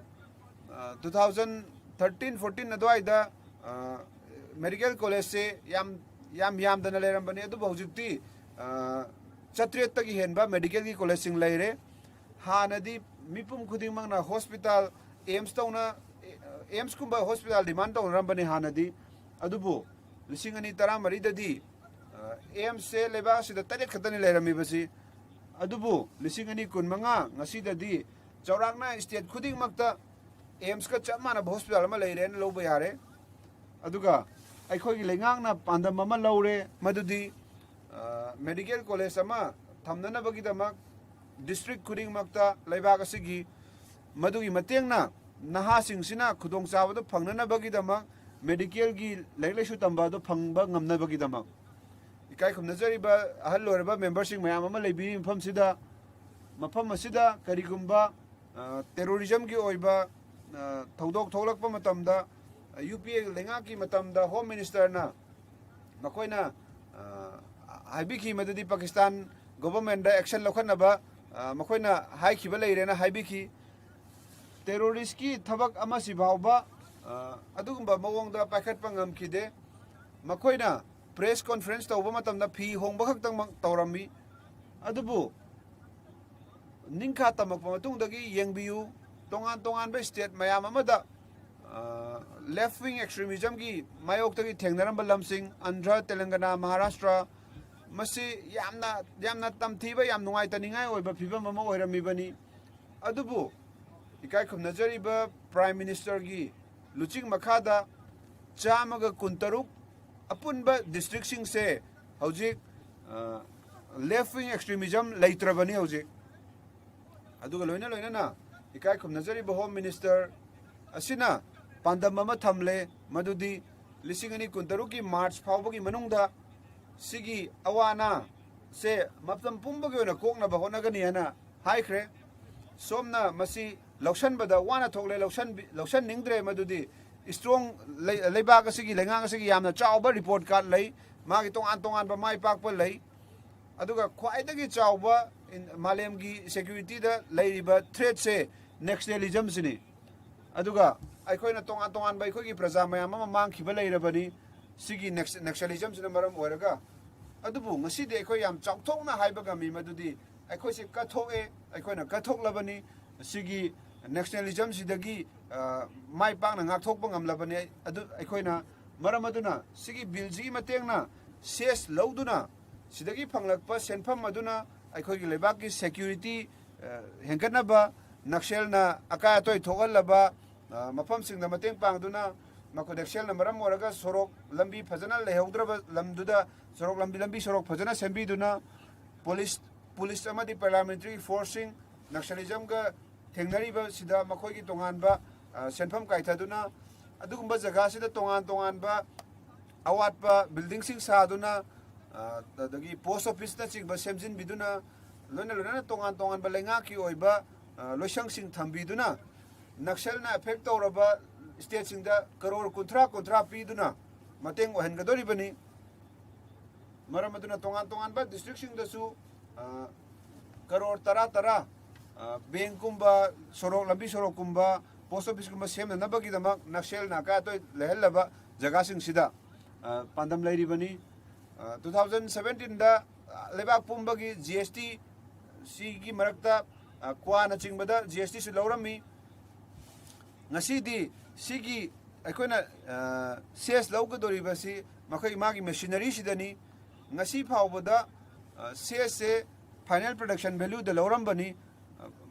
मतम मदुदा producer सिना pot पुथोइबा मिसिना खाव चौंगा खतंग पुथोय हाइबा मतमदा मखोइना tax से चौंगा खक्तगी tax पीरगा पुथोकपना lakh की पुथोए अदुगा pot चै truck अमगी tax खतंग पीदुना tax ना truck अमगी पीबा अदुगा पोना truck 10 गुंबगी पुथोकपा मयाम अमा थेंगना लेखरबनी इहान अनबोइना आइना हाइजरिबसी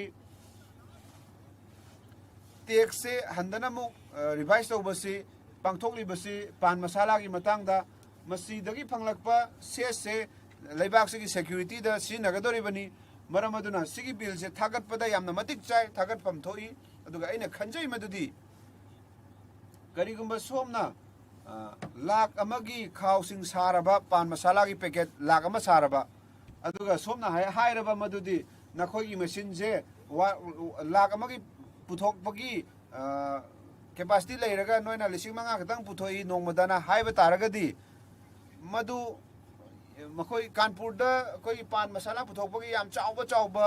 लखनऊ दा दिल्ली दा सेंटर सिंग मयाम लई पान मसाला पुथोकपगी यूनिट सिंग मरम अदुना मसी यामना चावबा अफबा सेमदोरकपा अमनी अदुगा ngasiगी हाउस असिदा बरुणजीना हाइबिखी मदुदी अदुबु अतोपा स्टेट सिंग अमदी तोंगानबा स्टेट सिंग सिगी फाइनेंस मिनिस्टर सिंग सिना तोंगानबा पार्टी दगी यावरकपा मखोई खुदिक मक्सिना खंखरे मदुदी सिगी सेस से लौफम थोई अदुगा मसी अयाम्बा सरुकना यानखरबनी मदुदी मेंबर के अयाम्बा सरुकना यानखरबनी मदुदा याम खना फजना GST काउंसिल मीटिंग दा फजना खना नैनबा लेखरबनी मरम मदुना आइना खंदे मदुदी सिगी बिल सिदा येतनबा पामदबा थोलकने हाबदो आइना खंदे सेस पारिबासी पोट पुथोकपा लोयरबा मतुंगदा अदुदा चंगबा पैसादुदा पाबनी अदुबु हौजी मसी 2023 की मार्च ता लोशलगनी अदुगी मतुंगदा सिगी बिल से मसी चना हलगनी अदुगा मसी पुथोकपा लोयरबा पोट की वैल्यू दुदा लौरोय अदुगा मसी पान मसाला अदुगी पुथोकपा ngamiba machine do अदुगी मतुंगिना लौरकदोरिबनी मरम अदुना पैसा अममम फावबदा दुदै फंगपा पैसा अममम फावबा हक्सेल अमदी नक्सलिज्म की मायोक्ता लांथेंगनबा दा सिनगदोरिबनी मदुना लेबाक असिगी नेशनल सिक्योरिटी नाक्सेल मतेंग ओइगदोरिबनी मरम अदुना लेंगाक असिना 5 लाख से पीबा ngमबा आयुष्मान योजना की मखादा किसी इनकम का होगा मसीदा सही हुम्बुद्रा की मथक्ता लाइरबा खुनाय अमगतिदि ओइबे याय मखोइंगोंदा मसीगी आयुष्मान योजना की खुदोंग साब फंगली इरोइनना नानसु रिवाइजिंग टैक्स रिजिम की मतंग द पनबी की अतोपा मदा लॉस ऑफ रेवेन्यू सु नहांगना सहयोग पी नहाग आसे यामना दायित्व खंगब लुचिंग बनी पार्लियामेंट की मेंबर अमसु ओइबिरी आई मसीदा लिवाइट तौरिबसे लेंगांगना मसे अमगा अमगा सरुक फंगमिनगनी येनगनी भेद्रेन लेंगा की मनुंगदा मयोन मयाई लेंगाक सुमरु एरिकाई खोमनरिबा फाइनेंस मिनिस्टर मसीगी आईएसए मयाई लेंगाक मयो लेंगा की मरक्ति येनगनी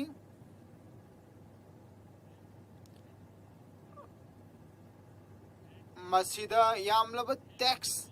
हुरानबा पान मसला की पोथोक असिदा असिगुम थवोंग क्या मरुम उरे मसी मालेम पुनबा दुकी मति अवा फियम दलेरी रशिया यूक्रेन लान थेंगनरी पैलेस्टीन इजराइल लान सोंगनरी मालेम अंपुम बसे लान बुंगा चप मानखरे भारत अदुबु भारती लेप लेतन चौखली मालेम पुनबना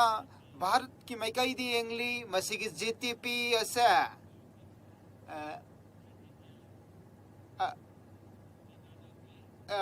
जीटीपी अमदी भारत की मरमदा अतोप मियंग अमदी यंग बनते भारत असे मसी यामना तंग ताबा जियोपॉलिटिकल दा लैरी आइखोइना अफब मरी यूएसए गा थंबंगमी आइखोइना अहोंग ममन थाव रशियादी खोइना लैबंगमी मधुगी मथक्ता यूएसए गा अफब मरी लैबगलोइना आइखोइ थाव लेप लैतन रशियादी खोइना लैसिल्ली करीगी अमेरिका ना तारीफ भारत इम्पोज तौरीबनो मरमदी आइखोइना अहोंबा थाव लैबा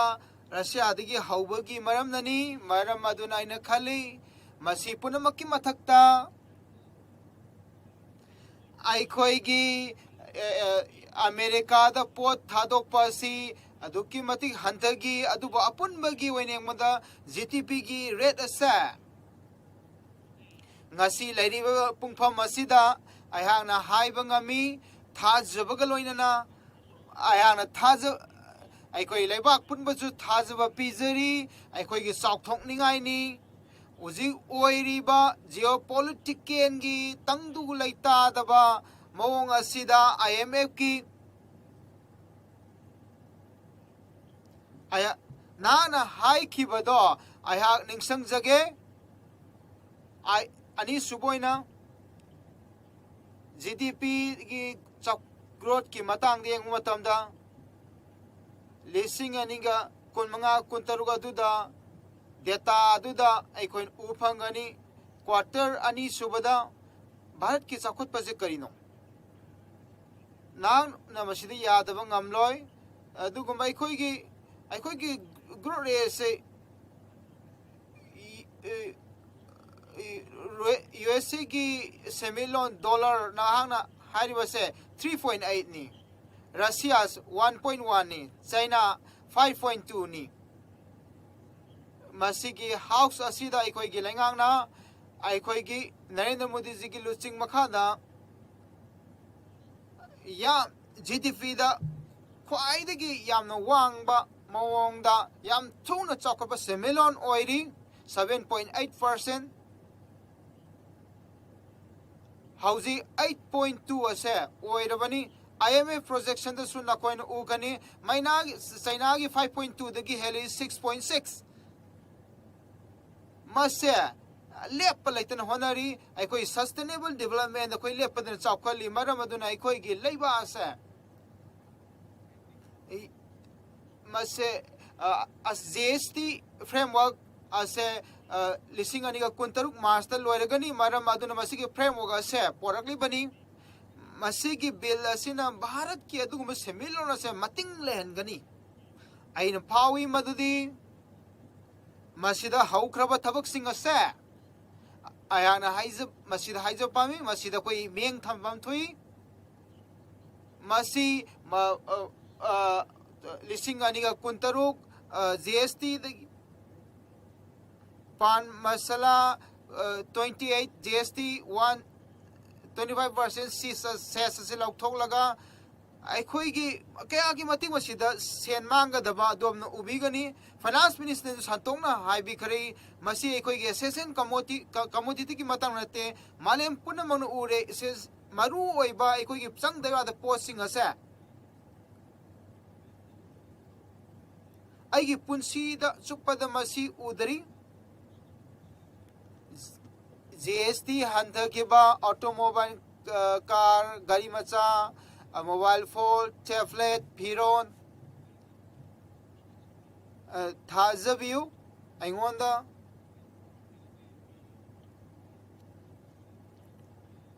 अखोइना नोंगमदा गाड़ी मचा अहुम चतुक चहुम फावबु हेना योली ऑटोमोबाइल की गाड़ी सिंह योनबा हेंकला को मसी पुनमंग असे हाइबदे अखोइ फजना तौरी तारी भारत अमेरिका ने इम्पोज तौना कोई फजन थबक चथरी मैडम चेयरपर्सन सानबिदुना लोइसलनबियु ओपोजिशन मसी फजन ताबिनब निंगसिंगजरी कनामतन मदुगी मायोक्ता लैबा नते अयाना निंगसिंगजबा फामी अइकोइना हक्सेन गी सिक्योरिटी की मतंगदा वरी साबा मतमदा अखोई ट्रेजरी बेंचेस नत्रगा opposition mister Saugata Roy professor सुनी लेबा की सिक्योरिटी की मतंग वरी साब अखोइना फिजिकल सेमिलोन की तंग ताबा लेगदबनी अखोइना राजनीति की तंगदु लेतादब थोक मतमदा मिस्टर मोदी बु थागतपम थोई मसीदा तोंगान तोंगानबा मालेमगीदा समस्या क्या मरुम लैबसु अखोइ फजना लैबा ngami हौजिक अखोइना उरिबा अदुदि असिनी मियोय क्या मरुमना हाइबा लै खुंगना फंगलिबा डाटा सिंग असे मसी लोइबा नतेबा अखोइ मोंदा लैबा मशीन MSMEs मशीन की डिटेल पीब मतमदा मखोइना लाइरिब मशीन की मतुंगिना सेस पीबम थोपने टैक्स एविएशन असे लाइहली ngaliंgai मतमदा mahujik yamna lure maramdi machine na mahaki puthokpa ngamba lai masida sangadaba machak sing madudagi su makoi kanaba fangani ahan bada ayhang nasu panjaba pami madudi automobile karigumba matamda tax logba matamda soiba yawi madu mar aduda madam sir person adom nasu yabigani aina fawi madudi capacity based sesta transparency asi wari samatam da machine na putokpangam basa yumpham oibasa asi koi kana boigani leiba asida leiba mi sing kana fangani masigi atama amasung masigi wakhalon sida yengbiyoba bill sida health amasung national security asida aikoi punamana maduda aroi ayama tamda aikoi pungning thami nahana haibi khebagumna emak सनपथाप की Matang the कोई worry साखी मदुदा laughs लैतनबगी दमक ट्रांसफरे लैनबगी दमक तंगदु लैतानबगी दमक tax Avision असिना मसिना अखोइगी लैबा असि याइफनबगी दमंगनी मरम मदुना अखोइ अमत्त ओइना मसिबु पास तौमिनसे थागचरी श्री वीरेंद्र जी सिंह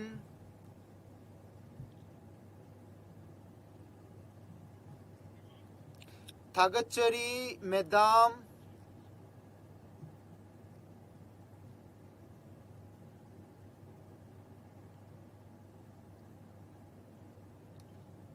ꯑꯩꯍꯥꯛꯅ ꯕꯤꯜꯁꯤꯒꯤ ꯃꯇꯥꯡꯗ ꯀꯔꯤꯒꯨꯝꯕ ꯈꯔ ꯍꯥꯏꯖꯅꯕꯒꯤꯗꯃꯛ ꯑꯩ ꯂꯦꯞꯈꯠꯆꯔꯤ ꯃꯦꯗꯥꯝ ꯆꯤꯌꯔꯄꯔꯁꯟ ꯃꯦꯝ ꯂꯩꯕꯥꯛ ꯑꯁꯤꯗ ngasi ꯑꯩꯈꯣꯏꯅ ꯁꯦꯁ ꯂꯧꯅꯕꯒꯤꯗꯃꯛ ꯃꯟꯇ꯭ꯔꯤꯖꯤꯅ ꯍꯧꯗꯣꯛꯄꯤꯈꯤꯕ ꯁꯦ ꯃꯁꯤ ꯑꯁꯤꯒꯨꯝꯕ ꯄꯣꯠꯁꯛꯅꯤ ꯄꯥꯟ ꯃꯁꯥꯂꯥ ꯑꯣꯏꯒꯦ ꯑꯣꯏꯌꯣ ꯒꯨꯠꯈꯥ ꯑꯣꯏꯔꯕꯁꯨ ꯃꯁꯤꯅ ꯃꯔꯝ ꯑꯣꯏꯔꯗꯅ ꯂꯩꯕꯥꯛ ꯑꯁꯤꯒꯤ ꯂꯥꯏꯔꯕ ꯃꯤꯑꯣꯏ ꯀꯌꯥꯃꯔꯨꯝ ꯃꯔꯨꯑꯣꯏꯅ ꯈꯨꯡꯒꯪꯒꯤ ꯂꯝꯁꯤꯡꯗ ꯂꯩꯔꯤꯕ ꯃꯁꯤ ꯌꯥꯝꯅ ꯀꯦꯟꯁꯔꯒꯨꯝꯕ ꯂꯩꯅꯥ ꯑꯁꯤꯅ ꯌꯥꯝ ꯇꯝꯊꯤꯕ ꯃꯑꯣꯡꯗ ꯃꯁꯤꯅ ꯑꯋꯥꯕ ꯅꯪꯍꯜꯂꯤ ꯃꯥꯅ ꯕꯤꯜ ꯑꯁꯤ ꯄꯨꯊꯣꯛꯄꯤꯕ ꯃꯇꯝꯗ ꯑꯗꯨꯒꯨꯝꯕ ꯍꯛꯁꯦꯜꯒꯤ ꯃꯔꯝꯗ ꯃꯍꯥꯛꯅ ꯄꯜꯂꯤ ꯑꯩꯍꯥꯛꯅ ꯊꯥꯖꯩ ꯃꯗꯨꯗꯤ ꯃꯁꯤꯒꯤ ꯁꯦꯁ ꯑꯁꯦ ꯃꯁꯤꯗ ꯐꯪꯂꯛꯀꯗꯕ ꯄꯩꯁꯥ ꯑꯁꯦ ꯀꯦꯟꯁꯔꯒꯨꯝꯕ ꯌꯥꯝ ꯇꯝꯊꯤꯔꯕ ꯑꯅꯥꯕ ꯑꯃꯁꯨꯡ ꯃꯍꯥꯛꯀꯤ ꯊꯦꯡꯅꯅꯕꯒꯤꯗꯃꯛ ꯑꯃꯁꯨꯡ ꯃꯁꯤꯕꯨ ꯂꯥꯌꯦꯡꯅꯕꯒꯤꯗꯃꯛ ꯁꯤꯖꯤꯟꯅꯒꯅꯤꯅ ꯍꯥꯏ ꯃꯟꯇ꯭ꯔꯤꯖꯤꯅ ꯑꯗꯨꯒꯨꯝꯕ ꯍꯦꯜꯊ ꯁꯦꯀ꯭ꯌꯨꯔꯤꯇꯤꯒꯤ ꯑꯃꯁꯨꯡ ꯅꯦꯁꯅꯦꯜ ꯁꯦꯀ꯭ꯌꯨꯔꯤꯇꯤ ꯑꯁꯤꯅꯆꯤꯡꯕꯁꯤꯡ ꯑꯁꯦ ꯄꯨꯟꯁꯤꯜꯂꯒ ꯑꯁꯤꯒꯨꯝꯕ ꯄꯣꯠꯁꯛ ꯑꯃ ꯁꯦꯝꯃꯤ ꯃꯔꯝꯗꯤ ꯃꯁꯤꯒꯤ ꯃꯥꯌꯣꯛꯇ ꯀꯅꯥꯒꯨꯝꯕ ꯂꯩꯕ ꯇꯥꯔꯕꯗꯤ ꯗꯦꯁꯀꯤ ꯂꯩꯕꯥꯛ ꯑꯁꯤꯒꯤ ꯌꯦꯡꯅꯕ ꯑꯣꯏꯒꯅꯤ ꯃꯁꯤꯒꯤ ꯈꯟꯅ ꯅꯩꯅꯗ꯭ꯔꯒꯅ ꯈꯨꯡꯒꯪꯗ ꯂꯩꯔꯕ ꯂꯥꯏꯔꯕ ꯈꯨꯟꯅꯥꯏꯁꯤꯡꯗ ꯃꯁꯤꯒꯤ ꯁꯦꯁꯁꯤꯅ ꯃꯔꯝ ꯑꯣꯏꯔꯒ ꯃꯈꯣꯏꯒꯤ ꯄꯨꯟꯁꯤꯗ ꯅꯨꯡꯉꯥꯏꯇꯕ ꯄꯣꯔꯛꯅꯕꯒꯤꯗꯃꯛ ꯄꯨꯔꯕꯥꯟꯆꯜ ꯈꯛꯇꯗ ꯆꯍꯤ ꯈꯨꯗꯤꯡꯒꯤ ꯑꯅꯧꯕ ꯂꯥꯛ 2 ꯑꯅꯥꯕꯁꯤꯡ ꯑꯩꯈꯣꯏꯅ ꯎꯕ ꯐꯪꯏ ꯂꯥꯌꯦꯡꯕꯒꯤ ꯃꯤꯡꯗ ꯑꯩꯈꯣꯏꯅ ꯎꯏ ꯃꯗꯨꯗꯤ ꯁꯨꯃꯗꯒꯤ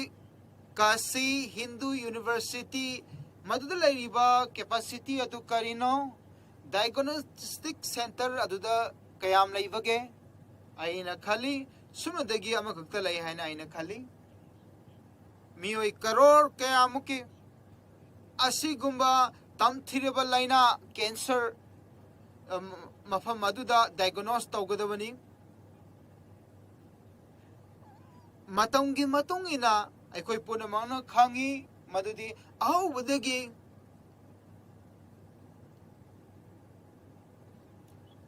ꯑꯁꯤꯒꯨꯝꯕ ꯂꯩꯅꯥꯒꯤ ꯂꯥꯏꯑꯣꯡꯁꯤꯡ ꯈꯨꯗꯝ ꯑꯣꯏꯅ ꯀꯦꯟꯁꯔ ꯃꯁꯦ ꯑꯗꯨꯒꯨꯝꯕ ꯌꯥꯝ ꯂꯥꯏꯅ ꯀꯣꯍꯟꯕ ꯆꯤꯟꯗ ꯅꯥꯕ ꯀꯦꯟꯁꯔꯁꯤꯡ ꯑꯁꯤ ꯅꯣꯡꯃ ꯅꯣꯡꯃꯒꯤ ꯍꯦꯟꯒꯠꯂꯛꯂꯤ ꯃꯁꯤ ꯑꯗꯨꯒꯨꯝꯕ ꯍꯤꯗꯥꯛ ꯃꯅꯥ ꯑꯁꯤ ꯁꯤꯖꯤꯟꯅꯕꯅ ꯈꯨꯗꯝ ꯑꯣꯏꯅ ꯄꯥꯟ ꯃꯁꯥꯂꯥ ꯁꯤꯖꯤꯟꯅꯕꯁꯤꯅ ꯄꯨꯛꯅꯤꯡ ꯊꯧꯒꯠꯂꯤꯕꯅꯤ ꯃꯁꯤ ꯇ꯭ꯔꯦꯖꯔꯤ ꯚꯦꯟꯖꯦꯁꯀꯤ ꯃꯔꯨꯞꯅ ꯍꯥꯏꯕꯤꯈꯤ ꯃꯗꯨꯗꯤ ꯑꯩꯈꯣꯏꯉꯣꯟꯗ ꯑꯌꯨꯁꯃꯥꯟ ꯀꯥꯔꯗ ꯂꯥꯛ 5ꯒꯤ ꯄꯤꯔꯤ ꯑꯃꯁꯨꯡ ꯍꯦꯜꯊ ꯁꯦꯀ꯭ꯌꯨꯔꯤꯇꯤ ꯃꯗꯨꯒꯤ ꯃꯄꯥꯟꯅ ꯐꯪꯍꯜꯂꯤ ꯍꯥꯏꯅ ꯍꯥꯏꯈꯤ ꯑꯩꯅ ꯈꯜꯂꯤ ꯃꯗꯨꯗꯤ ꯑꯩꯈꯣꯏꯒꯤ ꯀꯣꯂꯤꯛꯅ ꯃꯗꯨ ꯈꯪꯕꯤꯕꯝ ꯊꯣꯛꯏ ꯃꯁꯤꯒꯤ ꯍꯤꯗꯥꯛꯀꯤ ꯃꯃꯜ ꯑꯁꯦ ꯀꯦꯟꯁꯔꯒꯤ ꯍꯤꯗꯥꯛꯀꯤ ꯃꯃꯜ ꯑꯁꯦ ꯂꯥꯛ 2 ꯐꯥꯎꯕ ꯌꯥꯎꯋꯦꯕ इकाई खुमनरीबा मिनिस्टर हाइखिबगुमना मदुगी सेस्तगी खोंकलिउ पैसा सिना अदुगुम्बा लयंबगी पैसा दु सिजिन्नगदौरिबरा अदु इबा तारबदी देयर रिफरेंसेस अमसुंग ऑपोजिशन अखोइना बिल पुथुक पिरिबसे अखोइ अमतो ओइना मसिबु सहयोग पिजगनी मैडम चेयरपर्सन अदोंगी मपानदगी अहांगना हाउस असिगी अमसुंग मिनिस्टर की पुनिंग चिंजनजबा पामी अखोइना उखरे मदुदी यामना अंगपा अंगमावोंग अमा लेबा असिदा थकनबगी अखोगी महिम सॉफ्ट ड्रिंक असे मखोई अमसुंग अखोइना थकनब युसिंग असिना सिंगबा से चाद कुंदगी कुंथ्रा फाव हेंकलई मसिगी यु योमफम सिंग असे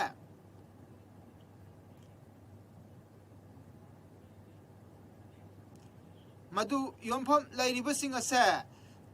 खुंगंगी मयाई मरुइना सेदुन ट्राब खुनाई सिंग लाइरिबसिंग असे लैंगांगना तौगे खन्ना तौबने मरम अदुना मखोइंगोंदा मसिना या मखोइगी इमुंग सिंगदा अंगांग सिंगदा यामना खुदोंग सादब थेंगनाई मखोइदा मई मसिंग तंबगी खुदोंग साब फंगंदे मरम अदुना मखोइ चखुतपा ngamdre मरम अदुना आइना डिमांड तौजरी मदुदी अखोइ मसी होंगबा तंगाई फदबलई मसिगी खुजिन थौरांग असे होंगतोक पतंगाई फदबलई खुजिन थौरांग असे अदुक्की मतिक section बतंगाई फदबलई अखोइ Constitution da asiguma akan ba aina ma koi pass to batai mapunjin chupagi jail kaisum sanga thamba amasung capital punishment pi bagi aya pi gadobani masina chamzara ba mi gi punsida sanari ba makoi asigi mathakta asigumba makoi na maram oidana aikoi ge laiba asigi ai aduki matik mangi ayang na laksari ba lam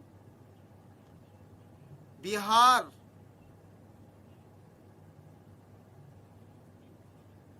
अखोगी मियोय के अमरुम सेजोम try जंगल लाइबसिंग मखोगे खुंगंगसिंग फमदुगी अकोइबद लाइबसिंग अदुदा अदुगुंबा दुकान सिंग असे लाइबा मरमना मसी लाइबा की दमक त सेंगना मखोइना खंदबने अदोमना cess की मरमदा worry सारिबा से नहाना पुथोखिबा से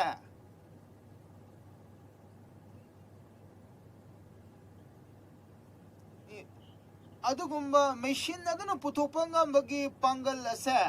महाग पुथोपंगंबा पांगल की मतुंगिना सेस थमगनी हारिबसी आइना फंगलिबा पावगी मतुंगिना मसीदा अहेनबा टैक्स के अमरुम थमगनी हाय खुदम मोइना जीएसटी सेस असि मधुकी जीएसटी की मथक्ता लेवाई तबुदुबो नाना सेस हाय नहागना टैक्स हेना टैक्स जीएसटी की मथक्ता टैक्स हाप्सन बासी मसीना पोट पोथोकप ngambagi pangalda हावलिबा सेस असे मसीना टैक्स एविएशन दा मियोय कनामतदा मसी खुदोंग सा फंगलो आइगी कोलिंगना हाइखिबगुमना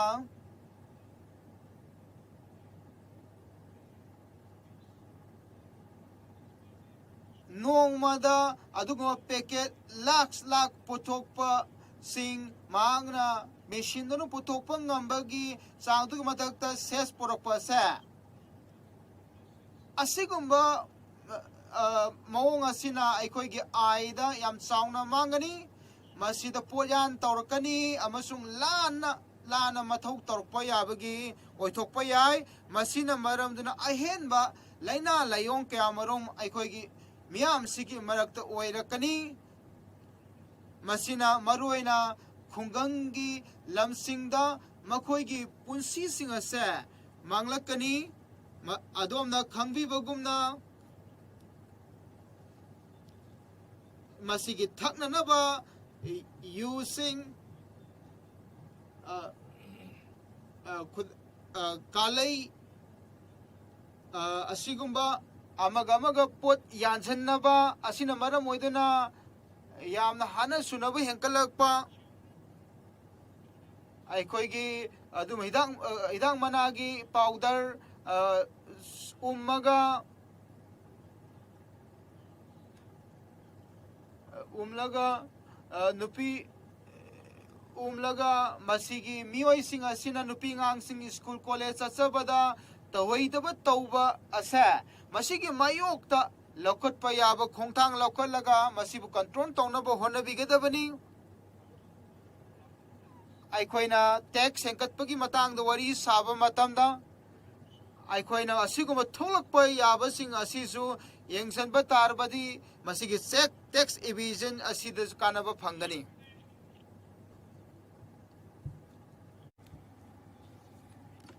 ꯅꯦꯁꯅꯦꯜ ꯁꯦꯀ꯭ꯌꯨꯔꯤꯇꯤꯒꯤ ꯃꯇꯥꯡꯗ ꯑꯩꯈꯣꯏꯅ ꯑꯩꯈꯣꯏꯒꯤ ꯂꯩꯕꯥꯛꯀꯤ ꯑꯩꯈꯣꯏꯒꯤ ꯐꯅꯕ ꯑꯗꯣꯝꯒꯤ ꯋꯥꯉꯥꯡꯗꯣ ꯂꯣꯏꯁꯤꯟꯕꯤꯔꯣ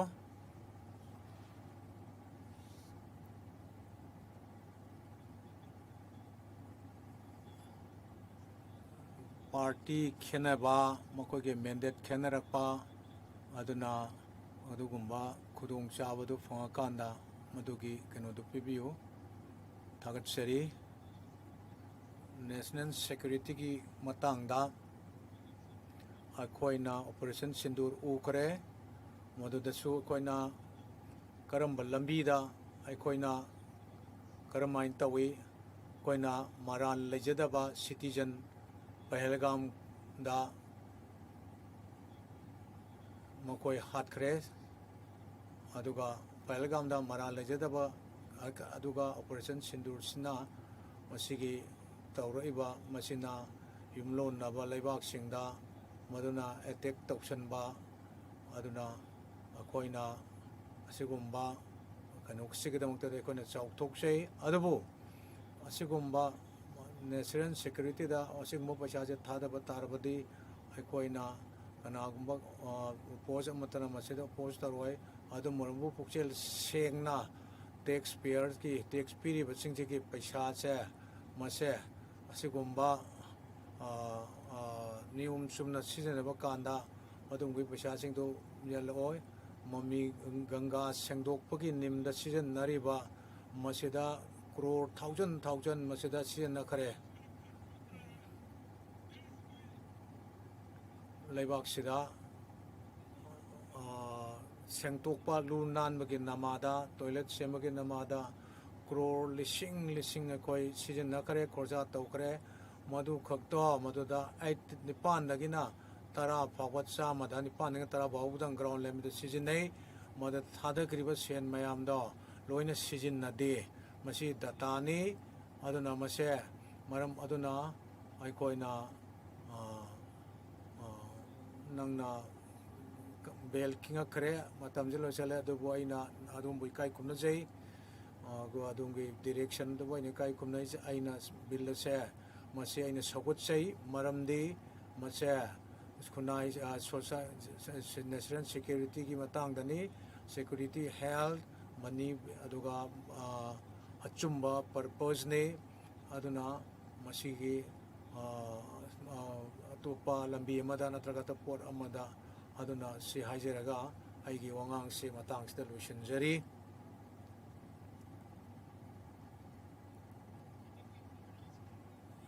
ꯃꯤ ꯃꯌꯥꯝ ꯑꯃꯅ ꯑꯩꯉꯣꯟꯗ ꯍꯪꯉꯛꯑꯦ ꯁꯤꯒꯤ ꯕꯤꯜꯁꯤ ꯃꯇꯥꯡꯗ ꯉꯥꯡꯕꯗ ꯃꯁꯤꯗ ꯀꯩꯁꯨ ꯌꯥꯎꯗꯦ ꯑꯩꯅ ꯉꯥꯡꯉꯤ ꯃꯗꯨꯗꯤ ꯃꯁꯤꯗ ꯑꯩꯉꯣꯟꯗ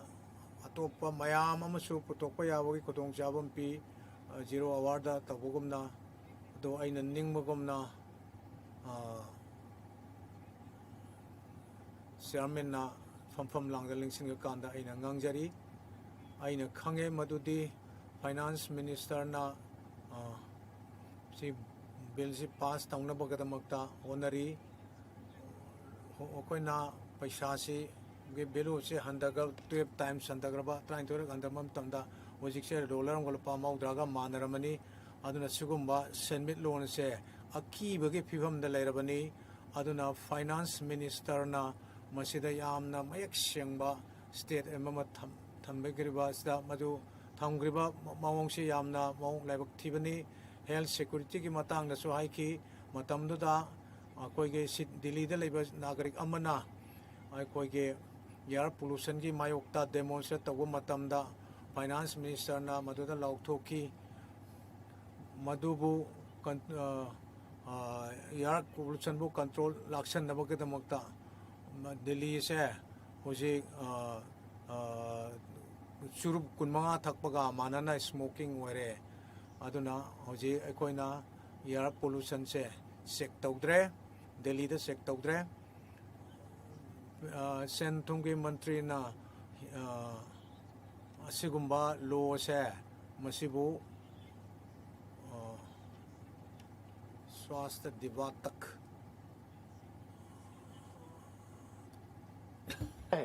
इंग्लिश है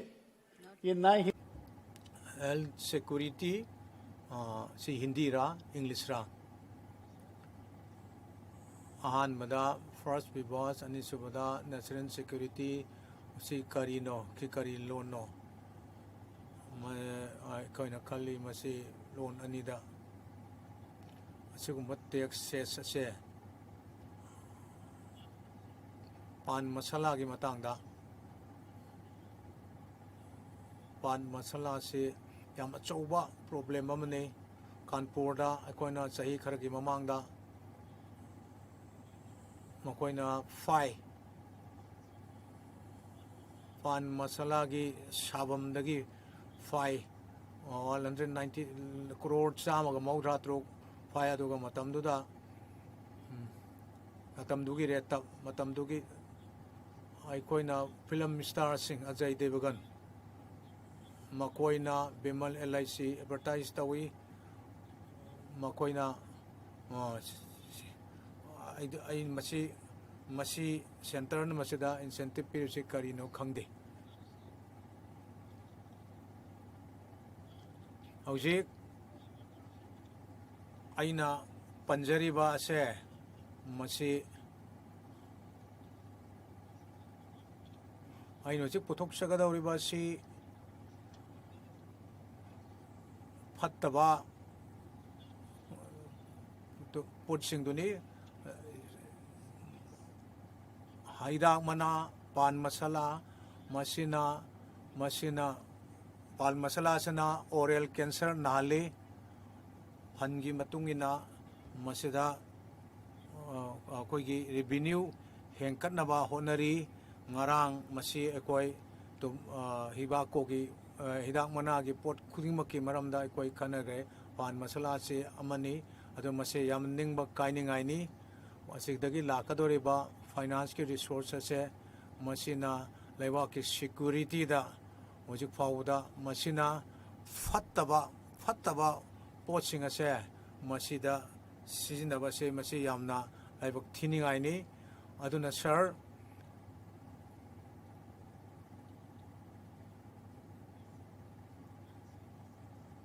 सेस्ता खेनरकपासिना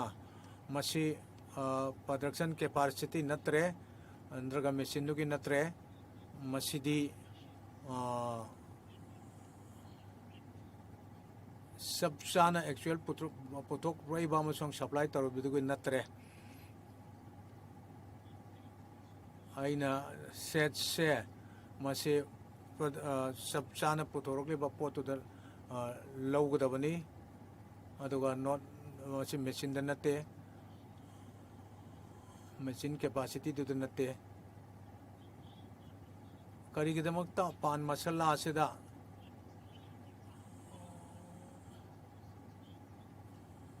216020 तो कस्टम की फास्ट शेड्यूल 1975 ता मसी इंडस्ट्री से मसे अचौबा अमसुंग मचा असाबा मेचिन कयाना अदुगा मखोइगी हाई वैल्यू एडिशन दा यामना वाम कॉन्फ़िगरेशन दा पुछोकपनी अदुगा मखोइगी अखोइना सुकरे मदुदी शिखर पान पराग पैकेट मचा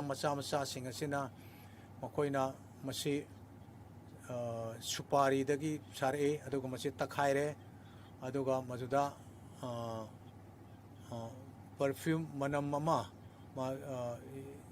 यानसले अदुगा पान मसला दा तोंगानबा महाव मा थोहल्ले अदुना सिनी होजिक मैन्युफैक्चरिंग केंदा सारिबा साफमदा सेंबमदा तौरिबसे अदुना मसे कोइना उरे मदुदी खुंगंगी लमजिंगदा अमसुंग शहरगी लमजिंगदा मी अमना पान मसला से नोमदा मंगा तरुक लवी अदुना मसे मचिंदा उम्मगा कुइना उम्मगा सिजिनै मसिनी अकोइना फाइनांस मिनिस्टरना रेवेन्यू दे हेंकल हन होनरिबसे मसिदनी हौजिकती मसिकी गवर्नमेंट सना हाई मदुदी capacity the low river levy as a machina aikoigi market price da machine henkal hanba aduga machina revenue henkalakpa asini pan masala da laichuraba singsida makoina aikoigi प्रजा की मियाम की हकचांग दा अचौबा असोक मलाहले हाइरिबा मी सिंग असिदा बेरी अमसुंग पान मसला दा लौरिबा सिंग असिना आइना हंगजनिंग बा वांगदे आइकोइना मसी हेंकला कांदा सेस हेंकला कांदा सेस नत्रगा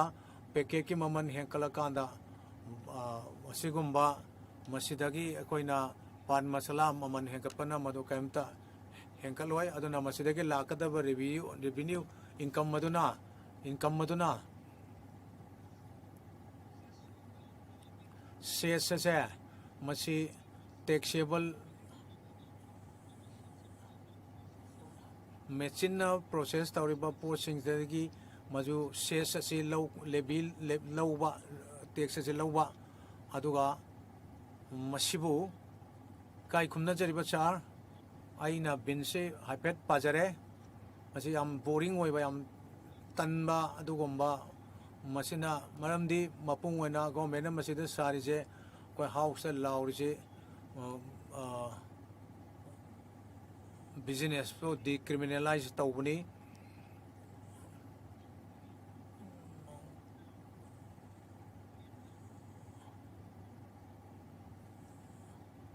मफमदुदा लैरिबा पान मसला सेस असिना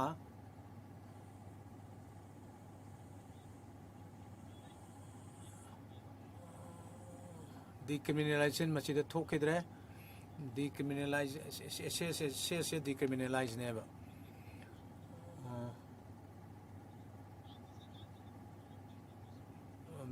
निशिकांजी सेगी पॉइंट से खंजनबियो इसाना हाइजरिबा पॉइंट खंजनबियो मशीन बु कंट्रोल तौवा नत्रगा अदुगा मसिबो अरुबो पोच हलकपा अदुगा टैक्स लौवा थिंगबा अदगी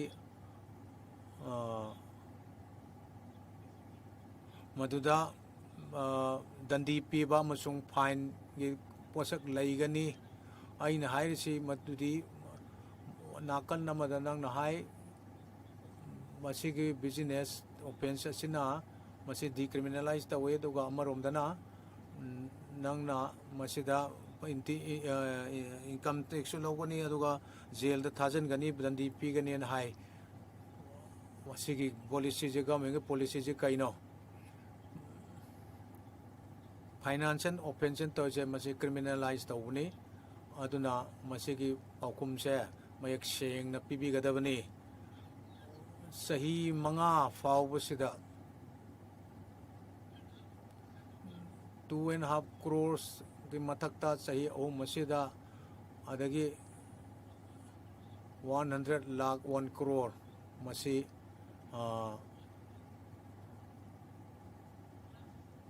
मसीगी मथक्ता मकोइना इंट्रोड्यूस तौखरे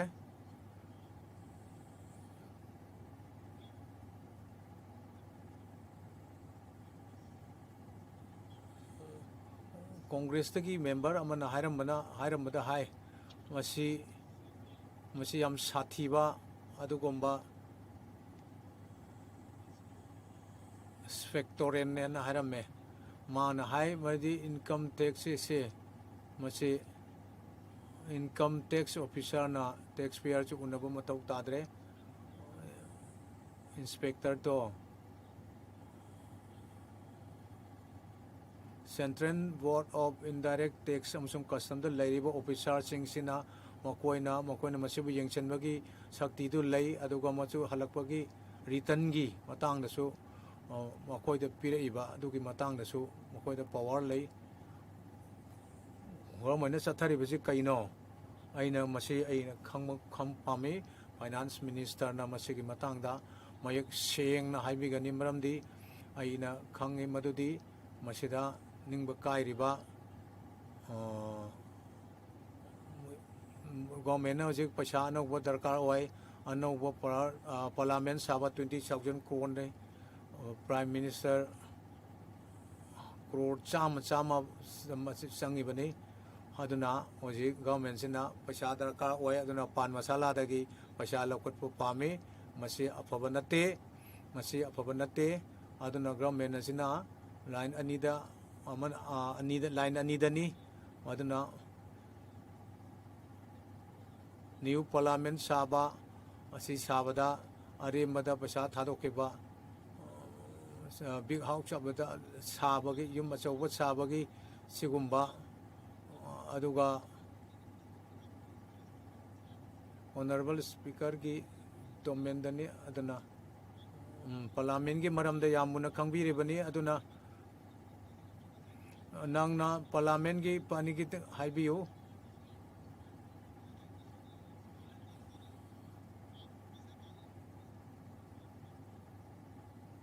सब्जेक्ट तो दा मका चथबियो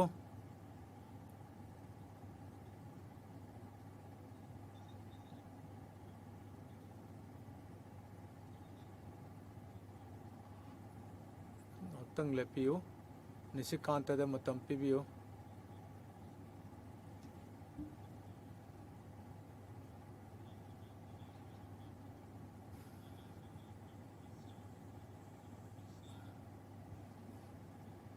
ऑनरेबल इकाई खुमनर जरिबा मेंबर पार्लियामेंट ना पी मकोइना मसीगो डिक्लाइन तोली मरमदी मसी सिक्योरिटी की नि अदुना डोमेन से हाइरिबसे कैनोबु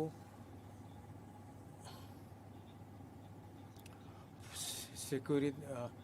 प्राइम मिनिस्टर की member parliament अमसुंग मसीगी अखोइगी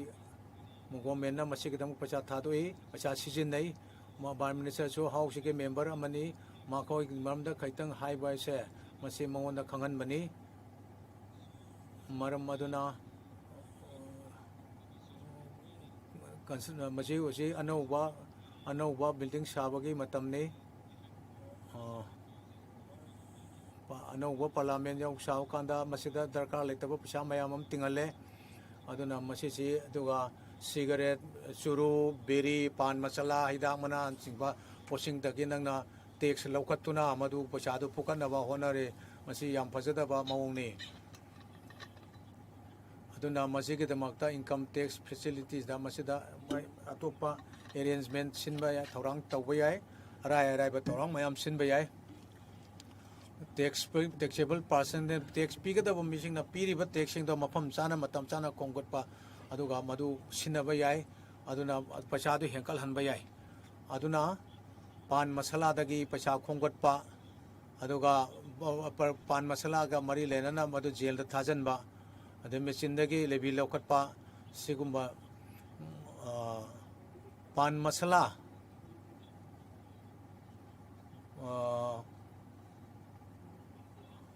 Nirmala जिनसु Hindi ngang कांदा आई ज्ञान ताबा ngamde मरमदे कोई बेंगोली सिनी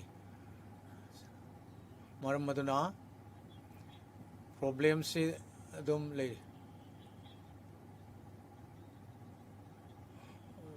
ओय लाइन बाय लाइन चथबिबा याय अदुम चथबियो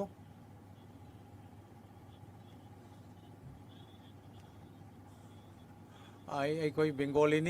ने दुम लेगनी नंग बेंगोली ने तोयमसुंग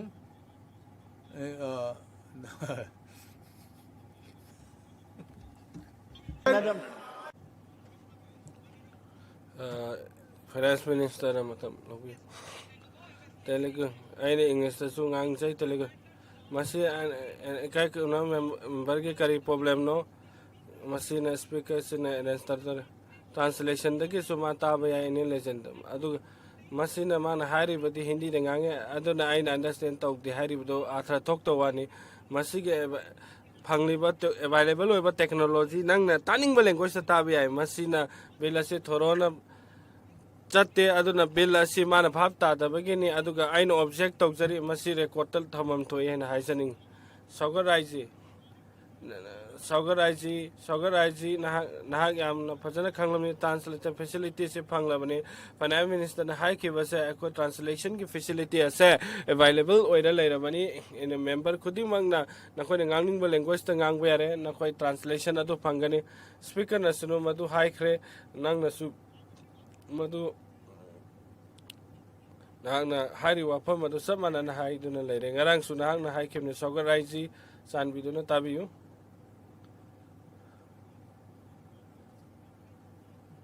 nahang ki point adu lotion bina bakhangan jari ai ki point sing adu lotion jake masi ki tongan ba mechanism separate ado elaborate tawiragadi taxes ki matang da hena amusung ses pas masala ki matang da hena bab tagani Commission singne allow to biraga appeal da aduga appellate commission da chapiraga mathang high court tagi masigi machine sing ase leiriba power sing ase na koina sina bidre lana sina bire masina non cognizable valuable offender so masigi Assistant Commissioner na sales ki oigani hare masigi phaba masung thadok pagi masigi same power ase masigi same provision asimang officially chargeable masigi discussion of thoi Central Excise Official say IC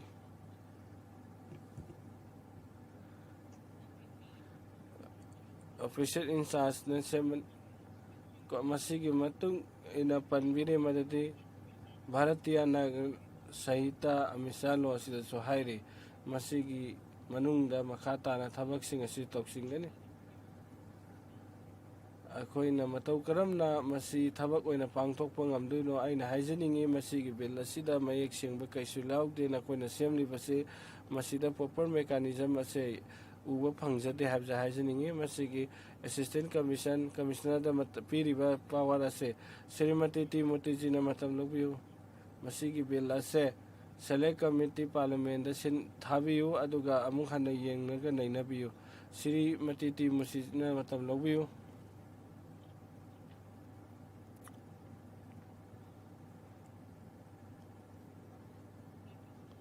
Tagatsari sir hand security says national security says benasigi opposite aina haijaningi ahong mamakta daina hang Madam Finance Minister daina hangba pamjai madudi yamna maruoiba question amta hangjaningi madudi kaikitamta masigi English legislation masigi health security hairibase national security harno karige damakta linguistic hybrid oideba kaigino masigi inject tawbiriba culture and linguistic flavor have liberty masigi anauba neutral statutory daitin tawdribagena masi taseng na parentry oide honorable chief minister Faramden SK Stalin na masigi matang niam sum na high language ase communication ki tun khakta nate masi identity question ni dignity ni amasung democratic participation gi right yauna Parliament ki law ki pass tawbe matung ina accessible hoge tawni neutral hoge linguistically equitable oifam thoi aina submit tawjari madudi what be sigi matungda for haibadun haijaningi masigi supporter sasab sas sigi matungda masigi federalism da chawba singna ba moigani masigi damakta aina phrase asi sinari bano haibadudi session sasasta ki pangliba tax ase masina union government ki ni aduga masigi distribution state like tabida union government na masigi 6 lakhs crore session sasasta financial chambasai 26 pawda lawkhrabani financial 25 pawwa hairiba staging ayamba staging masigi se magi tax division pula se sum pixel han khrabani health security national security says 2025-26 asida akoina new levies new access machine process uses manufacturing pan masala and masi notify court ki matungte aina hangjaning ba adudi masigi kai kum nazar ba house sida na ki khutang de union government na masigi damakta reduction sale compel harmful production asina achauba awareness amasu consumer singkidamakta yamna maru oi masi sinariba singasi sang hanthanabagidamagta consumer production masina haksangda sonbani masina hairiba singasi awareness yam maru oi masigi mahuta ses impose toxin ba machinery production singasi masina tasingna small traders singidamak MSMEs ta leriba sing amasung masi acceptable oifam thokte jenen tamta amasung ethical tamdasu aina explain tawjab ke makhatana matiken haiba wai se keno masigi ses and sas se ke fund quantum sinare se 6 lakh crore 2019 do oike masi unengo mena masi expand tawke banate maramatu na masigi scenario sida anogo bela se assess bena se ke damak problem masi question masigi bela sin hairi augment achoubar assessment kaya security expenditure national security public health gi matangda masigi achamba wahaida government asina hairi masina process tobacco pan masala masina hena national security da henogene masita singna yamna waninga oi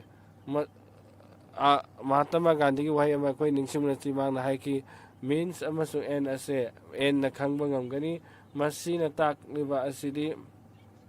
masina karamba direction da masina fund ase divert tawgada ge haibase masi achogba maru eba question amani visitor profession haiki belai matude India ase global leadership ki manung da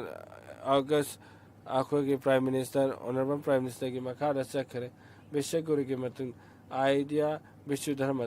Masih यामना ironic no असिफना cess से हाइरिबा manufacturing processes के लौरगा मसी यामना तसेंग harmful ओइबनी मसी तसेंग मग यामना ironical ओइबा वाफम अमनी हाइजनिंग मसी political के ओइबा खुदोंग चाबा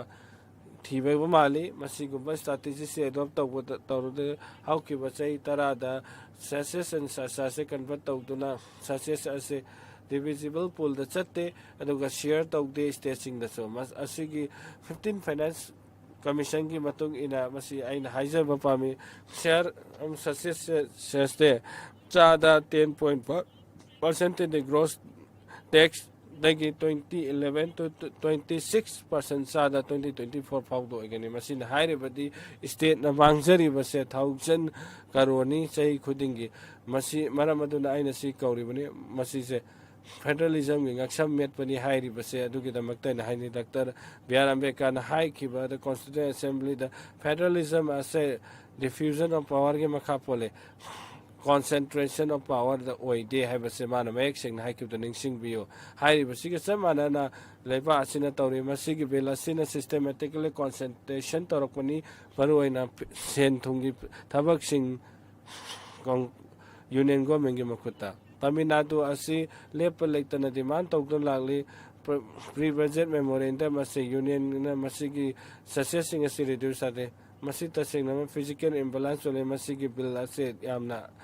hongawe masi kari damo masigi bill asina ya lump sum sales amasu machine manufacturing processing the piri maru oina pan masala sina basinge masigi pan masala masina tasing na haksang da soli bani state asu masigi matakte accountability regulating lawham toi masida singnaningai laite masida bill asina hairi basi deeply yam float oire aduba masigi matang da kari ke damakta masigi statement se hairi ban habdo aina make seng pami masida ke bill am taxes machine masina hena puthokpa makoina tasing na puthokli ba du da oite masida machine aduna masem hena pot asu attract obe aduga puthokli ba du hena complicated obe da puthokpagi sang adu hantala badi tax ado khena ba kaisu leibagi yaugde aduna aina masigi ko bilasiba ina kaugjaningi certification of government hygiening masi justification of government hygiening te certification of government hygiening masi amaka so in hygiening masi justification of government ate masi ki government na masida economic ki similon ki wafam ase government asina wafam hom do oisale highlight oi piba mayam da advertise to wasi kaktani social welfare sasas pu hairo public account की development की हाइरो मसीदा मयेक सेंगदे मसीगी government से certification of government is justification of government नते हाइबस आइन हाइजनिंग आइना मिनिस्ट्री ऑफ फाइनेंस मिनिस्टर सोइना हाइकिबा लेग्रे मयेक सेंगना हाउस असिना तसोइना अमुकसो हाइ डॉक्टर अंबेडकर अमुकसो अखोइदे खंगन के मदुदे गुड पुनिंग सेंगना थबक तौबा हाइबसिना ख्वाइदगी मरु ओइ अखोइना शक्तिदा लाकपा मतमदा मसिना लेबा असिगी federalism अमसुंग डेमोक्रेसीदा चौबा मतिक Mughal काहनबा ngami MSME खक्ता Tamil Nadu सिंग असिना 10 लाख MSME लै मसिदा food processing packaging align sector सिंगनी हाइरिबा सिंग असे याम चाउना सोकलगा लेबा सिगी बिल असिना लेरकम तंदो ओइगने government अमसिगी दमकता tax physical अमसुंग delicacy expert सिंगी address to तबम थोई रफनेस ओहनबिगनो पावर की पायरगा खुदना सिजनिंग ममोंग सिनबदो ओहनबिगनो असिगुम्बा थांग अमा पायरगा कलनिंग ममोंग ककपगी ममोंग ओहनबिगनो बिल असिना फजना यंगसनिंगी पावर असे याउदना जुडिशरी कंट्रोल असे ओइथोंनिंगा ओइदे मसिदा एरेस्ट पावर सीज तौबा कॉन्फिस्केशन हारिबा इंटायर फैक्शन असे मसिदा में सेफगार्ड जुडिशरी करीमता याउते अखोगी सीनियर कोलिग दादाना सो हाई खरे पैक सिंगना स्पेक्टर साइन हाई खरे तमिलनाडु असे हानादगी मसिगे एक्सपीरियंस असे थेंगनादुना लाखरबनी इन्फोर्समेंट पावर सिंगना तोंगाना लाना सिनबसिंग तो अखोइनो उबो फंगे मसी सिंग असे याम